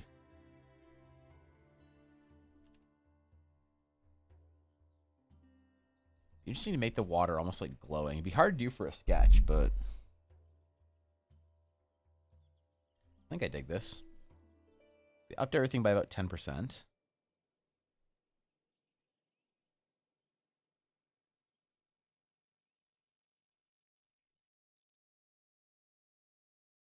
That's better.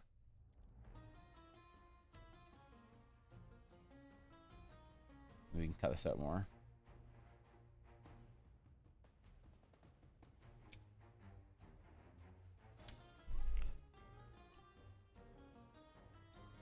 That's better.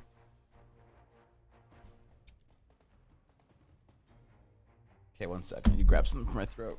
It's so fucking dry here, man. Give me 1 sec.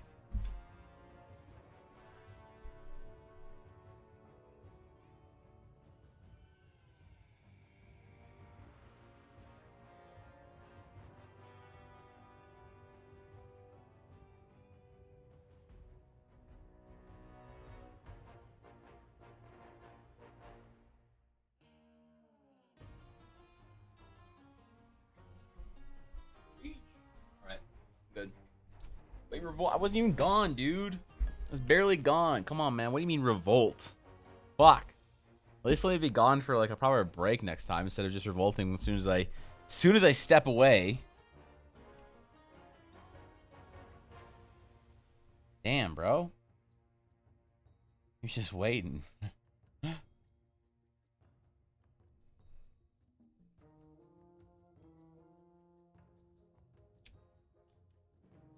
Yeah, I like this. Okay, we're gonna sketch this out today and tomorrow maybe. Habit? Okay. Ryan question, did you watch any art YouTubers?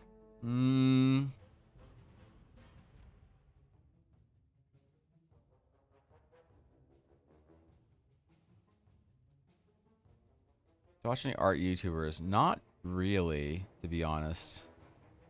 Do I?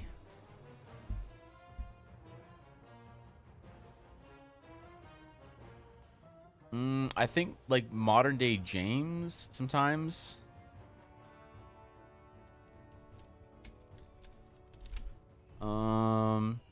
Like I watch a bit of, yeah. I think modern day James might be the best art YouTuber out there.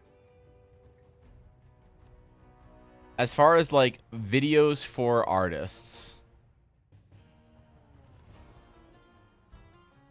Yeah, videos for artists. I think modern day James does the best videos. Ethan Becker is good too. I watch Ethan Becker a bit. And then like Adam Duff, I like his talks. And occasionally a guy named Ergo Josh, but I don't watch him all that often. I watch Ergo Josh talk about art studio space setup, but I don't relate to a lot of what Ergo Josh says about like art process and whatnot. I can't think of any. Only thing or closest thing to an art YouTuber I watched on a regular was early OTV Lily Pichu. Yeah, she used to make like a lot of art videos, right? Like art and music mostly before she went into sort of streamer meta stuff. Which is fine, it's not bad. Who else? Is there anyone else that I watch?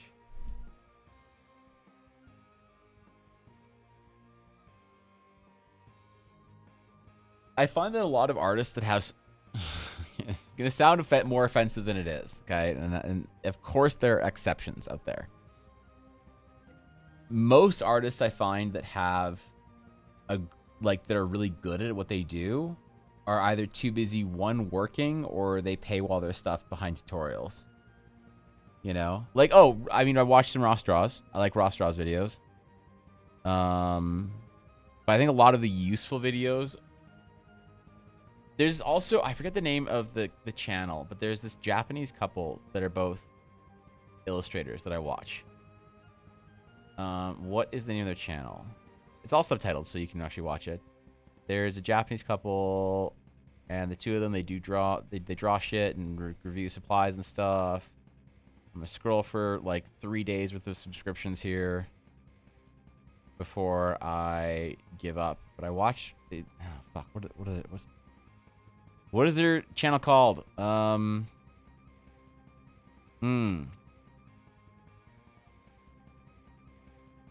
Sanchi. Yeah. Here. Wait, are their videos subtitled or am I just really good at Japanese?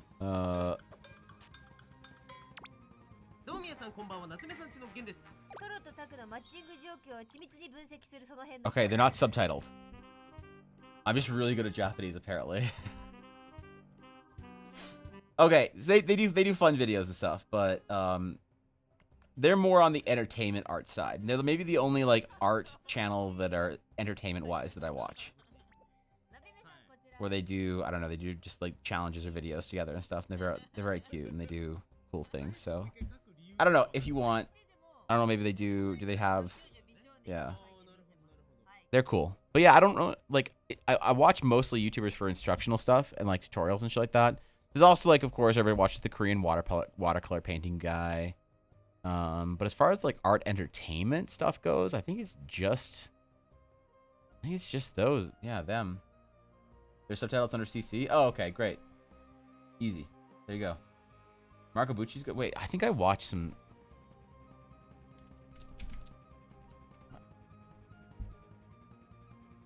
Yeah. Okay, Marco Bucci is really good too, I think.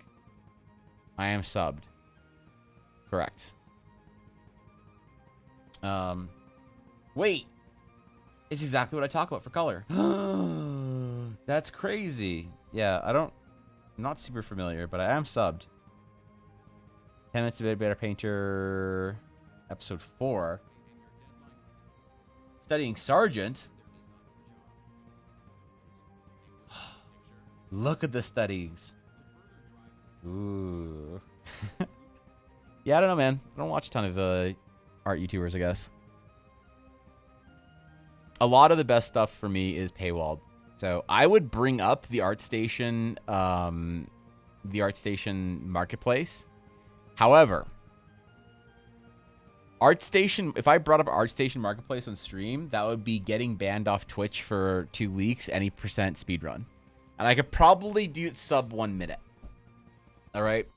Just the amount of nudity on the ArtStation marketplace for resources and assets is insane. So it'd be probably a sub 1 minute speed run. Good language training. I'll take a look. Yeah, it's good, man. One more artist I'm sub to. I can't share for moral, ethical reasons. Which one is it? Which one is it? Just out yourself, Viddy. Who is it? Who are you sub to? Is it the VTuber Sayuri? It's Sayuri, isn't it? You fucking degen. You make me sick. I'm assuming she has a YouTube channel. That's a secret I'll take to my grave? Okay, fine. Good. Is it EBA?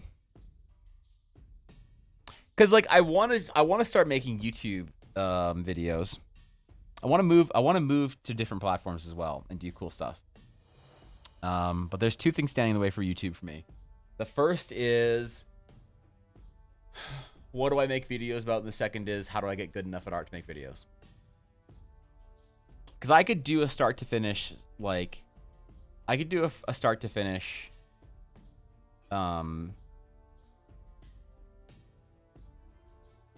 a lot of my art, but it just feels like it's not good enough to be instructional. Like, I'm not a good enough artist to, like, talk about, you know, here's what I'm doing here. Like, nobody wants to learn from me. So it'd have to be like, if I was going to do YouTube videos, it'd have to be either concept or entertainment based.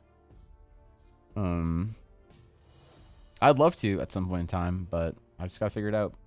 I guess. Got to figure it out. That's not the Forbidden Channel. What is the Forbidden Channel? I feel like I'm missing something. Is it Dave Greco? Dave Greco doesn't even make Forbidden Art YouTube channel.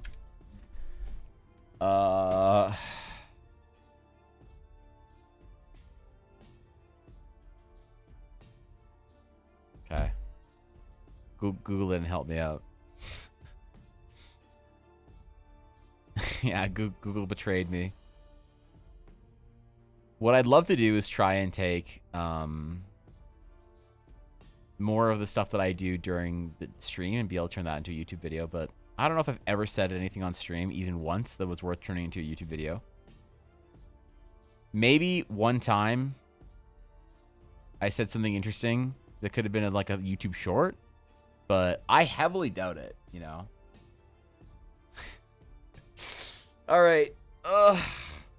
We got our thumbnailing done. We narrowed down to a concept. So I think I'll be working on this tomorrow, maybe. I might have something fun this Thursday coming up. A different type of stream. I gotta figure things out. But I might have a different type of stream coming up Thursday. Tomorrow I'll be probably working on this or another project. But I think that's all for today, man.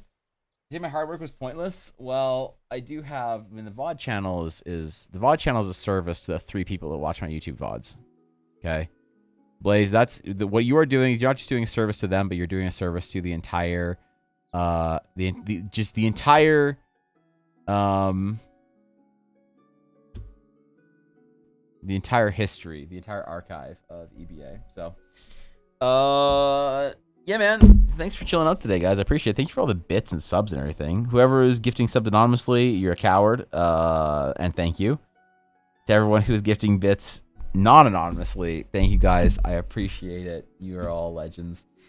So yeah, man, tomorrow's gonna be cool. Tomorrow's gonna be a good stream. Painting, streaming. Where's my stream outro? There we go. There we go. All right. So I'm gonna go do some work for about 4 fucking hours and then play Diablo or some shit, man. And likewise, you guys should also try and take a little bit of time tonight if you haven't. It's Tuesday already, man. That's that. Curse the wardens and their mirrors. You can't just. Round this out properly. You can just. Have a great day. Just spring that on me at the end. God damn it! Fuck. Thank you, Knight, for the 5,000 bits today. Jesus Christ. God. That's a lot of bits, man. Seriously. Fuck. Thank you, Knight. Thank you for the that's a lot of bits, bro. You know, god damn it. That's like more bits the streamer my size gets all an entire month of streaming. A streamer my size could be like, man, if I could get like a couple thousand bits, that'd be it. That'd be it. All right. And One wing, one level, one heart, level, one wing, two. Ella, if I wanted your opinion, I would have asked the dumpster. So shut the fuck up.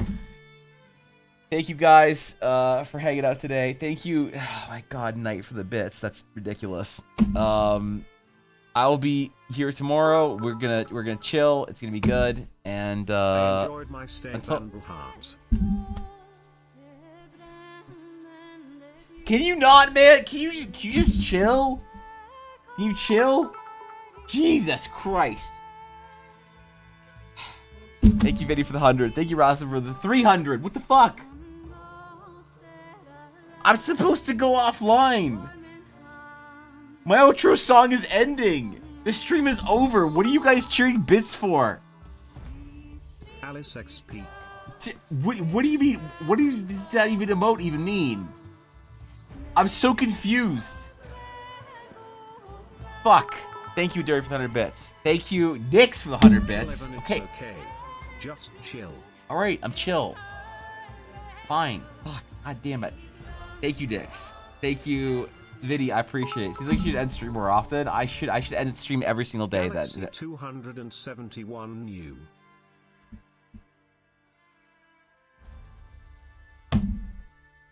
Next time, my friends. Farewell.